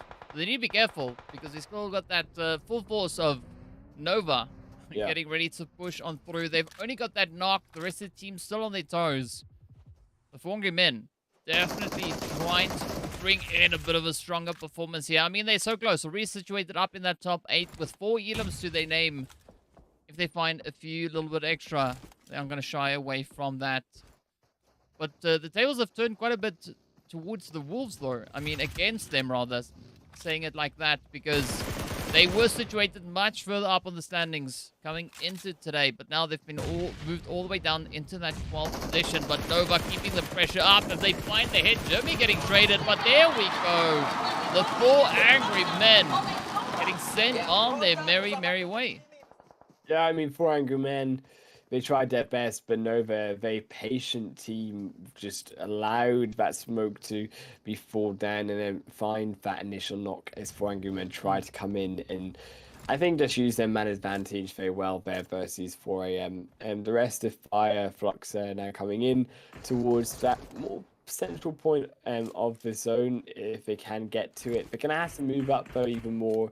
That zone very dastardly here because it has now moved into mainly that really scary area that we were talking about, right? That comes down into that dip. There's a lot of kind of ridges, and it's almost very similar in a way to if you were in the ruins area of Erangel, where it is just so difficult to drive around. It's so difficult to find a good position, but it is so open, but still so awkward to navigate. Yeah, well, I mean, I guess the more awkward it is, the more it kind of showcases the talent that these teams have of being able to kind of maneuver themselves around these territories. I mean, Red Eyes rather was talking about Federal. I think Federal already fell, if I'm not mistaken. But if we look to see what's going to be happening here, IHC picking up a few trades here and there, turning their attention onto the players coming through there from Fireflux. But look at this, right? Alter Ego. They haven't budged. They're still in the exact same position from which we saw them last. And there we go. Vampires laying waste to a few of their victims there, locking in those elims. And I mean, they've been doing a good job so far. Already been able to secure themselves at least 4. So I'm feeling a little bit more hopeful for the Vampires. Look, I mean, Vampires knew they had to turn it on. And I think that's the scary part of Vampires as well in a way that they know now they have kind of nothing to lose. It's just about getting a good position as they can. They're still a decently sized chunk away from godlike Star Wars as well, so in that 15th position. So there's a lot more to go for Vampires to be able to realistically come up to that 15th position of Featheron and Wolves as well. Gonna lose one of themselves as Vampires to take another and make it 5. Oh well. I guess the Vampires decided, you know what, sun's out, guns out, let's go blazing.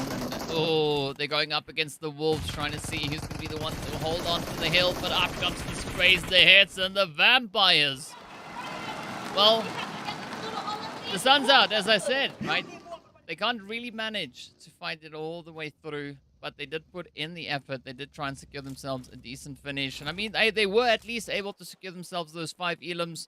So that does put them in a little bit better standings than what they were, but they still have quite a bit of a way to go to catch up to the players there from Godlike.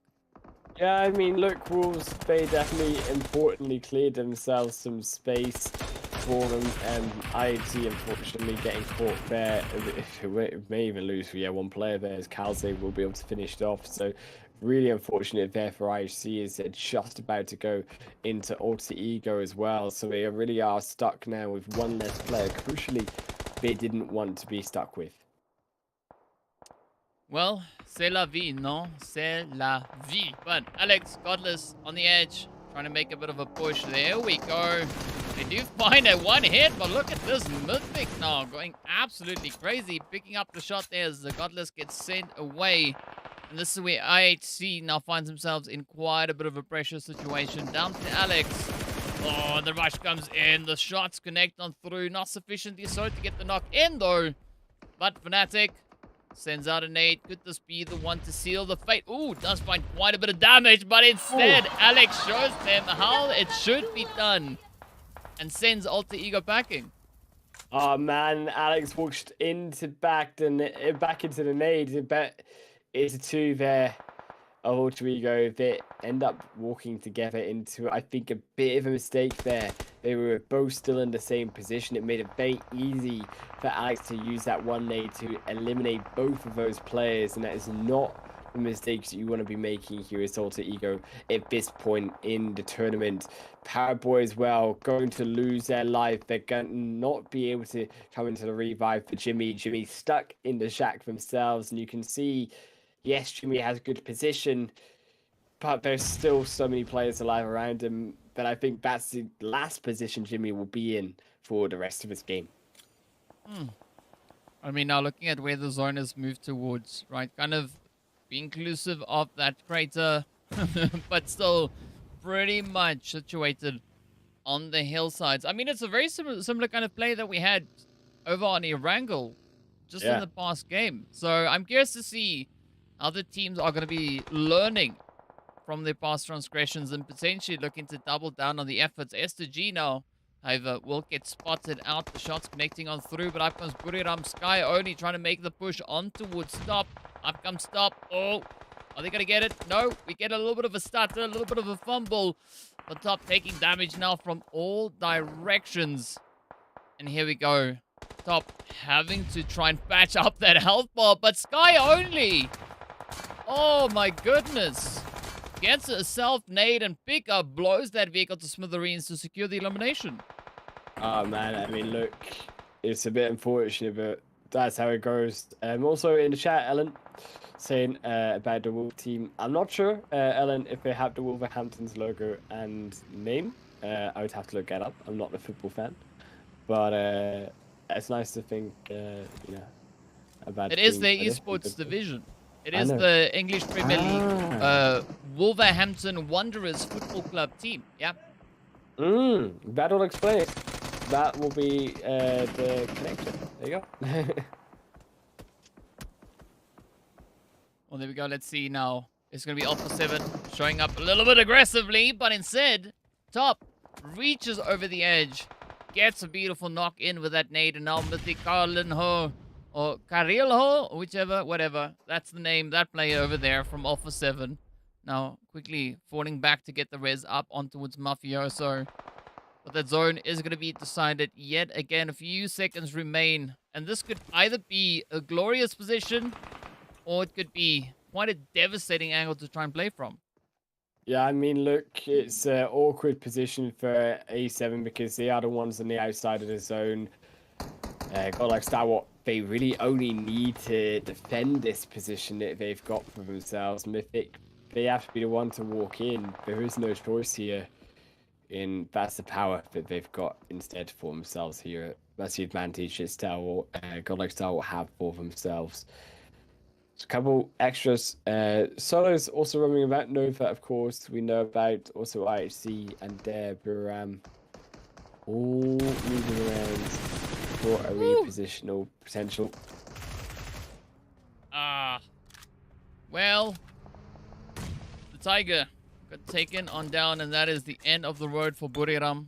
7 teams now remain. Wolf still packed together as they're not getting ready for a bit of a push, trying to find those angles.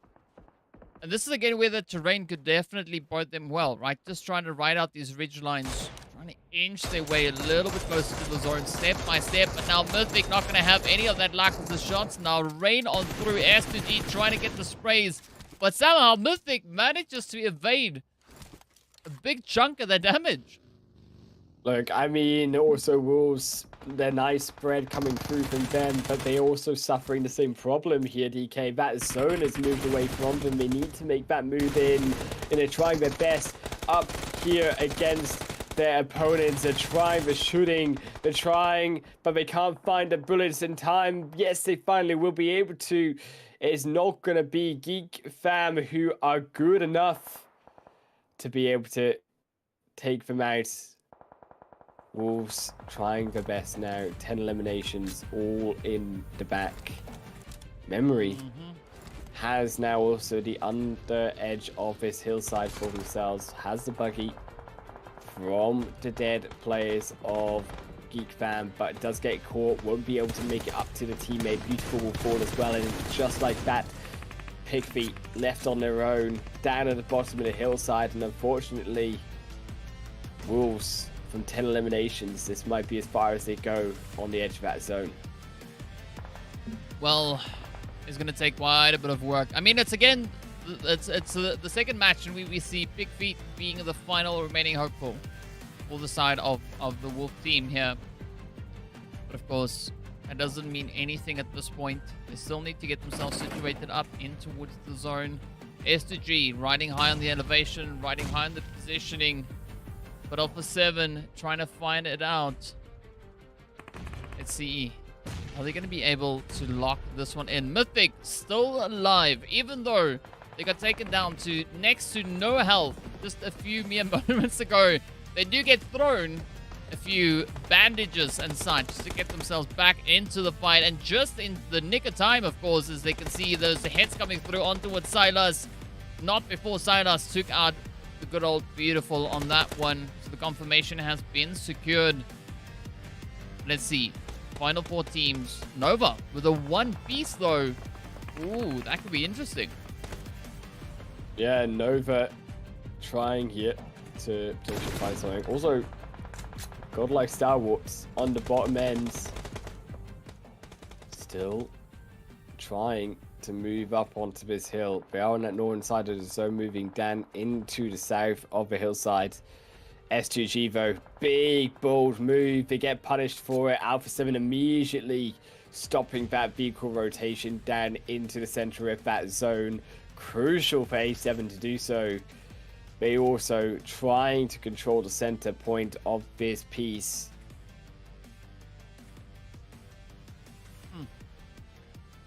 I mean, but oh, there we go. Hamzy is gone. Down to the final 9 players we are. 4 teams strewn throughout the zone.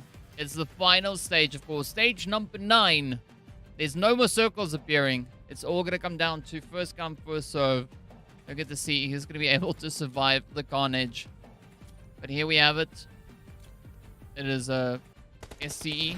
Godlike trying to make a bit of a play. Top now getting stopped in their tracks. Up comes the headers. Mythic now fishes for a few of those hit markers. Action putting up just ahead of them. Scry looking to just try and reinforce that position, of course. But now the teams will have to move further and further forward. And that is kind of where the zone is forcing them. But down to 3 we go. Wolves now getting snuffed. It is a 2-piece from S2G. 3 players up, and look at the teamwork coming through here from Godlike. Mythic now just riding that smoke, inching their way forward. So close to action. There we go. The hit comes through. Sky with a quick bit of a saving play. But are they going to be able to get that res? I don't think so, as the shots now are lasered in towards them. It is going to be Alpha 7 and S2G fighting for that last little bit of action. Up comes the sprays, and that is S2G reigning supreme, getting themselves yet another winner chicken dinner. I mean, S2G, we've seen him in the past, DK. They've looked good on Miramar, and I think it's like time that S2G showed us that they can still win on Miramar on what we used to. I remember saying between us, DK, in previous tournaments, basically their best map. Miramar was their comfortable map that they had for themselves. And to see them there on top once again, crucial as well to keep in mind in terms of the points, in terms of the standings, DK, get back up into that top kind of area of the leaderboard, because they were slipping down with a series of bad performances earlier today. Yeah, well, good way to bounce back on that one. Yeah, Ellen, I'm not quite sure if you heard the response that Wolf gave you earlier on the Wolf team, right? But yes, it is the Wolf team. I don't know if that's the logo. I don't know what's the full name of the team? I have it here. Wolverhamptons. Yes, Wolverhampton Wanderers. Wanderers, yeah. Yes. That's the full name. I don't know what the logo looks like, because I don't really watch Premier League. No, neither do I. So we're both useless at this. Yeah. But Google is your friend, right? So just, I mean, that's how we find our answers. I gotta say, I mean, S2G, even though they just won that winner chicken dinner, they are looking quite chilled, quite relaxed. I mean, I think it's maybe just a big sigh of relief that they are experiencing at this point. You know, it's just like, oh, better footing to come into tomorrow's matches. Yeah, right. And I think for S2G, this is definitely going to help them a lot, of course, coming into that final match still, because there's still one more to go for them. And as you say, into tomorrow's matches, because it's all about that momentum. It's all about the mental, isn't it? Coming into particularly these last series of games, because you have to be on top form. And I think it's important as well, in terms of that top form, right? Motivating the team as a whole. And giving the players the confidence in their own abilities, in their own team ability to be able to make those plays that they know they can make, but more importantly, to have the confidence to do so, to make those type of plays. Yep. That's where it's at. Right. It's a struggle. I'm just happy that I'm not one of the participating teams, right? Because I might look cool, calm, and collected on the surface, but in that situation, no thanks. Yeah, no thanks. fair. I mean, right, like it's a lot of pressure. It is a lot of pressure for these teams.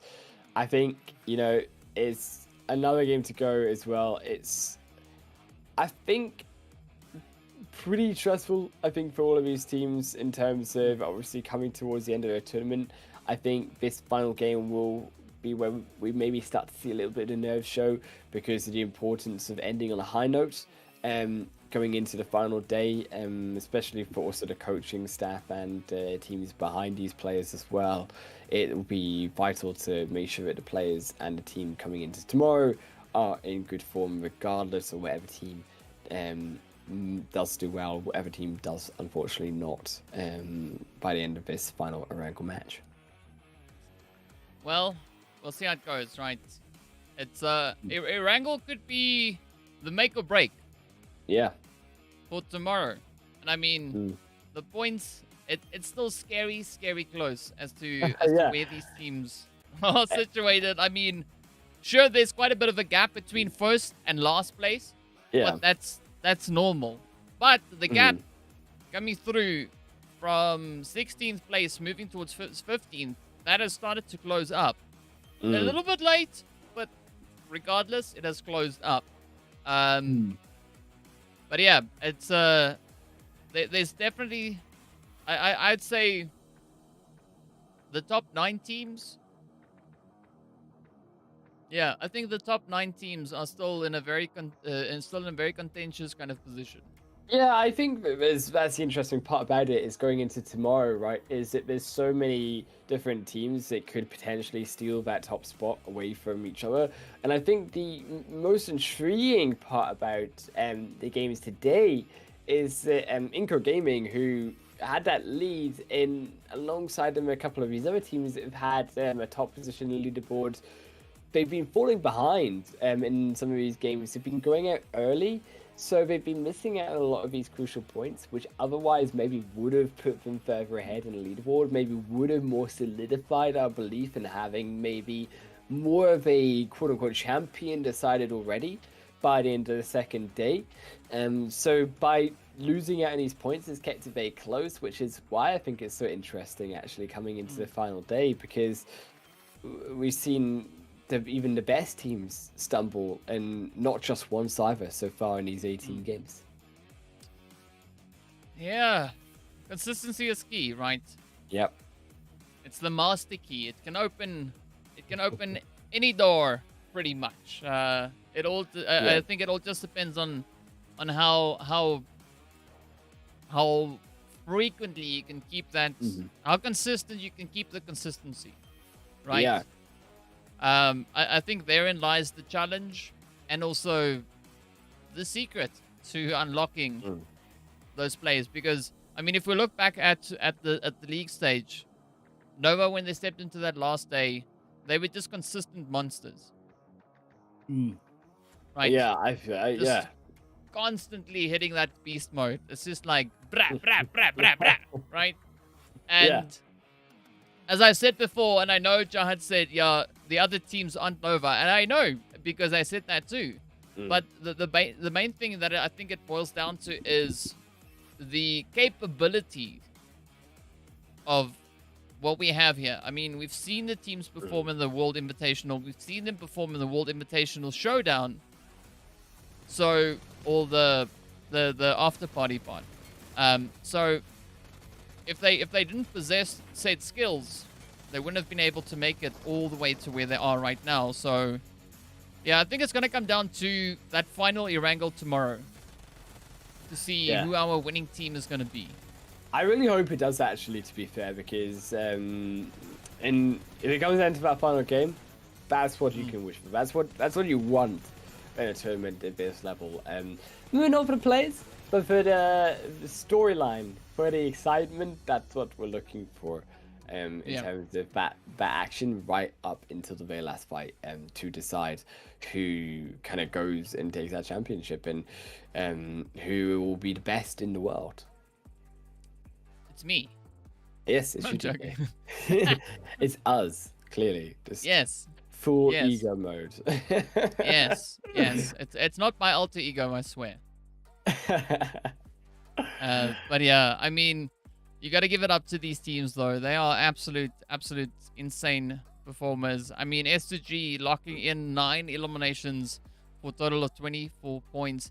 Alpha 7, Wolves stepping it up, right? Wolves, I mean, they were out hunting, right? Yeah. Getting those 11 elims. It's looking good. Yeah, I mean, Wolves, they got a really bit stuck. I think they got maybe a bit too eager coming into those final moments. Maybe could have stretched a potential 3rd position there, got a few extra points, but the 11 eliminations nonetheless are still very good from the Wolves and brings them back up a little bit on those standings. Again, a big shift, as we said, from some of those top teams. Inco, DRS also there, only 3 points, and I think paving the way for some of these other teams, as we said, who really need those extra points to climb, and even S2G and Alpha 7 to catch up to the top 2, which were DRS and Inco before. Yeah, talking about catching up, right? I just realized I've been looking at you the whole day, and I just now realized that you've got a wolf behind you. Only realize it now, right? And I thought I'm an attentive person. Turns out I'm not. I'll cut my head off on the camera so you can see it. Yeah. But I mean, that used to be the one that was on your profile thingy on Discord. You used to have that. Yeah, it was. I got it. So yeah.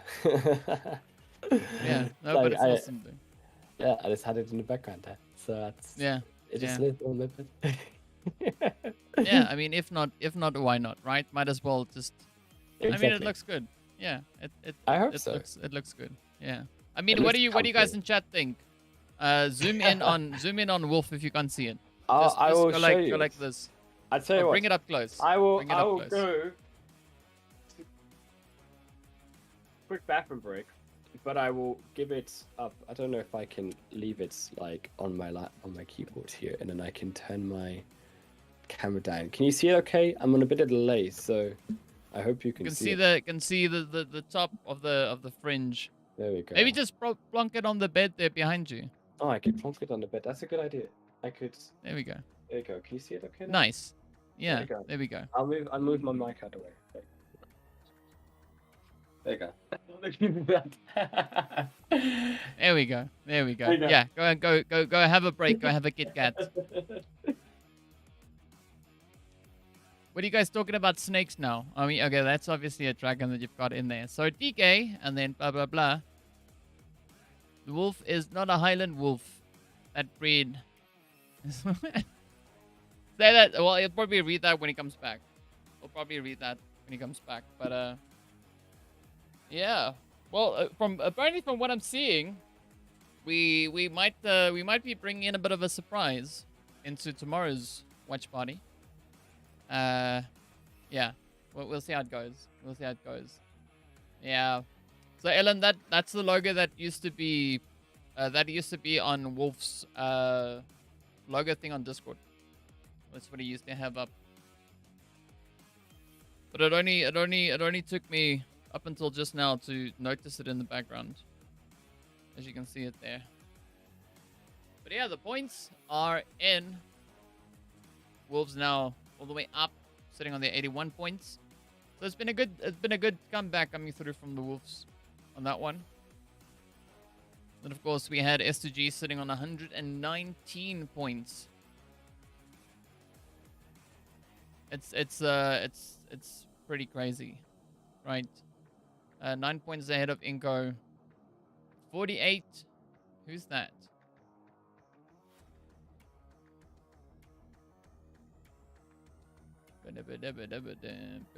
So you got 78. Who's got 78? Who are you talking about? Oh. You're breaking down stats. You're talking to yourself. But it's all good, G. Oh, la la la la. Yeah, I think tomorrow's going to be the big one, right? To see what the teams are bringing through. Up comes Wolf. Howling through. Bishop is back. Here we go. Yes. Oh, how'd it go? It went very howlingful. Yes. I made it back in one piece, don't worry. Yeah. I mean, like, I need to be careful because I can't. If I start howling now, the neighbor's husky is gonna double down, and then the husky across the street is also gonna start howling, and then, you know, it's a little bit late because Halloween is already passed. Look, it's almost tempting for you to do that, just so I can hear the husky howl in the background. Like, yeah. just tickle them. Fortunately, tickle them. Fortunately, I've got you know, my noise cancelling on. Oh, sad. So, and it unfortunately works exceptionally well. You know. Yeah. So it just really does the job. Disappointment. Yeah. I mean. Yeah. Yeah. It is what it is at the end of the day. I know. Look. I think what it is at the end of the day is Erangel, and it's apparently 5 minutes. 5 minutes out, ETA 5 minutes to Erangel explosion. I heard. I see a Slime 4KT in chat. I don't think Slime 4KT are in the PMGC Global Finals. I'm afraid, Jahad. I've not really seen the rest. I mean, who knows? Maybe they're secrets, like imposters. They're actually in there somewhere, but it's by a different name. Maybe they're here in spirit. Yeah, they're here in spirit. After missing 4 games, no, they missed 5 games. We're going into the last one. Exactly. Of the day. Yeah. Yeah. I know they're obviously talking about something completely different, but I have no idea what. You know. I joined back and I saw a familiar name, but it sounds like an entirely different tournament instead. I have no idea what's going on in the chat. I have left it for like 2 minutes. What have you done, DK, to chat? Nothing. They're talking by themselves. I'm just sitting here talking to myself, you know, out loud. They're 5 games in. They've gone crazy. Clash of Clatters. Look at that. You mean Clatter of Clans? That's what he's actually. Yes. You gotta clatter them all. No, yeah, it's the Clash of Clans, not the Clash of Clatters. But sure, I mean.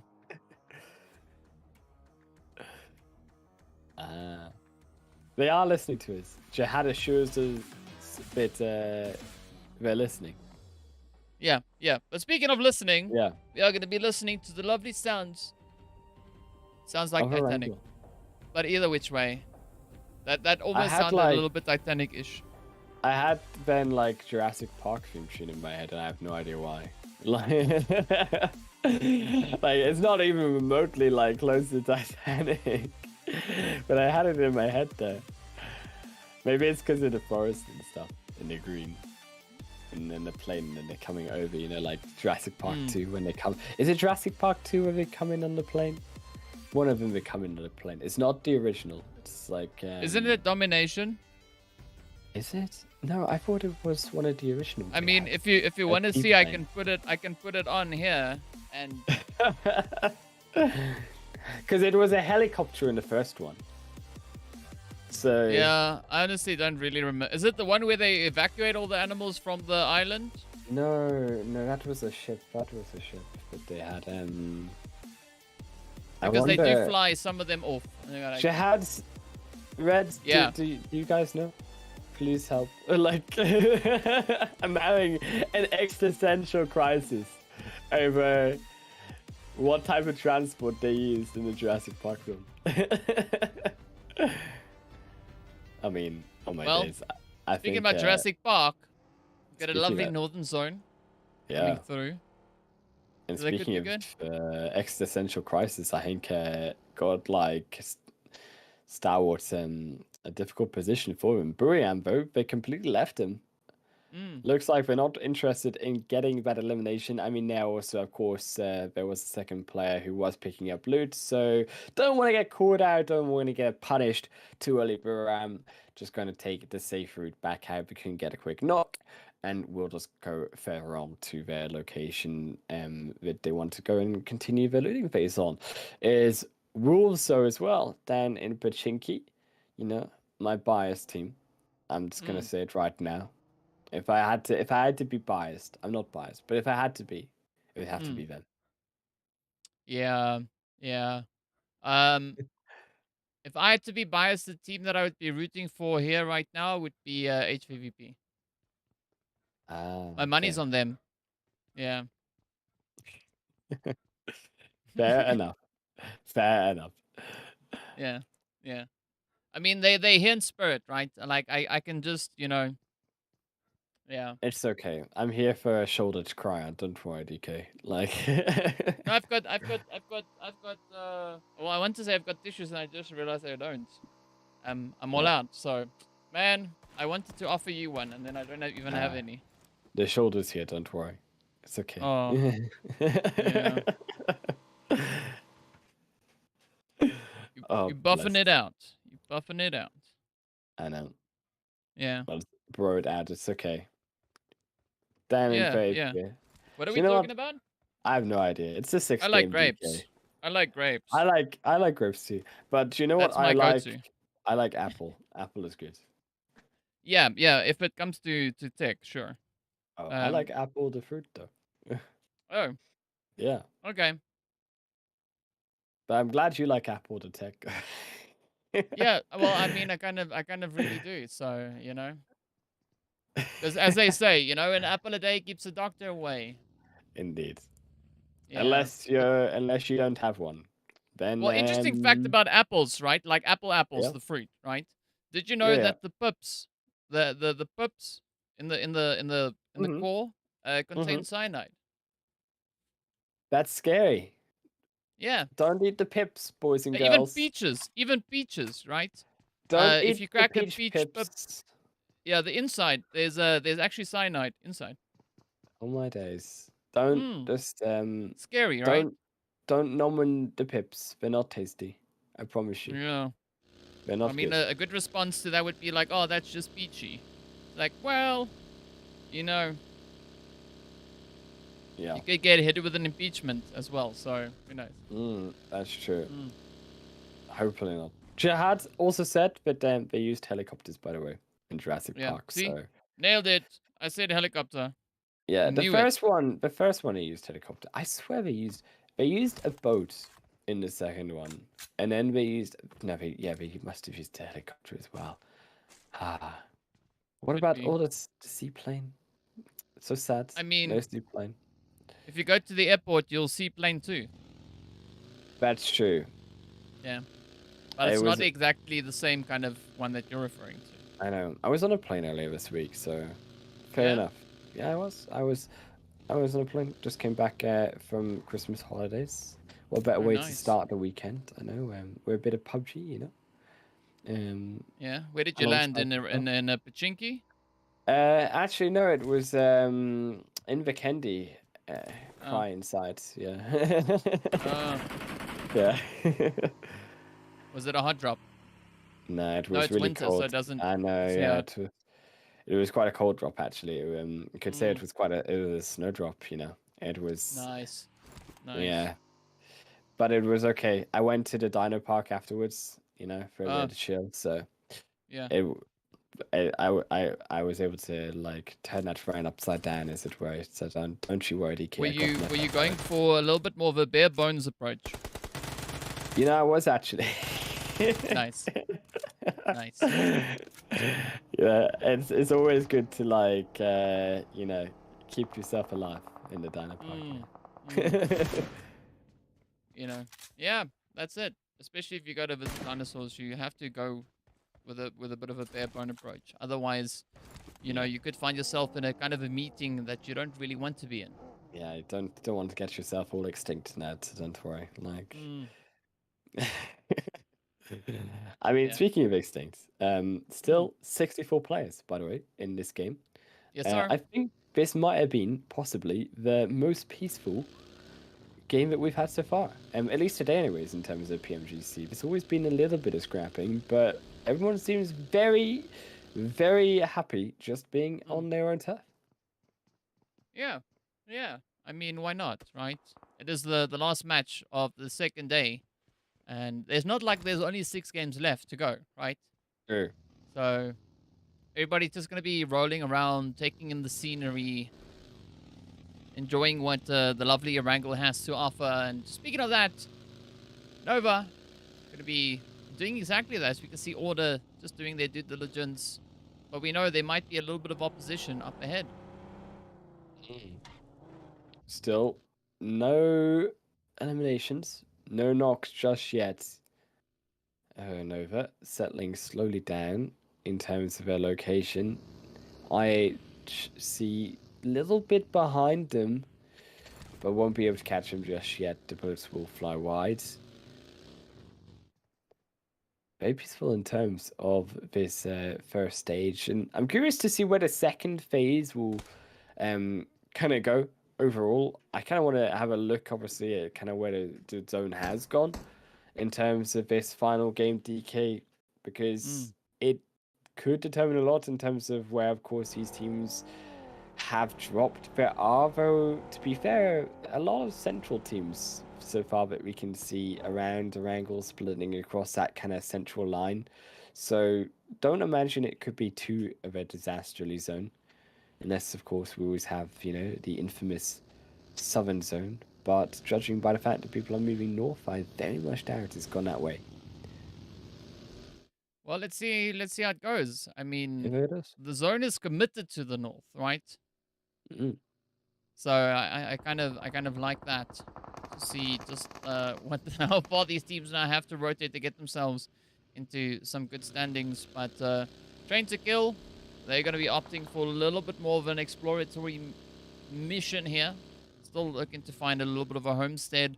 But the 4 Angry Men, I mean, they've got themselves pretty much situated in that little shack just outside of shooting range, and Alter Ego could maybe come stumbling into that.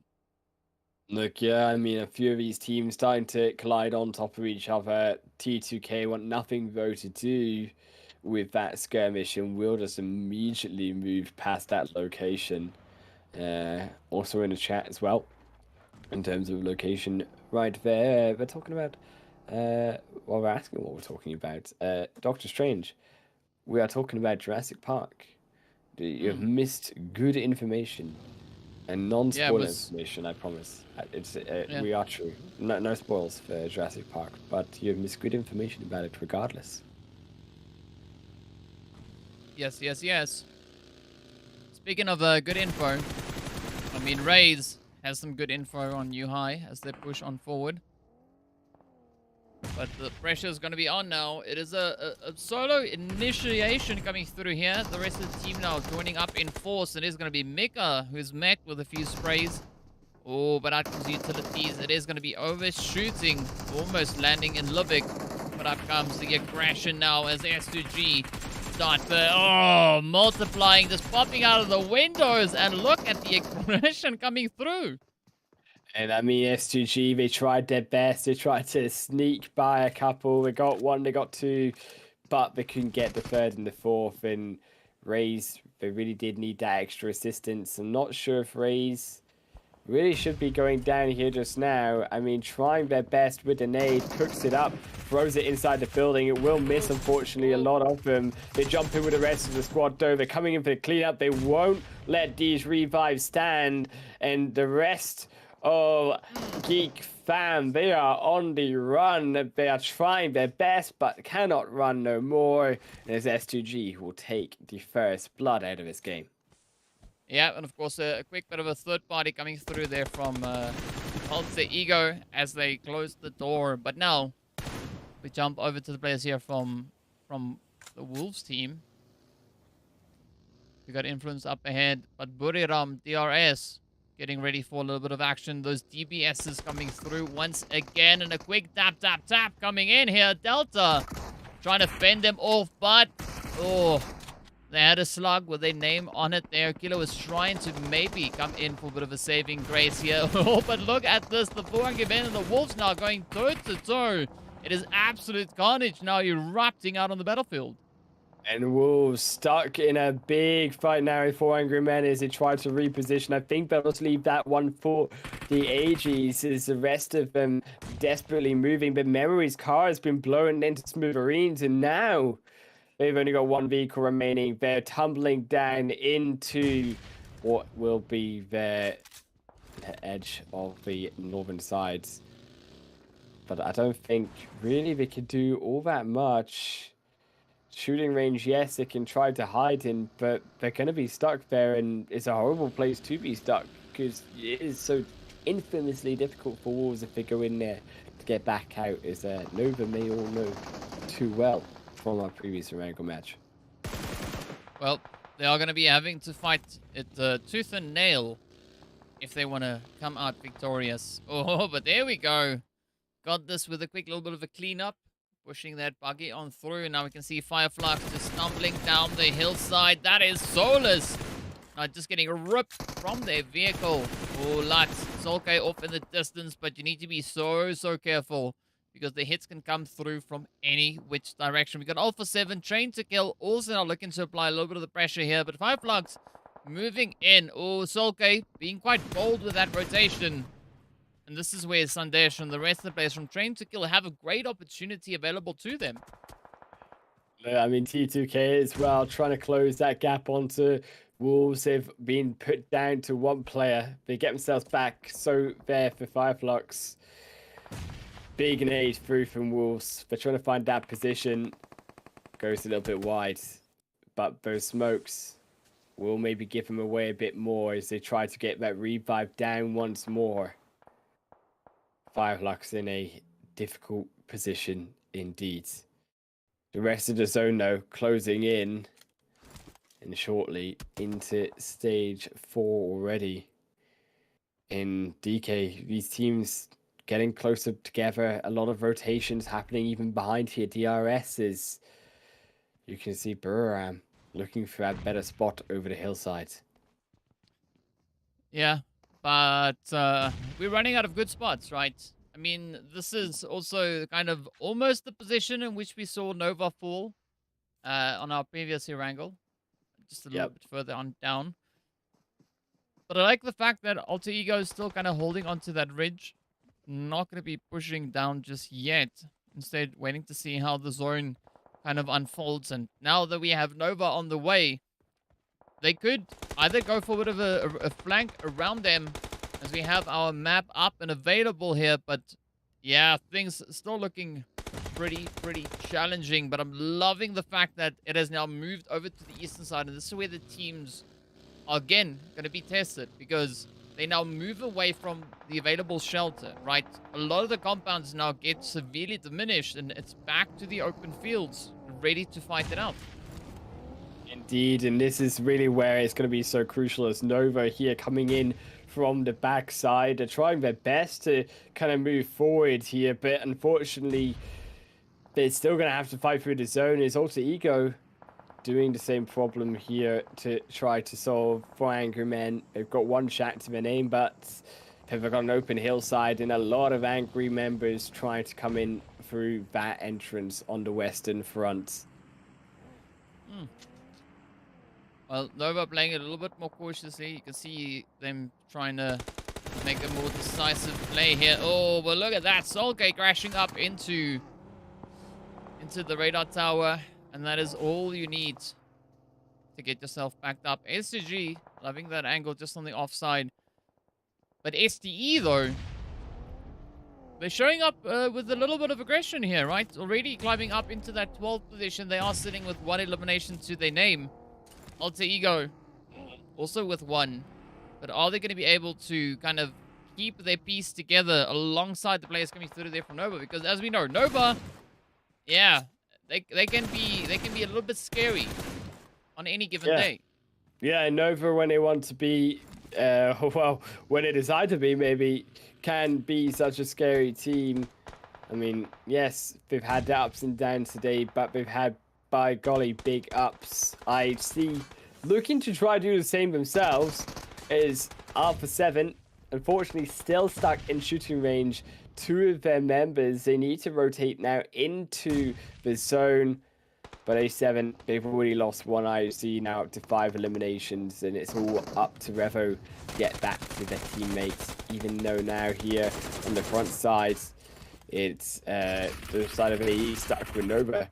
Unfortunately, they're both going to fall, and Nova, Powerboy as well, going to be traded out as a dastardly fight with Potato. Will be able to clean them up, but the only one left is a 1v1, I believe, here, and Nova will fall out, and it will be the rest of AE and Alter Ego, excuse me, so should I say, to take the victory.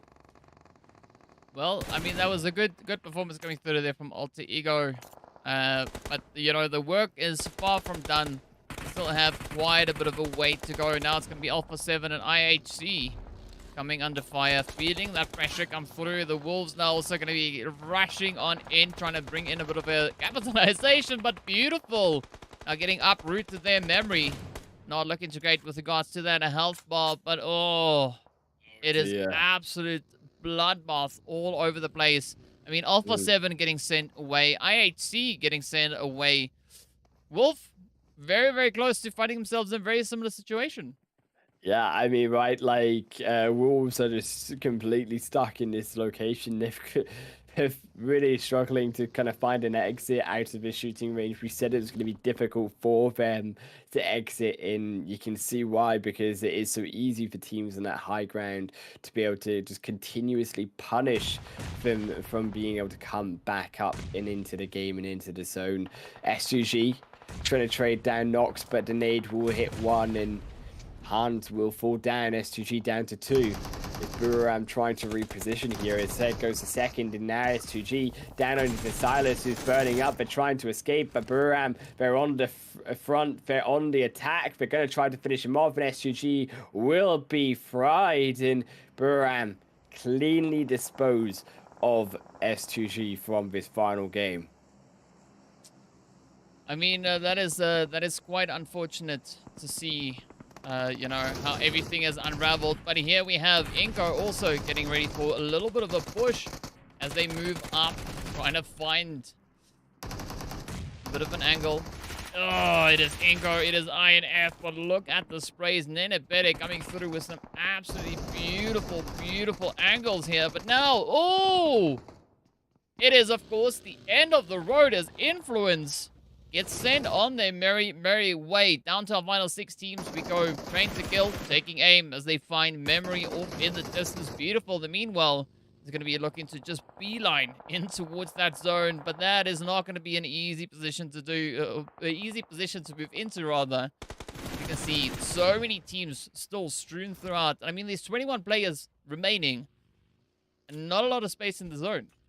Yeah, I mean, look, Wolves, beautiful, but still surviving. Credit to them. There's 6 teams left. They got out of the shooting range. They traveled across the entirety of the map to do so. But finally, they will be shot down. Buram will put silence to them for day 2. And it looks like Buram are trying to control this game, trying to take this to be theirs. But it's 2-2K as well with a full squad on the other end in a skirmish between Inco. Is they're looking to try to delete away this solo player. Yes, they will find them, and unfortunately Vitali nowhere to run. 5 eliminations now for T2K trade to kill. Oh, I mean, yeah, we're in that 5th stage, right? Usually we see these games going all the way to the 9th phase, so we are still 4 away from that. About to hit that 6-1. Few seconds remaining on the clock until this next phase is going to be decided. But here we go. 400 men looking good. Train to kill. STE, Buriram all still rocking it out with a full 4-piece. Inco, the only team down to 2. But that is not going to make this situation any easier, as we do see a lot of that kind of edge positioning coming through here. No one wants to be that team that moves into center zone and gets absolutely overpowered by the surrounding players. Yep. Quick good night as well to Red Dot. You might have already gone into the chat, but a good night for sure into the chat. The chat is typing away there. But yeah, I think also the interesting part of it, DK, is that also there's 4 full squads. So 4 full teams here potentially to take this final game. Means a lot can be done in terms of repositioning. As you said, it could go very long here with the ability of these teams to continue to maneuver and use the members that they've got, use the potential man advantages that they can gain over their opponents with these slow fights that will be taken out. Train to kill, trying to close in, of course, on the final duo here of Inco, but not making it easy for them. Completely smoked up their harem, but Train to kill, they're knocking on the door. They're wanting to enter in regardless. They're wanting these 2 eliminations regardless. Yeah, but I think this is where Train to Kill needs to... I mean, oh... Yeah. They need to decide what the best approach is going to be. Will it be to rush in onto 2 players that you don't have a clear line of sight on while fighting on the outside of zone, while blue zone is moving in? Is that really the best decision to make? Or could prioritizing that zone positioning maybe be the better call and maybe find Inco as they rotate through? I mean, Inco just completely swing this fight into another entirely, as it will be theirs. They take out practically 3 members in a 2v4 situation for themselves without even losing one. Inco now moving forward. They knew they had to do that fast because they need to move in onto the zone, and they're not out of the woods yet. Is Inco, more smokes being laid in doubt, but it's then Gods and Stalwart who are there in front of them. Yeah, I mean, there's no good spot in the zone, right? There is no good position to be in. As you can see, even Jane trying to make a bit of a play from out in the blue, but sipping on too much of that blue juice is not a good thing, as they do experience that firsthand and get sent away. Down to the final 4 squads we go. Then better trying to hold on for dear life, but also no safe haven to rotate in towards. I mean, Buriram, they have a little bit of a ridge line to try and utilize here. Same going for the 4 angry men, right? They got that slight bit of elevation, but looking at Kuncheng right up on the front line, it does look quite a bit more favorable. I mean, Stalwart, or Godlike rather, they're going to have such a tough time rotating out from where they are, but they can actually afford to stay there a little while longer, as the zone does center up quite inclusive of this little compound. Oh, Brewery, I'm not the time to turn your vehicle. Very quick punish through from Godsend Stalwart onto the 1. Brewery, I'm also going to lose themselves out to the Inco member. They will get themselves that 7th elimination of the game. And it's crucial to pick up everything that they can get. But division revealed. Brewery will know exactly where now Inco are in that ridgeline, but I don't think they can do that much about it. They're pinned themselves to 4 angry men, and then even if they get past them, Godsend Stalwart are looking directly as well onto Buriram. That ridgeline protecting Inco so vitally in these final moments. And I mean, the trouble part about this is that there's no call that you could make. It could be the best possible call. I mean, I think this is gonna just bears all, right? Just come running on through, just hope and open pray that your sprays find their positioning. I mean, SE, this is the opportunity to double down, to try and clear out at least that eastern side of the zone. Seeing that they have the security coming through from that extra little bit of a compound here. But Nenebere, oh, is going to receive a bit of a nade, I believe. That could be on the cards. Yes, the first one gets scary close, but the blue zone is going to be forcing their hand. They have to continue to move on forward. Buriram just lying in wait off in the distance, but 4 Angry Men being quite quiet. I mean, even though they've got the numbers advantage, they've got the positional angle to play from. They've got that leverage. They're just playing the observation position, right? Not going to be making any major decisive moves. Indeed. Inco just needs to stay there, but blue zone coming in may force their hands. First aid up, praying that one will make the move first. Inco slowly coming forward. God sent Stalwarts. They look for them, but it's Buriam who will find them. Kengro will take them out. Down to a final 3. Buriam still pinned, nevertheless, by 4 Angry Men. But will Godsend Stalwart capitalize on this? Will they buy Buriam some space by now attacking the rest of 4 Angry Men? They will. They'll go in on to 4 Angry Men, but 4 Angry Men will not be stopped. They will take them down. They will take both of the members away. Now only top remaining. It is a complete disaster for the rest of Godsend Stalwarts. But in the midst of the chaos, can Buriam come up clutch? Can Buriam Kengro join now the rest of Sky and take this game? Barely 4 Angry Men are surviving. It's 1 HP. 1 bullet will find it. 1 nade will. It is a double for top. Top will secure the double for their team. The eliminations go the way of Stalwarts. But Buriam should be doing more. Buriam should be closing in. They should be stopping this revive. They don't realize that maybe their opportunity has left them. They grab one. They take down the knocked up and revived member. Now it's only top underneath the car, trying their best, but there's nowhere to run. And Buriam secure the final chicken dinner of the day. I mean, what a performance that was coming through from Buriram. Picking it up, locking in that winner chicken and some dinner. Yeah, absolutely phenomenal play. But I gotta say, like, I think the 4 Hungry Men, right?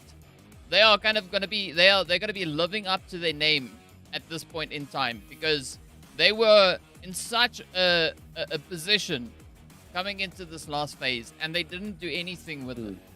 Right, they just held the angle there, and then they got rushed, and that was it. Right, they got their ticket punched in the end of the road, and a little bit too much slapping happening there. You know, it's all fun and games until someone loses a liver, or maybe hurts a hand. Yeah, I mean, they were shaking their hands. They looked like they high-fived each other pretty hard because they were shaking their hands afterwards. Maybe taking out the 6 games of excitement, the 6 games of energy that they were saving up to get that chicken dinner at the end. You can see the elation in their face. They needed that game. They wanted that motivation coming out of that second day to get that win on the board. I mean, such a magnificent position, I think, for Buriam now, coming out of the second day into the third day with that chicken dinner in their pockets. Definitely going to be very strong team in terms of the mental coming into that final day. Yeah, and I mean, that's essentially what you want, right? Coming into the final day, you want to do it with a strong mentality, a strong approach. And what better way to boost the team morale other than picking up that final chicken dinner for the day? I mean, that's got to be the one to get the job done. And yeah, you gotta give it to Buriram. They just were able to find it. I see a Strange saying that the other teams are playing PUBG and Buriram were playing GTA. Yeah, they kind of were. Yeah, fair enough. Look, I mean, they make it work. How do you make it work? I mean, the elation on their face says it all, really. And I think definitely such great work as well to some of the other teams there for Godsend Stalwart to try to finish that up. I think also, of course, for Angry Men had a good position. They just couldn't quite close it out, getting pincered by those two teams at the end. I think the real actually surprise coming into that Final Four was, of course, Inco Gaming, right? Because they took out Train to Kill, and Train to Kill, they had that full squad. They had a good position, and quite frankly, they got outplayed, and Inco 2v4'd them at the end of the day. Yeah, I mean, Inco, they were incognito. They were. I've never seen so many smokes inside of a house. I mean, well, you just haven't been to the right place yet. I've seen it now. Apparently, I just need to head over to, you know, like the Inco Gaming house. Yeah, because that's where they practice it all. Indeed, they do. As we check out the final highlights of course, today, you can see the end. Of course, Miramar taking the final few eliminations, finishing one off, finishing the second off. And I mean, DK, it's been an interesting 6 games overall today, right? I mean, there's definitely been a lot of changes, been a lot of ups and downs, and I think the variation in the performances of these teams, kind of all the teams have had their good games and they've had their bad games today, no? Yeah, 100% agree with that. So, I mean, it's all essentially going to come down to tomorrow to see who will have their set of good games stacked up tomorrow, right? Because it's definitely going to be one of those days where you're going to have to keep the pressure up all the way through all 6 matches, especially if you're trying to ensure that, one, you're not going to get caught in your position, right? No one's going to be able to pass you. Yeah. Or if you are trying to advance even further up those standings. So the pressure is definitely going to be on. Yeah, I think for sure, right? Like, you got a lot of pressure. I think that's going to definitely affect the teams with it. Maybe going to see a couple of mistakes. I think we've seen a couple of mistakes already from some of these squads as well through the pressure that PMG has provided so far in these first 2 days. I also think that you are really looking in towards who can just keep that consistency, quite frankly. It's been something that we kind of talked about, right, all year, and is not really something that we've seen so far inside of our first 12 games. I think it's been very skew-if in terms of one team winning one game, the next team winning a second, and a third is an entirely different result for some other teams. So you are looking at, can there be a team that can stand out? Can there be a team that consistently stay on top of the leaderboard, not have those big blunders that we saw from some of the top teams so far in day 2? Because I think had some of these squads not had the blunders they had, and they had even just all right consistent games throughout today, they would be in a better position, much better position than what they would be just now, where the leaderboard is still quite close and quite tight between everyone. Yeah. No, that's definitely true. But I mean, also looking at the level of competition of you know, what they are experiencing here, it's definitely not the easiest set of squads that they're playing against, right? So finding any form of consistent play does come with quite a bit of work. And I mean, I think everyone is essentially trying to kind of step up their gameplay all at the same time. But yeah, I gotta say, I mean, they do. There was quite a bit of excitement coming through from all our respective squads. You know, we had some movers, we had some shakers coming in. But it's all gonna boil down to what they are capable of achieving in tomorrow's matches. Yeah, and I think that's what's the exciting thing to see is 6 more games tomorrow. It's all to play for, and quite frankly, the championship is pretty much open to most of these teams to take. Yeah. We'll get into those overall standings momentarily, I believe. And then we can see what exactly the point situation is. But I think it's still going to be a very, very, very, very close one. And I think, you know, especially looking at this point, this is where teams should not look at the challenge that lies ahead in tomorrow's matches as a hurdle, right? Look at it as a conclusion to an entire year's of gameplay, an entire year worth of competing Yeah, I think that's the key thing to take away, right? Is it's such a difficult road to get to, and it's such a long road to get to here, to where all of these 16 teams are. And I think regardless of whatever happens tomorrow and whatever place these 16 teams get, is that every single one of them have done absolutely amazing, quite frankly, to get to this level of competition, to get to this stage, and to compete on the highest level. They've competed against the best in the region, they've competed against the best internationally, and now they are competing against the greats, the international greats. And I think some have really actually shined and really impressed me. I think if we had to name some, I would say probably actually the side of Inco Gaming has really impressed me today. Bar, I think I've had 2 bad performances so far out of those 6 games. But the rest of the 4, I mean, even the last one, right, to recover as a 2-man and finish in a 4th position with 7 eliminations, it's very respectable for themselves. I think for Angry Men, they've definitely shown a lot, I think, in their positions. Same with Nova.